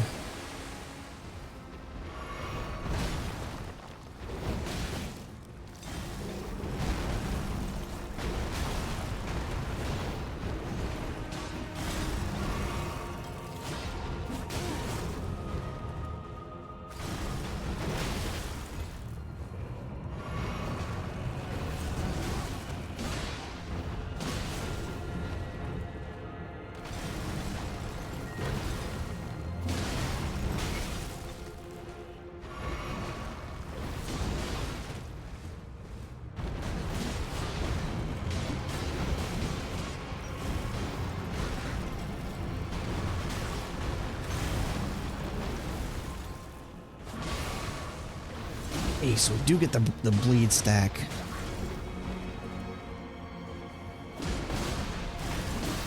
Yes! Oh my god, this is the strat. This is why they put summons in the game. Because of stupid bullshit like this.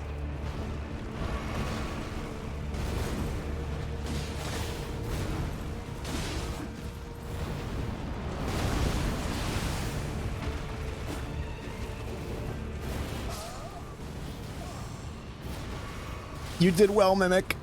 You did your best. Just have to get past that bullshit first phase with the the attacks are so goddamn fast in that first phase. These at least have a fucking tell. Malekith's attacks at least have like a wind up. Shit. If we could proc those bleed and frost even faster, that's gonna be huge.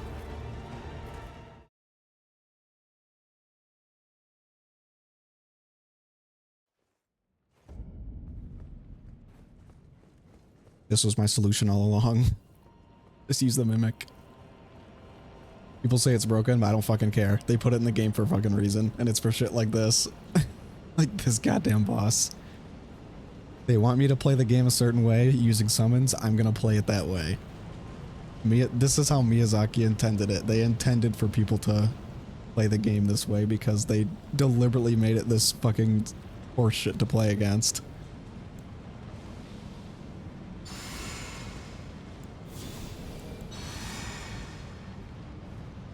I will cope as hard as I need to. Just so I can beat this fucking boss that I'm super underleveled for. I feel like I need to be like 130.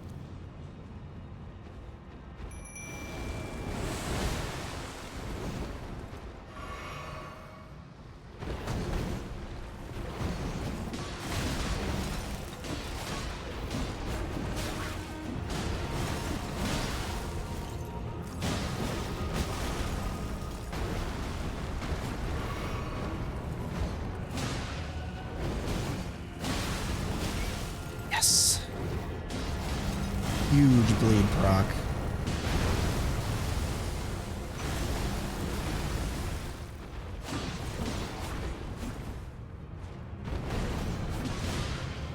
He's so fast, it's almost like the game can't even fucking keep up with the physics of his model because he's moving so fucking quickly.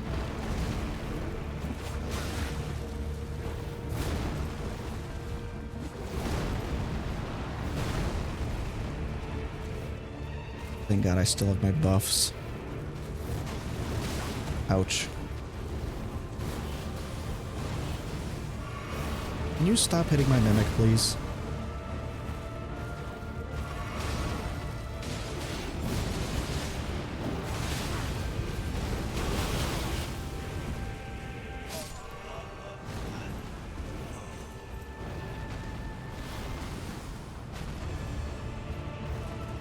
You're running, bro.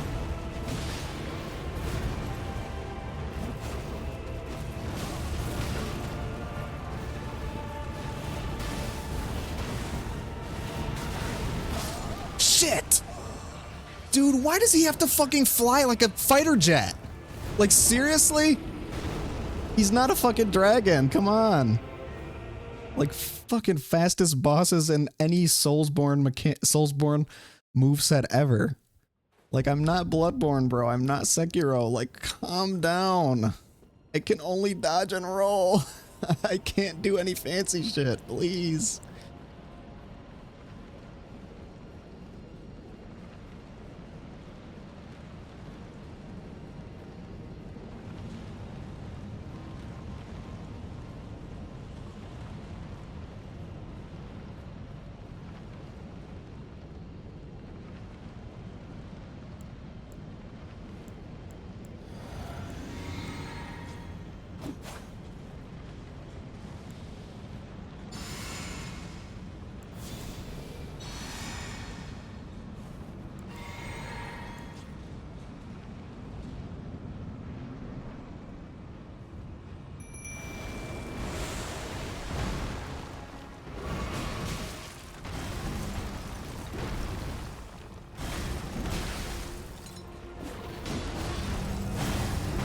game can handle fucking Malekith better than it can handle this guy. Like, my fucking frames are dying trying to render his movement.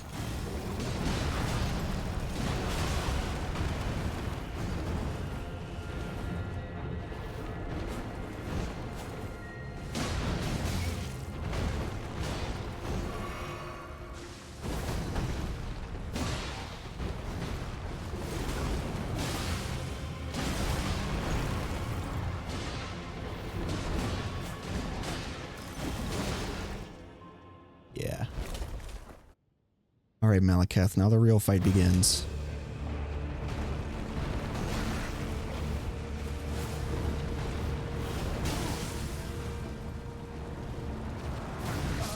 Fuck.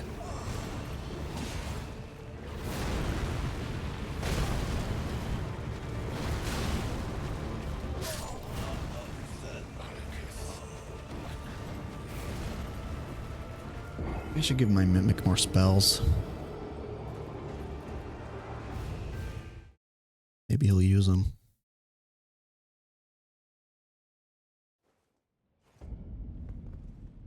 I could try,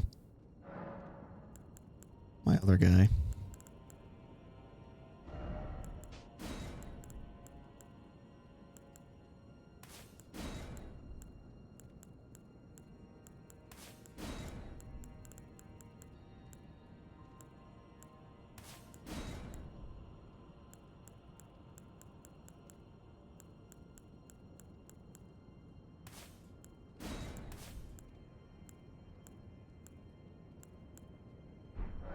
Yeah, that should be good.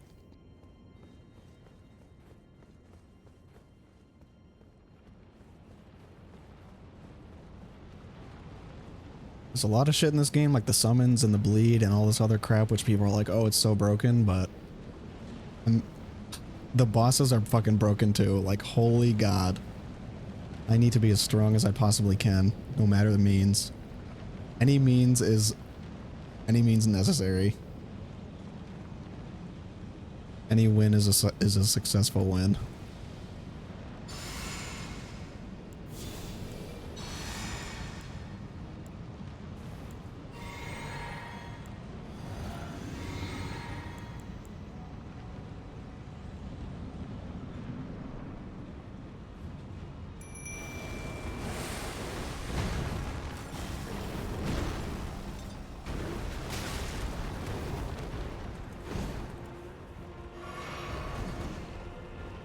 A win is a win.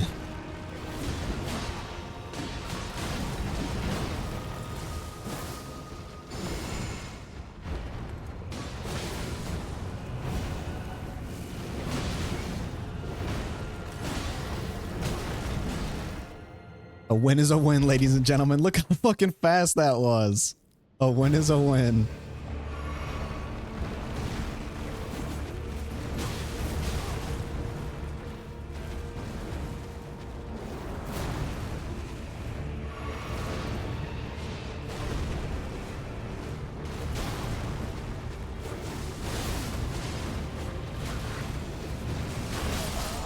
Holy shit! What is this AoE garbage, dude?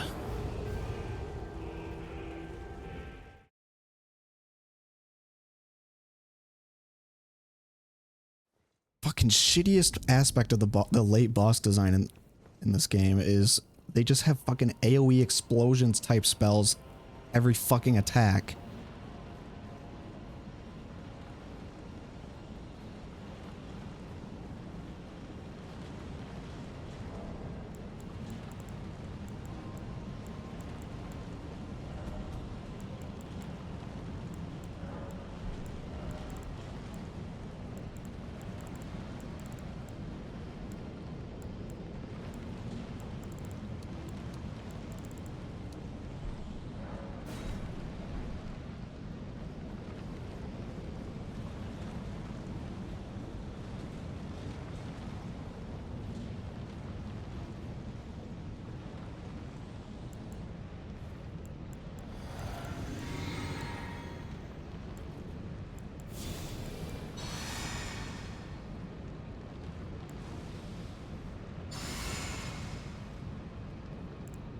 want to try.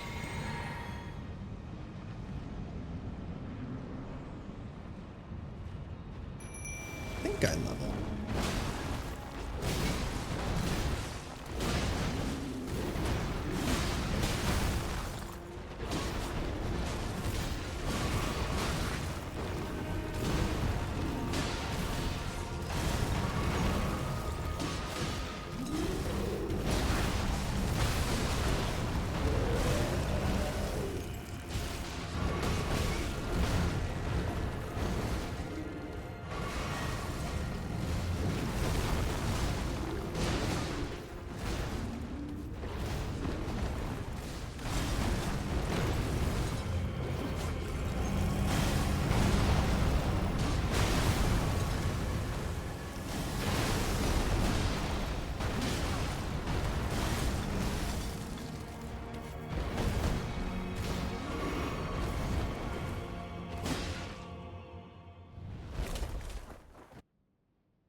Fuck! I thought that was gonna heal him.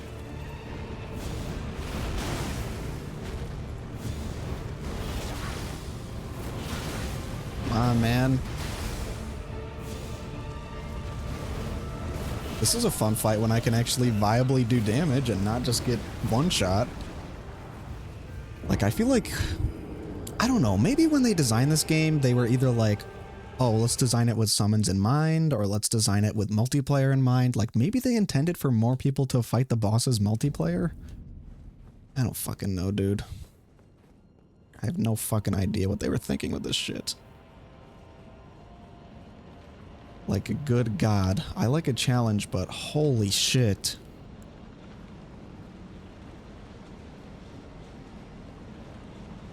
I'd be having a way fucking better time if I didn't have a faith build.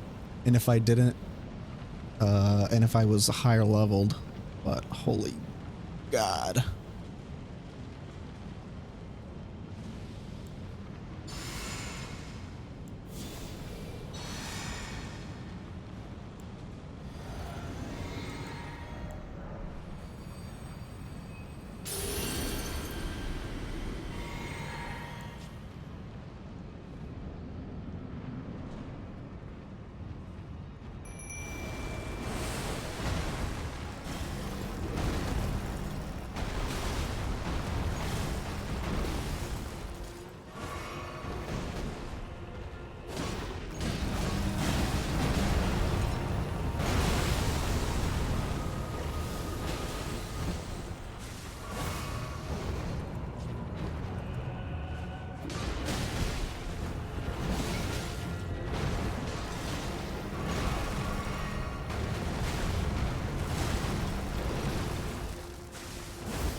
Are you fucking serious? He hits me like 3 times and then I die? What the fuck?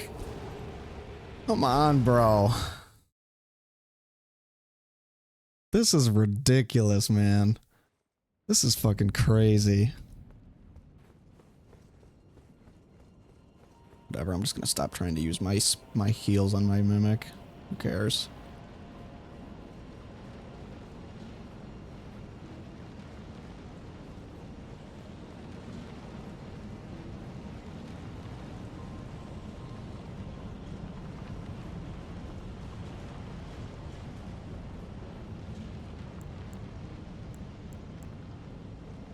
There's definitely some elements of this game that do feel like they're hard just for the sake of being hard. Like, out of all the FromSoft anthology, this game feels most similar to DS2 out of all the other games. Like, DS1 and 3 do not feel like DS2 at all, but this game has some similar BS in it sometimes.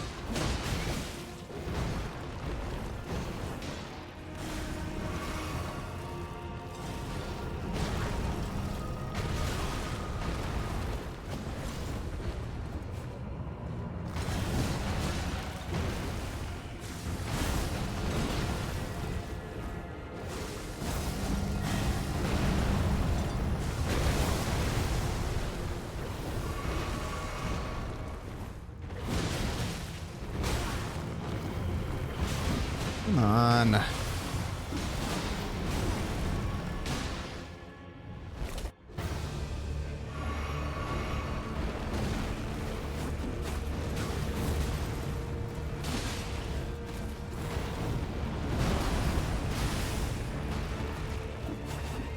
Okay, I can learn that move, the AoE.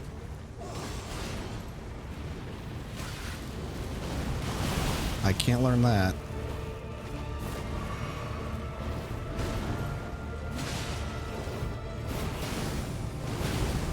Holy shit. Fuck! Okay, be patient, be patient.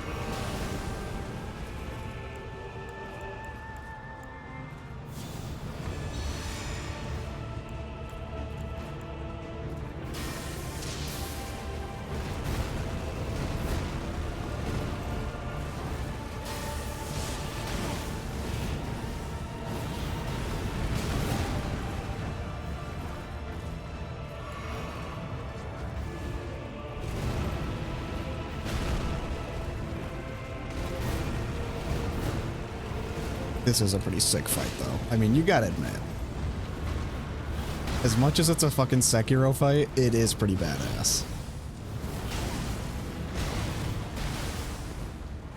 Shit! I just need to kill Geraint without him fucking hitting my Mimic 600 times because his attacks are that fucking rapid and close combat. Like, holy shit. Like, like, the hardest part of this isn't even Malekith. It's getting to Malekith without having all of your fucking resources spent up because Geraint is so fucking fast. Like, holy Jesus. Why is it, like, why are his knife attacks fucking 0.2 milliseconds? And you can look this up too. Like, the frame data for some of his dagger slashes is literally like 2 milliseconds. It's like the human reaction time is like fucking 15 milliseconds or something like that. So if you stay close to him, you're just fucking boned.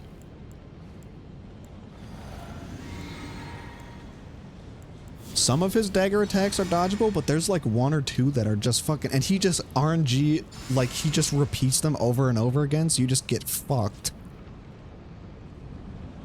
Geraint fucking pisses me off so much because his moveset is so goddamn annoying.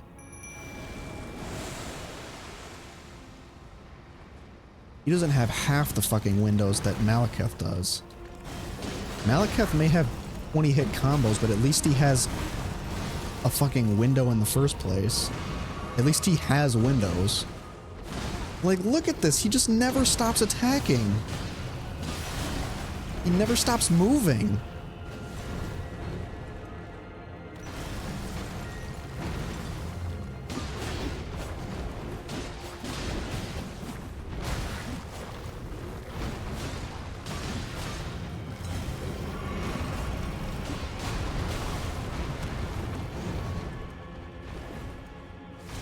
Like, sit the fuck still! Holy shit!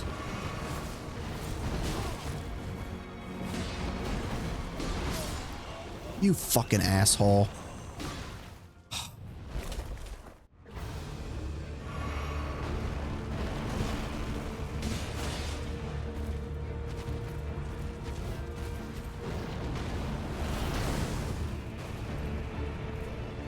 See, he like he actually has windows. He isn't moving 90% of the fucking time. He actually stands still once in a while. And has to recover from his attacks. See, like he stops right there because he just did a big attack. This is how bosses are supposed to work. They're supposed to do a big attack and then have a window. Why does Geraint have fucking 0 windows?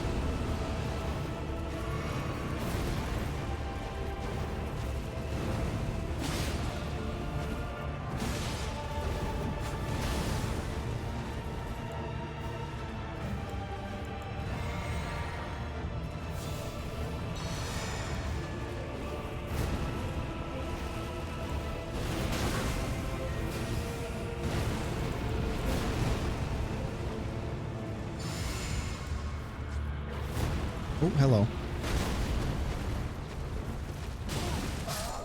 Fuck.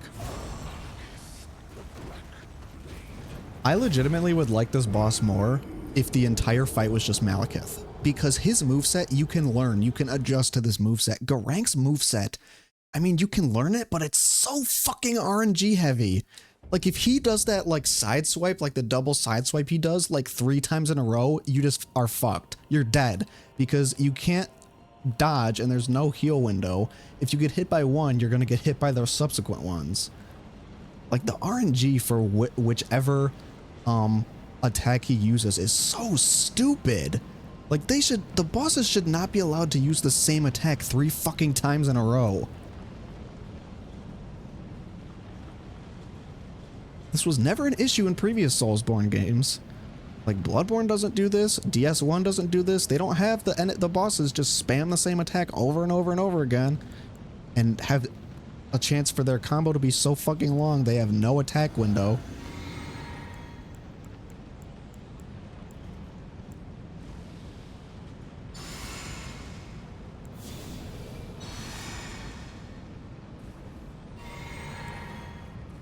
What I need to do is I just need to fucking spam the absolute fuck out of him as soon as I get in here.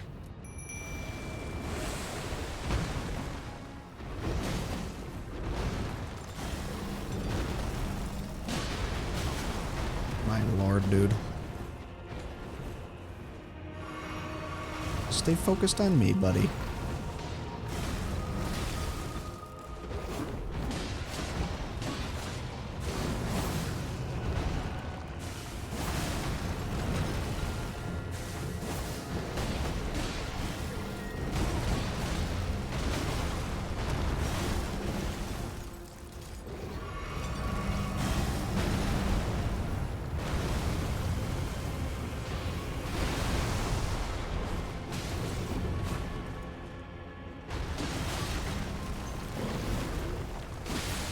Jesus.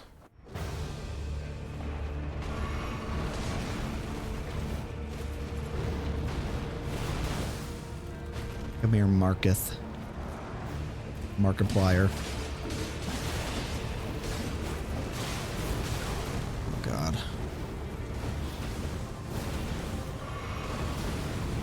Holy shit, my Mimic is cracked? He was just dodging all that shit.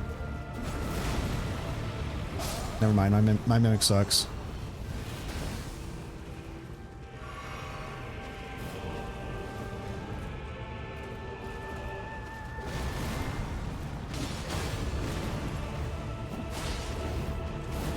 Thank God I have the Erdtree Blessing to ward off his health drain.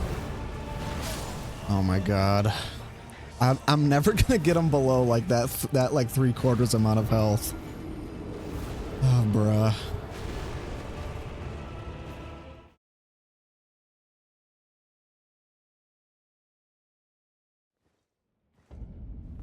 Just an endless grind.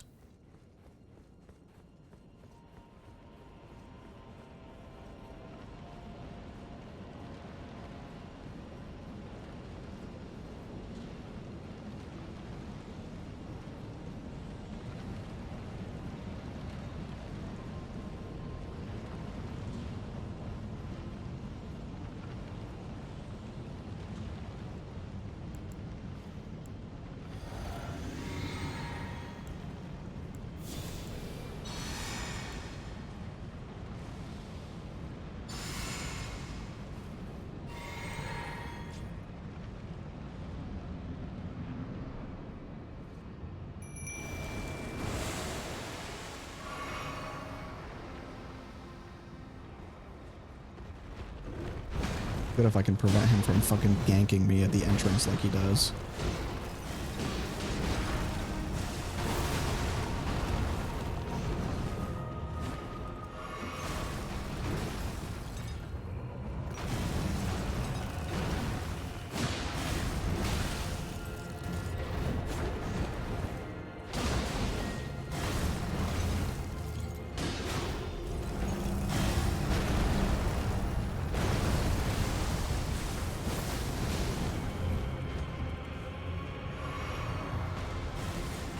Where is my Mimic?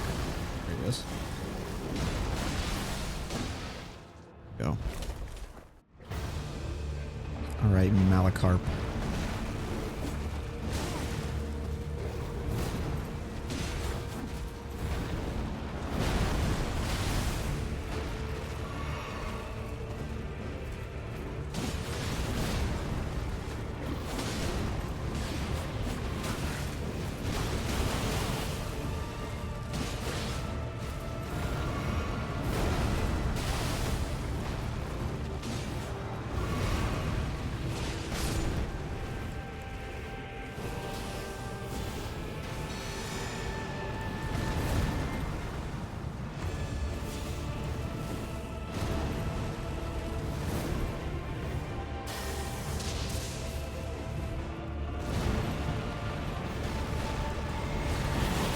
Holy shit.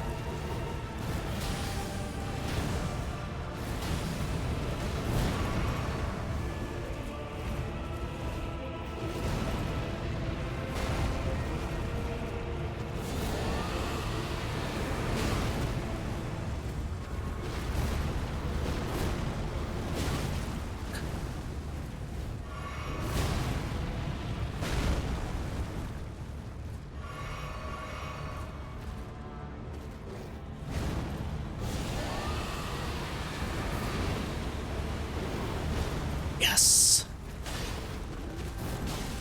God.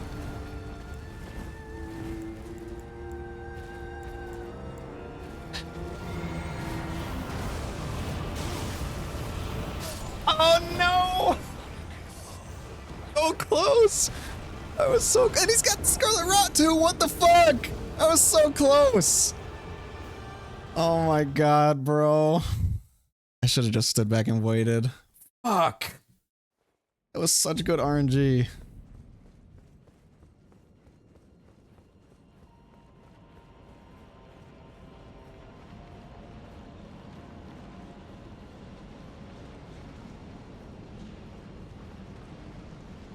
Okay. I really need to just fucking spam this blessing ability because it's fucking saving my ass right now.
Alright, Malekith.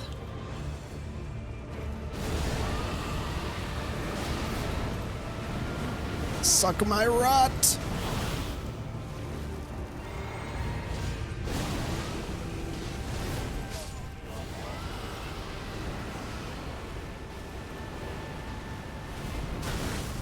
Yes!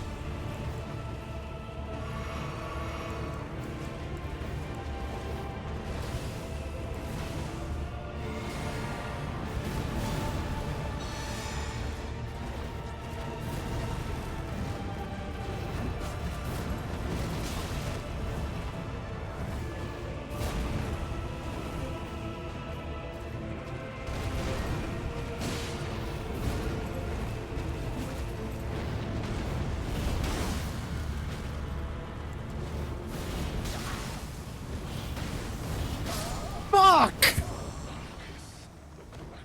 I should have dodged again. Fuck! should have dodged again. I fucking hit the heal button because I'm a dumbass. So close though. If I can just keep my mimic alive, I can use the mimic to do exactly what I just did and use my rot on him.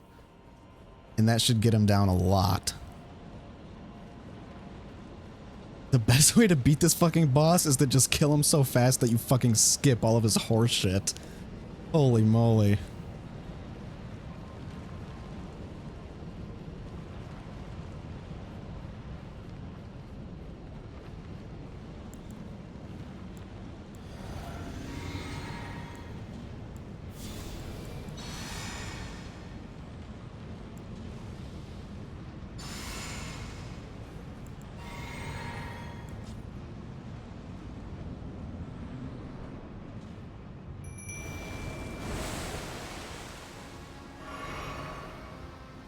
Alright, go rank.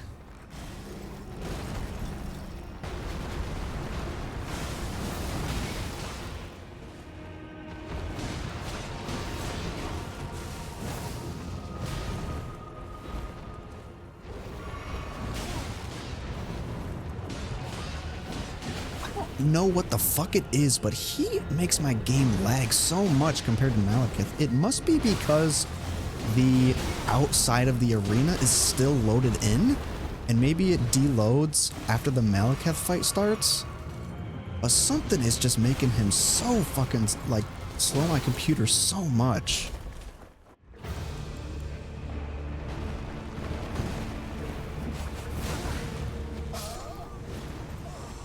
Okay, that's not great.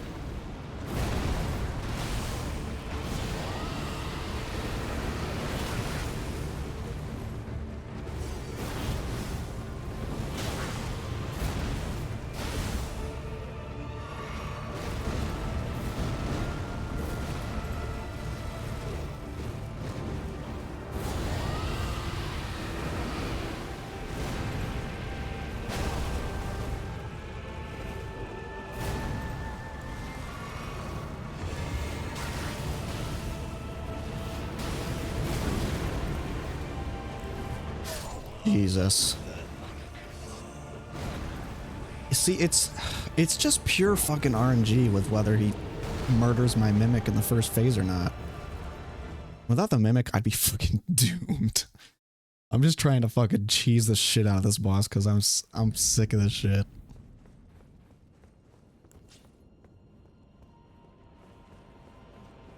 Half the reason everyone builds fucking Moonveil on this game is because it's like the only weapon that actually stands up to how BS some of the bosses are.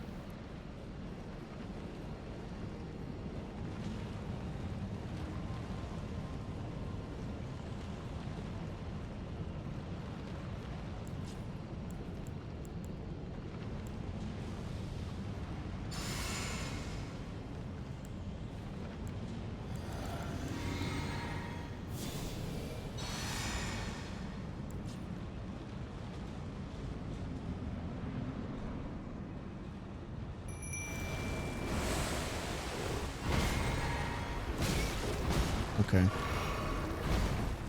Thank you, Gorank.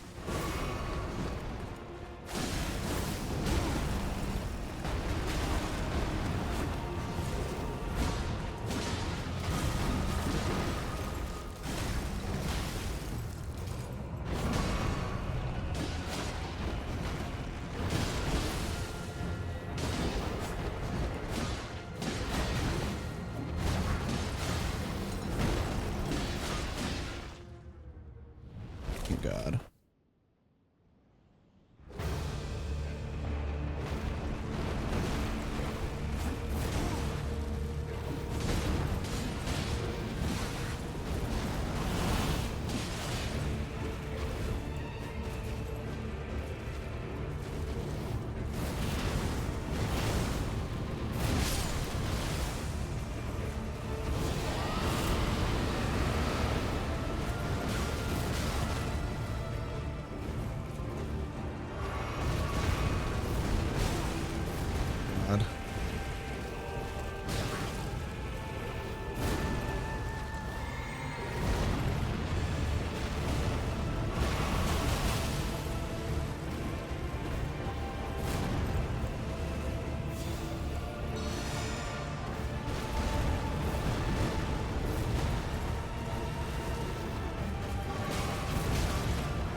on.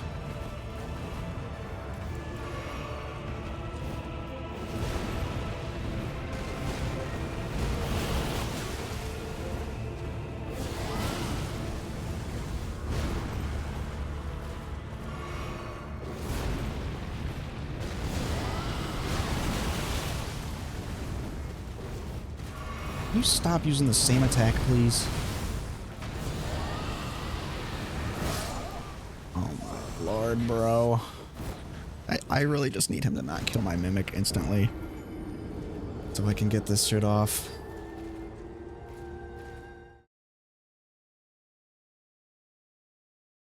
So, like, Malekith, he's literally like the same size as like Vicar Amelia, but he jumps and moves around like 50 times as fast as Vicar Amelia. And your character moves twice as slow as the Bloodborne character does. So yeah, I need to get rid of these spells I'm not using. Getting in the way.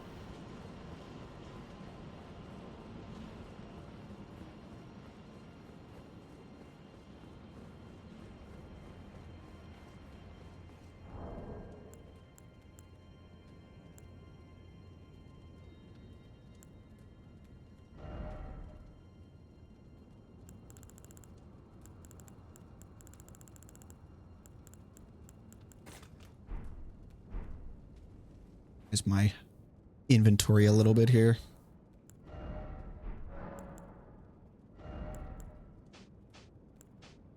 There.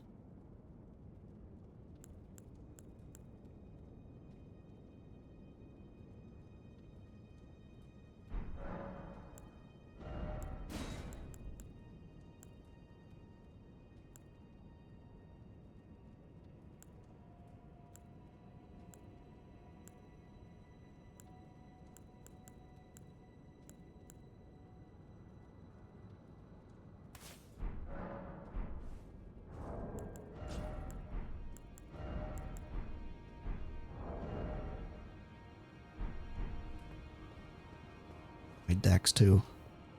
That way I'll do even more damage.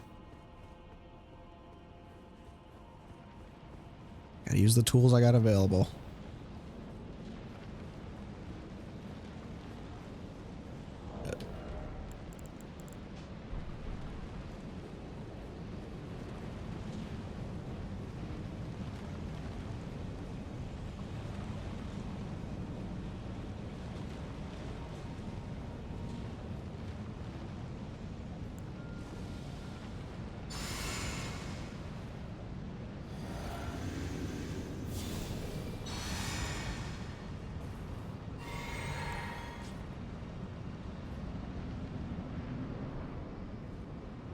Smarter, not harder.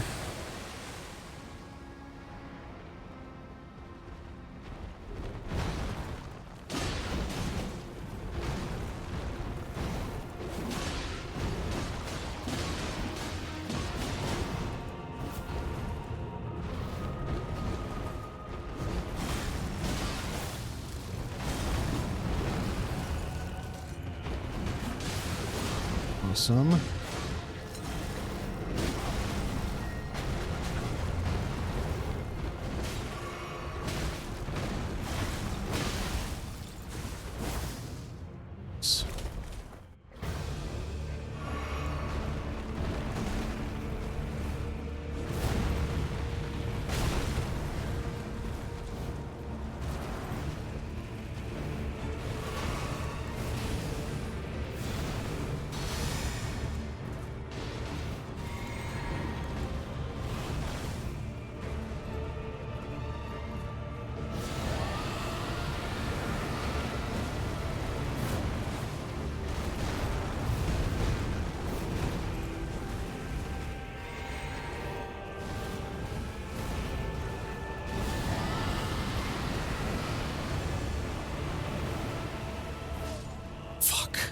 Scarlet Rot off.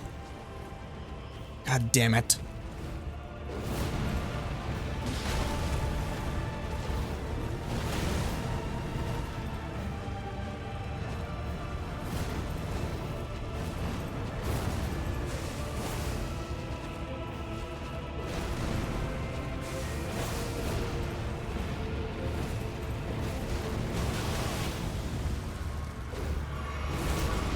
could just bloody slash him to death.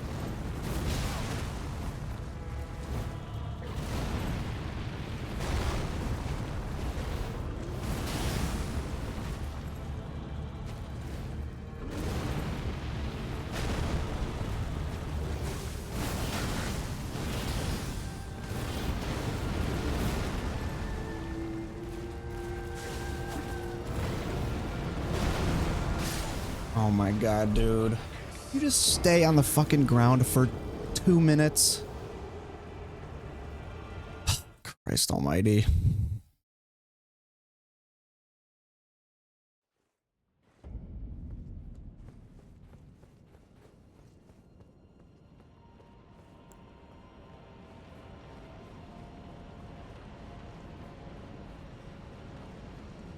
I'm gonna cry, bro. I'm gonna cry. That bloody slash does a lot of damage, though. Surprising, considering he's resistant to bleed. But I guess it's just the bleed buildup and not the actual damage. So, good for me, I guess.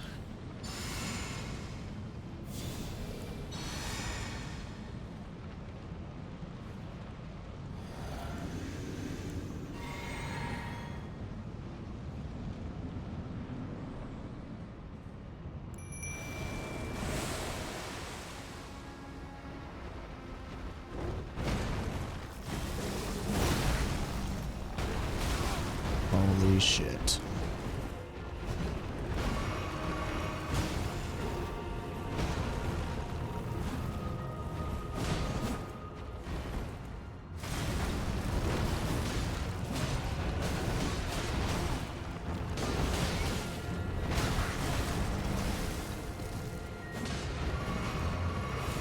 Stop two-handing your weapon, you fucking buffoon. I want the cold buildup too.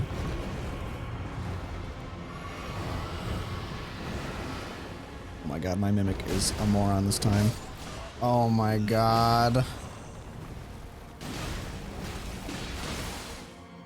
I'm glad my mimic decided to kill himself.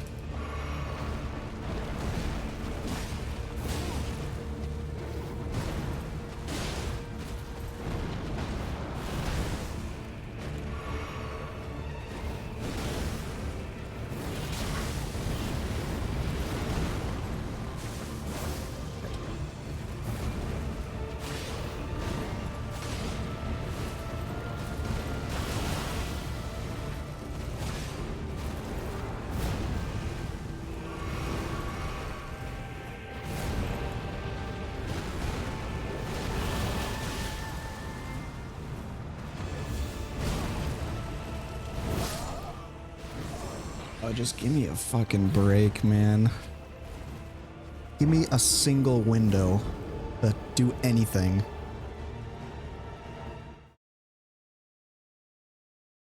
This is gonna take like 500 fucking attempts. I was doing so well early on, too.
Holy fuck. Oh my god.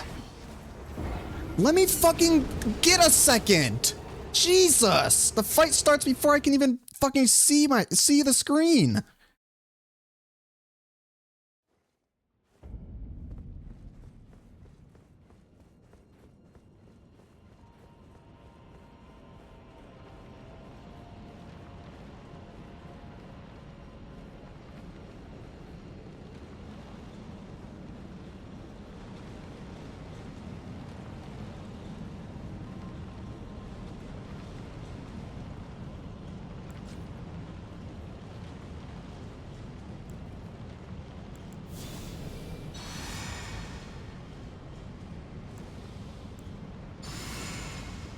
Maybe I should just, if my mimic survives, maybe I should just try to fight him instead of trying to use Scarlet Rot. Because the longer I take to try and aim that Scarlet Rot at him, the longer he has to attack my mimic. So.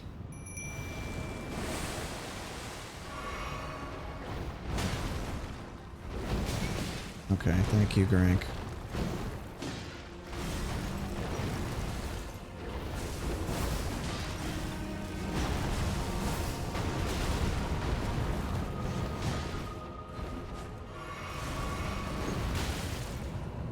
I wonder if Malekith doesn't show up if you kill Grank earlier in the game.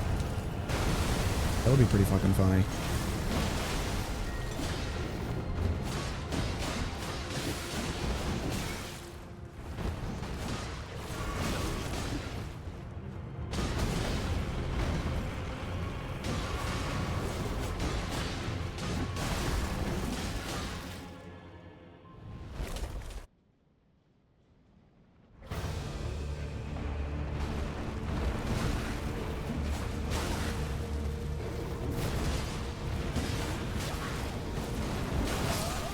Oh my lord.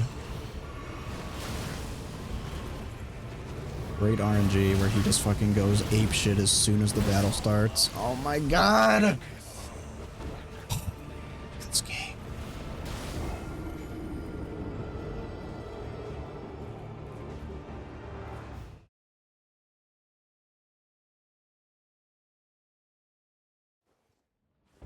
I'm not having fun anymore.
Just try Bloodloss one.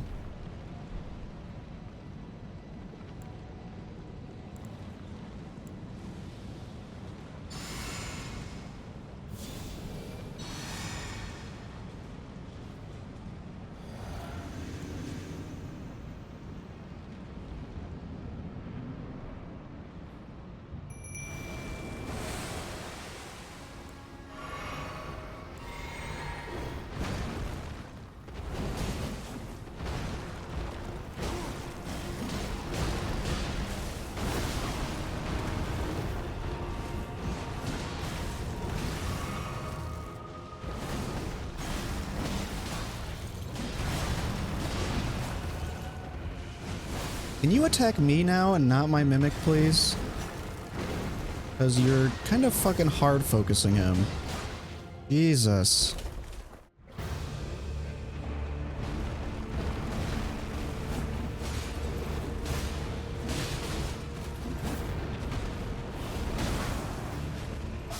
You fucking useless ass mimic.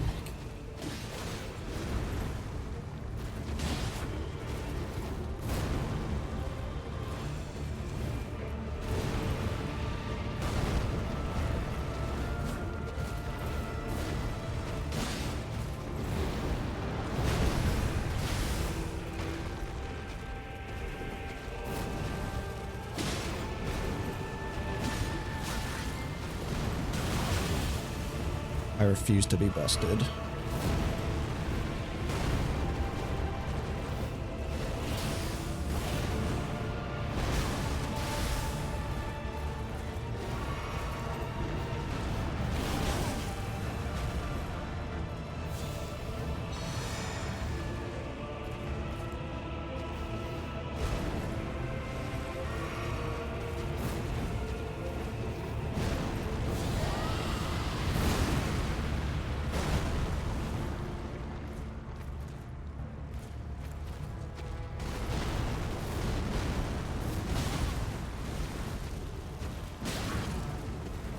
Oh my god.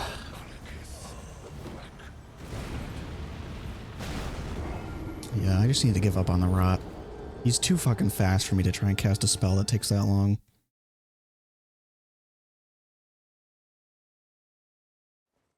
Even with RNG.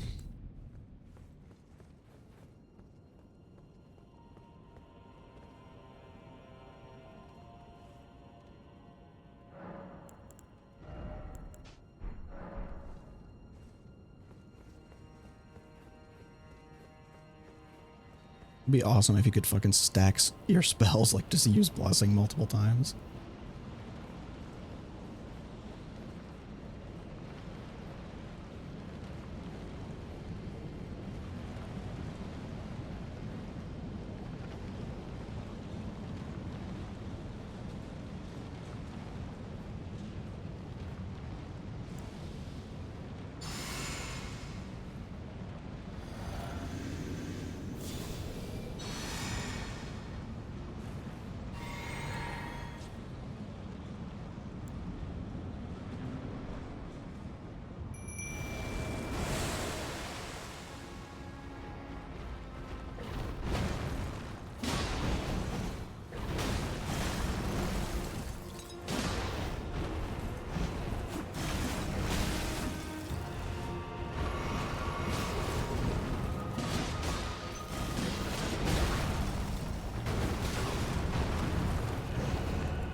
Holy fuck.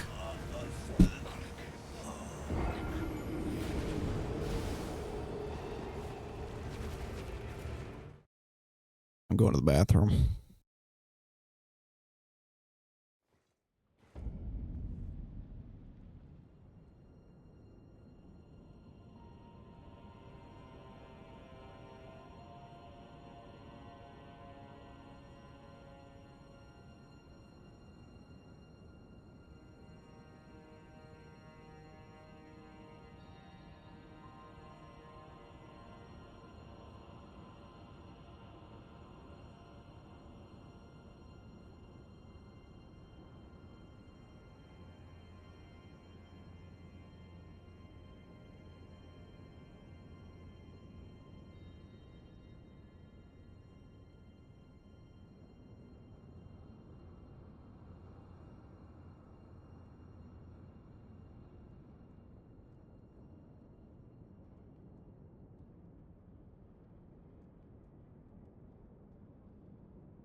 one thing that sucks about these games is that the playstyle, you pretty much have to be completely reactive. Like, the way that the bosses are designed is that you have to watch what the boss is doing before you act. You have to dodge their attack before you can attack. And like, I get that's the whole thing behind Souls, but sometimes it's a fucking pain in the ass with bosses like this, where you have to wait for a window and you have to wait and watch and see what they're gonna do before you try and like cast a spell to buff yourself at the start of the fight, because they might just fucking RNG, they might just like shit RNG your ass and use like their most aggressive, fastest attack on you the instant the fight starts, instead of like letting you get your bearings first. Like, what the fuck does Malekith have against me? Like, can I fucking have a second to like, you know, buff myself? Like, Jesus.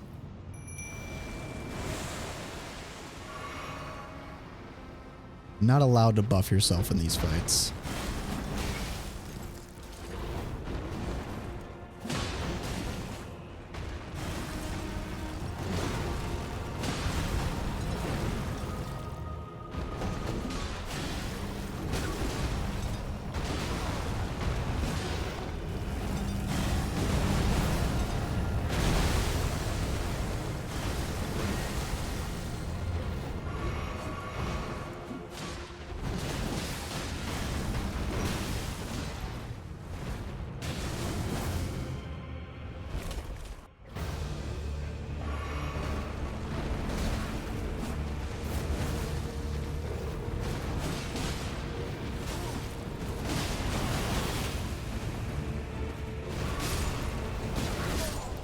Are you fucking serious?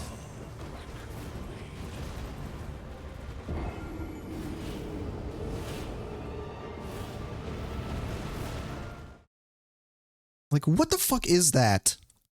I can't even fucking see it. Like, I can't even see what he's doing.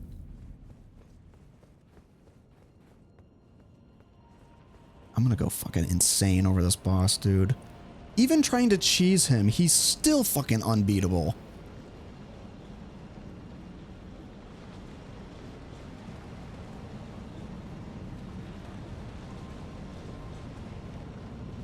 You get hit once, and then it's like, oh, surprise, you got hit 50 more times because the game is so fucking fast that your character can't even react quick enough.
Want me to do that?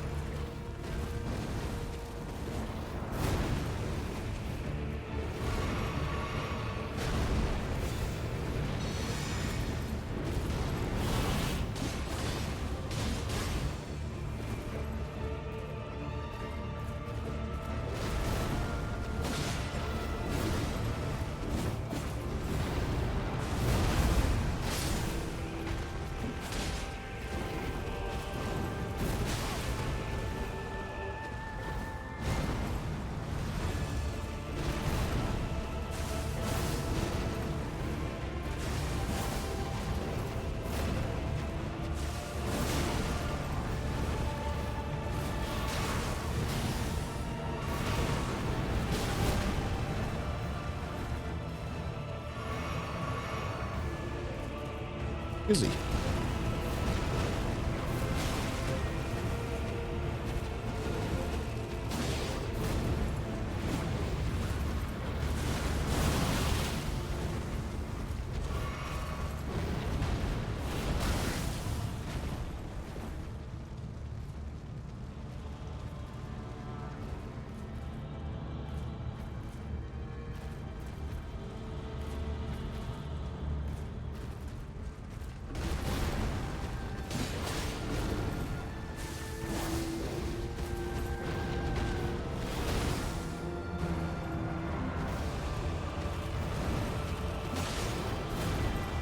Die. Yes! Yes, in your face, Malekith! Fuck you! Yes! All I had to do was be a cheap ass and fucking spam my skill. All I had to do was be cheap as fucking spam bloody slash. Holy shit! Oh. Finally, fuck that boss, dude. Fuck him and his stupid ass fucking drain, HP drain shit. His fucking less than human reaction time speed. Jesus fucking Christ. Even Melania is better than him. Because at least Melania, I can fucking dodge all the moves. Like, holy god. If I get hit by one attack from him, it's over because he just fucking hits me 5 more times. Woo. Oh my god, man.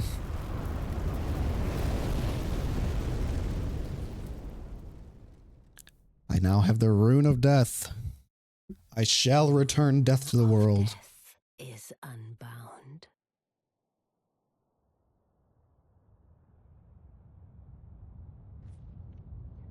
And the lands between are shrouded by death's dark fate. I'm so fucking happy, dude. Will also burn the impenetrable thorns.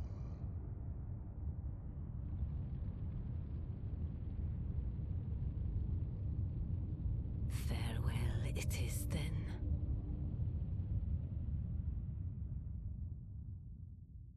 You'll be Elden Lord yet.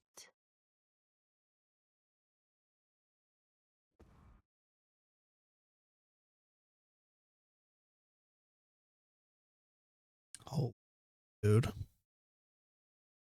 So I just realized, the reason that the Erd Tree didn't burn yet, even though it was on fire, and why we were sent to get the Rune of Destined Death, is because the Erd Tree is a living thing. So by removing the Rune of Death, not only could human beings and animals and stuff not die, the Erd Tree and plant life couldn't die either. So the reason they removed the Rune of Death, well, oh, that's such a cool fucking shot.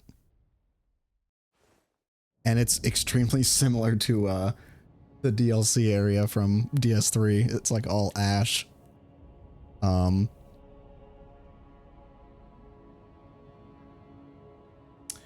Yeah, the reason that the Erd Tree wasn't burning, even though we set fire to it, was because the Rune of Death was still bound, and therefore the Erd Tree was just continuously regenerating itself, even though it was on fire.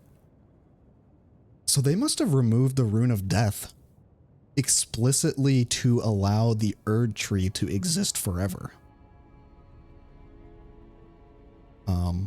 I mean, that's the only reason I can think of, aside from making like people live forever, which I'm sure was not preferred by a lot of people. The only reason I can think of for why they removed the Rune of Death was to establish this eternal golden age, you know, this eternal dynasty where the Erd Tree never dies and people are permanently blessed by the Erd Tree. Like, people used to live forever, but it was not seen as a bad thing because they were all blessed by grace. But once the Tarnished and all these other people lost the guidance of grace, they lost their connection to America and to the greater will, then the Erd Tree and living forever basically became useless. Like, they were just destined to be in purgatory, basically. Yeah, I mean, it, like, yeah, pretty much exactly that. Like, so the Erd Tree and the Golden Order persisted because the Rune of Death was in place, and the Erd Tree couldn't be burned. And the Erd Tree would never die either, but the Erd Tree and Grace weren't giving the guidance of grace to the people anymore after the Elden Ring broke.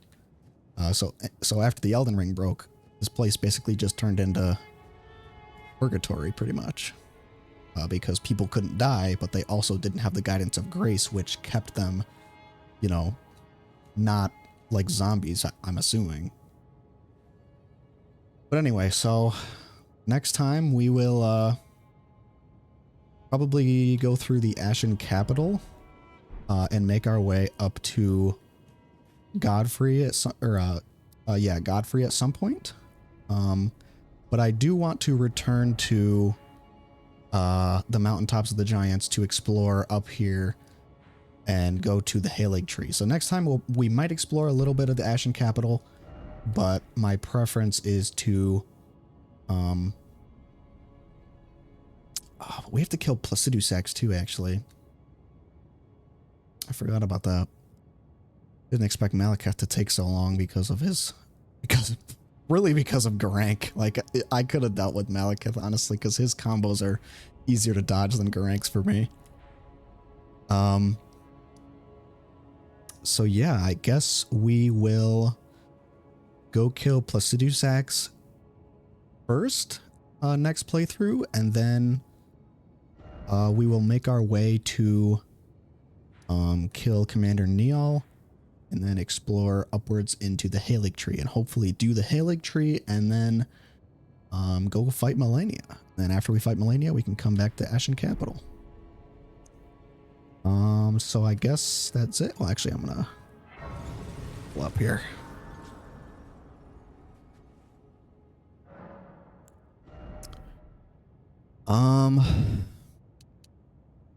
Might just go straight vigor, honestly, because the damage is getting insane.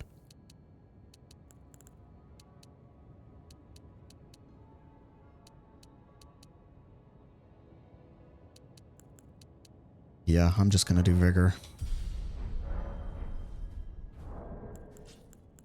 And what about this remembrance we got? Let's go check the round table. Fuck, I hope this didn't fuck up the quests. This place is not looking good.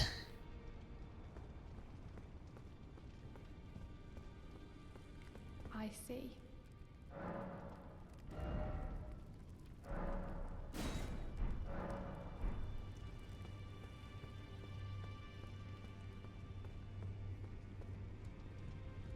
What does Gideon have to say?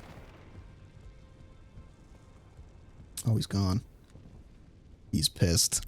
He's pissed that we burned the Erd tree. He didn't think we could actually do it.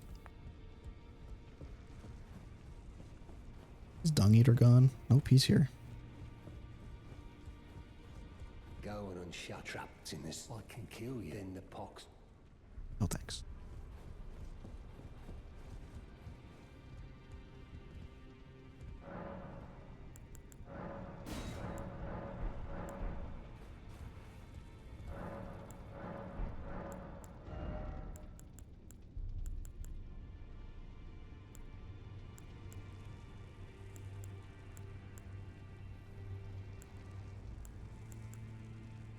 Ooh. Have these always been here? Holy damage negation.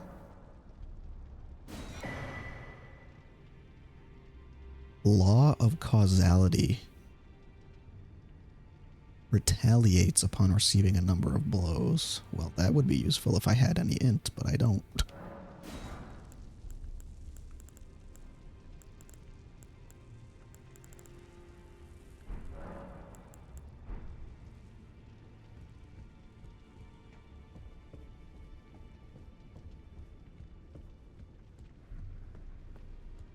Funny how, like, everybody has left the round table now except for me, Roderica, and Hugh. Everybody left a long time ago. Well, actually, I think what's her name might still be here. Hello. We might do that actually next time. We might complete her quest before we go too far into not being able to. Oh shit. I didn't know it was gonna kill her. I didn't know she got her life from the Erd tree. How come the two fingers are still alive? Fuckers. Ugh. Ugh. Gross. They got holes in them. Ugh. Nasty.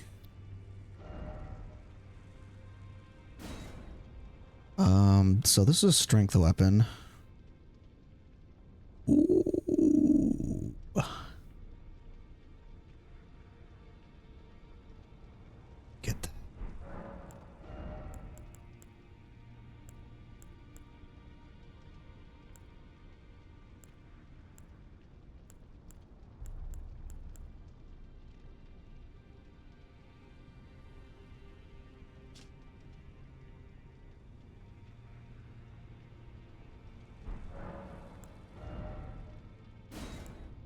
Let's steal that.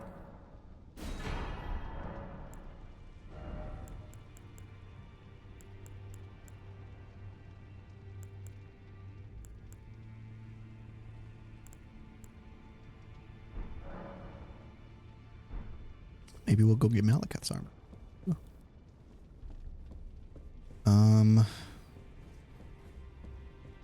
Master Hugh.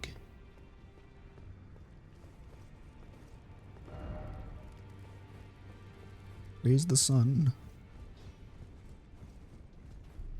Who are you? Oh. I must be a blacksmith. Now, let's get smithing.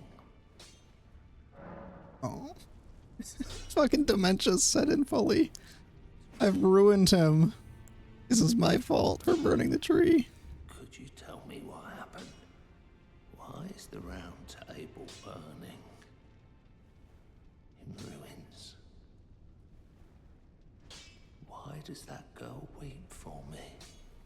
Oh. Have I forgotten something of dire importance? So bad, man. She just needs her daddy. She needs her dad. Mr. Hugh. Daddy Hugh. 'Cause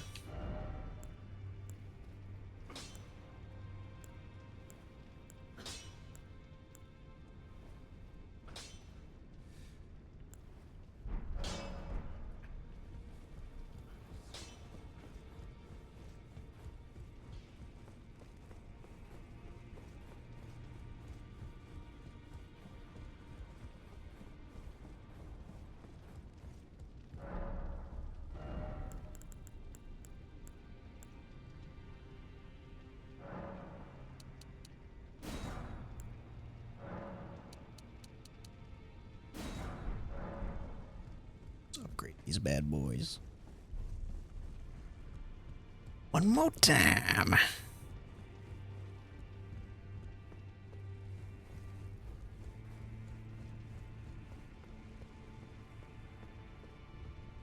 So I'm pretty sure that the round table is a metaphysical place inside the Erd Tree. It's not like an actual place. I mean, it's based on an actual place in Lanedale, but kind of interesting how it's burning, but it's not like, you know, Erd Tree's not gone yet, so it's taking its time. Oh, now.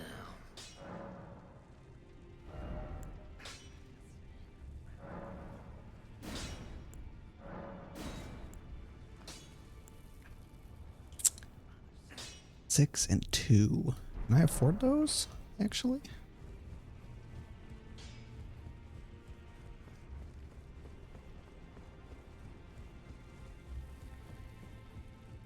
Can I afford 8 smithing stone 7s?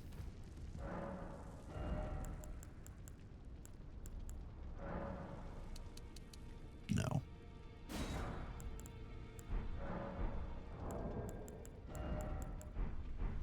Oh well.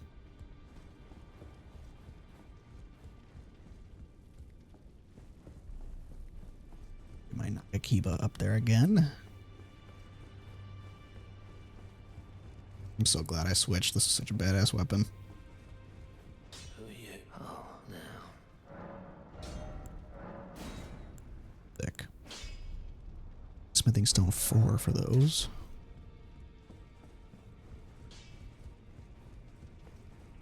I'll have to buy those later.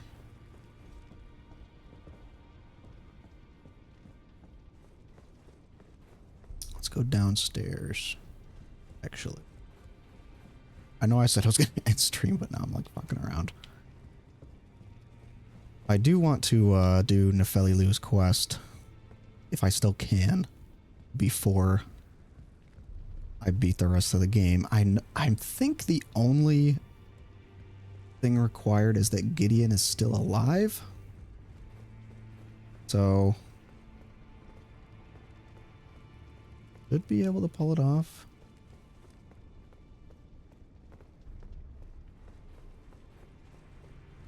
I like to do her quest next playthrough. I'd like to do Placidu Sax, probably Neal, and then Potentially Melania. We'll see. Did she die?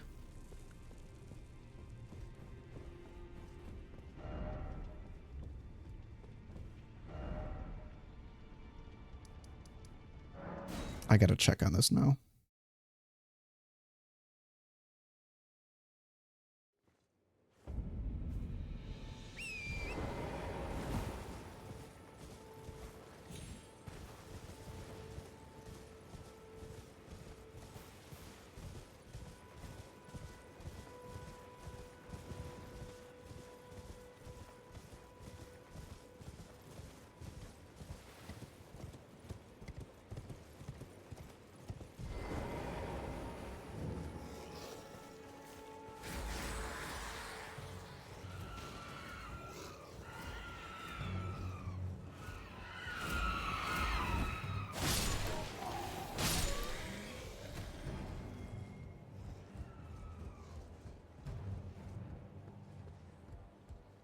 I must begin my for a true and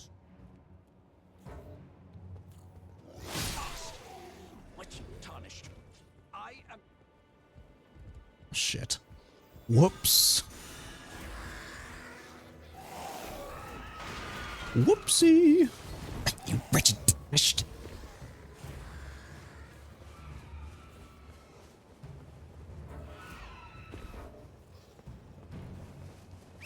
Away. I didn't mean it. It was a prank. My nugget key was just too long.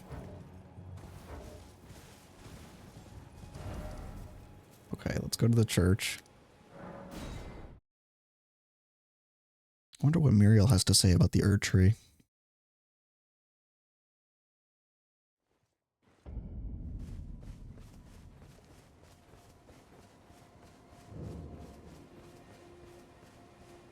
Greetings. Do you need anything? Oh, what very well. Heresy, all thing. Forgot about that. Oh, yes. Fuck yeah. All right, we're gonna have to get some of these.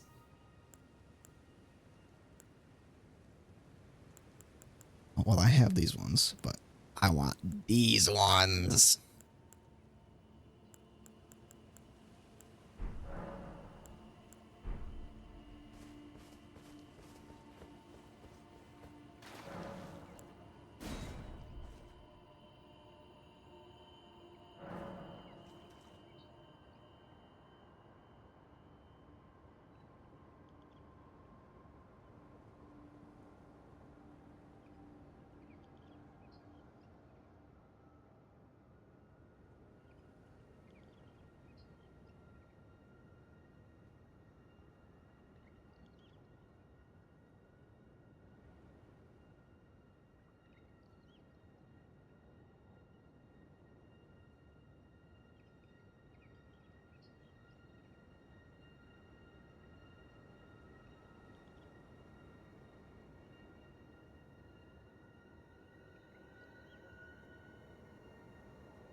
Oh, so maybe she did move on? Maybe the trigger for her moving is burning the tree?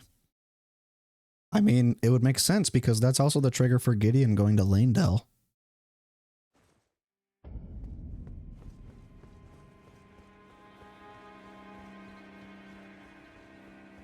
I don't know if you get an achievement for this quest.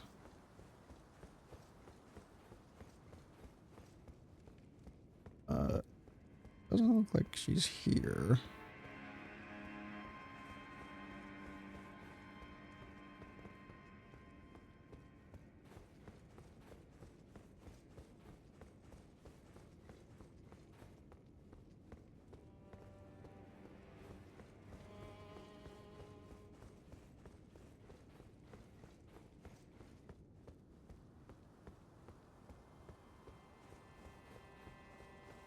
don't know. I'll have to just look it up.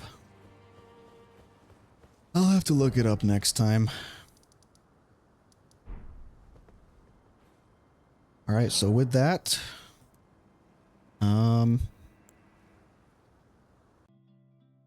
yeah, this stream we did exactly what I wanted to do. We beat Malekith. Didn't get to Placiduce X yet, but we can do Placiduce X next playthrough. Hopefully we'll do him, probably, and then we'll head to the Halig Tree, and hopefully, well, we'll hopefully get to the Halig Tree in a short amount of time. Defeat Neal, get to the Halig Tree, and then hopefully beat Melania, as long as she doesn't take me 2 million tries. But we'll see.